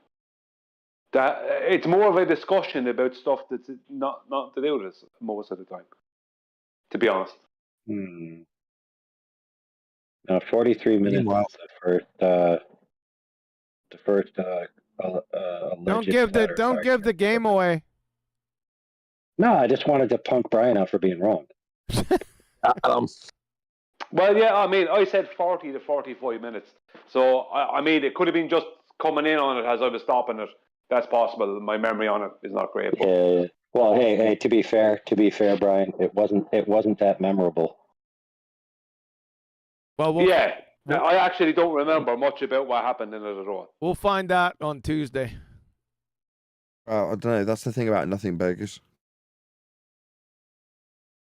What, that they're nothing? Leave it and go. No, well, I'm saying that they're both going, oh, I can't really even remember. And it's like, well, yeah, that figures. In dissecting it, we're pointing out what a load of old tosh. What was the term Adam used at the beginning? Cockwaffle. What a load of old cockwaffle. It was meaningless tripe. It didn't serve anybody. There was a neutral outcome that didn't explain anything. Nobody was clear about anything. Nobody's going to leave this discussion at this point or any point, I don't doubt, going, glad I watched that. I affirm my globe belief. Really satisfactory. No one's going to leave doing that. Okay, let's look at the other side. How many people are going to leave this going, well, I'm really glad I tuned in. Yeah, go Witsit. Earth's flat. And nobody's going to be doing that either, are they? Nope. It comes off as a group of guys who have previously spoken and don't really like each other, just playing footsies and feeling each other out for a while, not making any succinct points. Wait a minute, so you're saying it's the Mike Tyson Jake Paul fight? Yeah. Seems like. Somebody say nothing? Yeah, Nothing somebody. I did. I said it, but no one caught on to it. Nothing don't exist. It gotta be something. They asked him, right, why did you take part? You're too old. And how do you sleep at night? And he answered, "In a really big bed of $20 million." That's what he said. Whose name? Shocking. Can we round out? Yes, please. Well, I'll go around the panel. Is there any last points that anybody does want to add? As keen as QE is, I was surprised he was as keen as he wants to go along with that so quickly. Is there anybody that does want to add a point before we do round out? Yep. If anybody fast forward to the end, you'll be tarred and feathered. Yeah, don't do it because we're going to be going over this Tuesday. We're starting off right where we stopped. I have no doubt. I can't wait to hang up on this call and start watching more of that. I want to get to the bottom of why Adam got the treatment today. It's like every second interjection is like, make it quick. And then you start the video in the middle of his sentences. You did it multiple times. I'm not surprised he buggered off. I probably would have too. I didn't start in the middle of a sentence. Like I said, it was delaying, right? So I started at when I figured he was done. And I hit play, but it didn't start. And then his hesitation wound up in the start when I pressed start. It's as simple as that. Let me tell you something about Adam. Very measured way of delivering Shut things. up. Allow for these measured pauses that he puts in. That's just the way Adam communicates. You should allow for this cue. You forgot the Very second. reasonable that you should allow and tolerate for this stuff. You forgot the second. Seriously, is anybody else ready? You forgot the Brian, go second ahead. one, by the way. He's deliberate and measured. Deliberate and measured. Yes, he is. Adam. Brian, go ahead. What Adam does is he comes in like a real drunk guy, then he says something really profound. Yep, that's what he said. That's So what he is. the interruption is a drunk guy's interruption. Right, and it sounds like this guy's going to come in and waffle off a lot of nonsense. Then he says something really, really profound. You know what I mean? Yep. And Wait a takes second, away Adam's gone? the initial interruption. Yeah, he's gone. Yeah, he died.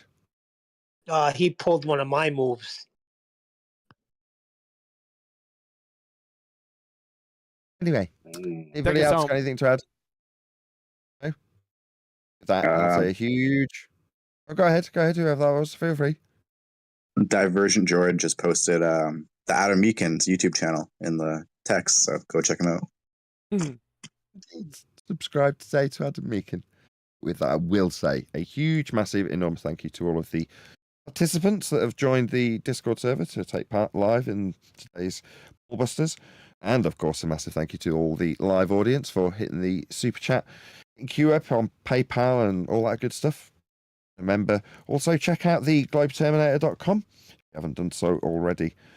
Massive thank you to all the Ballbusters, of course, me included, for making today's Ballbusters, and our illustrious host, Quantum Eraser.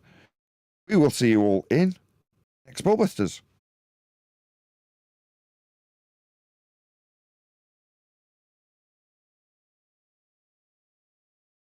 In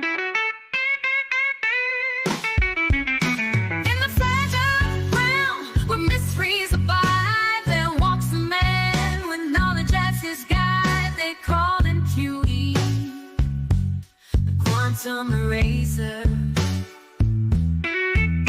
He moves through the world with purpose and grace, destroying beliefs at steadfast pace, asking what's science and what's math. His wisdom cuts through like tempered glass.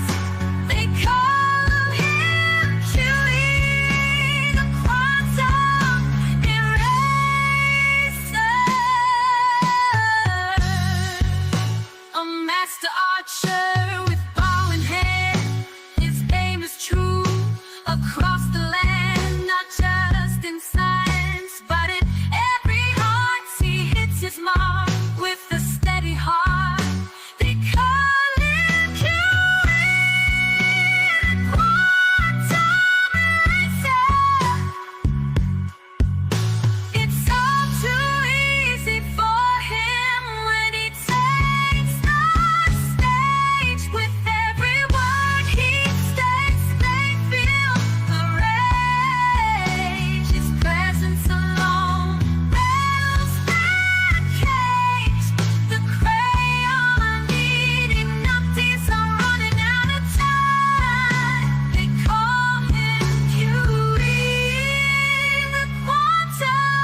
ring of the cowbell, the illusion fades. And with each strike, the glow-burst illusion degrades. Cuties treatments, they cure them of their plight. Guiding toward truth with all his might. We call him QE, quantum eraser. The hardest thing about being a Glober is telling your daddy you're gay, oh so gay. That's why they need QE's treatments. We call him QE, quantum eraser.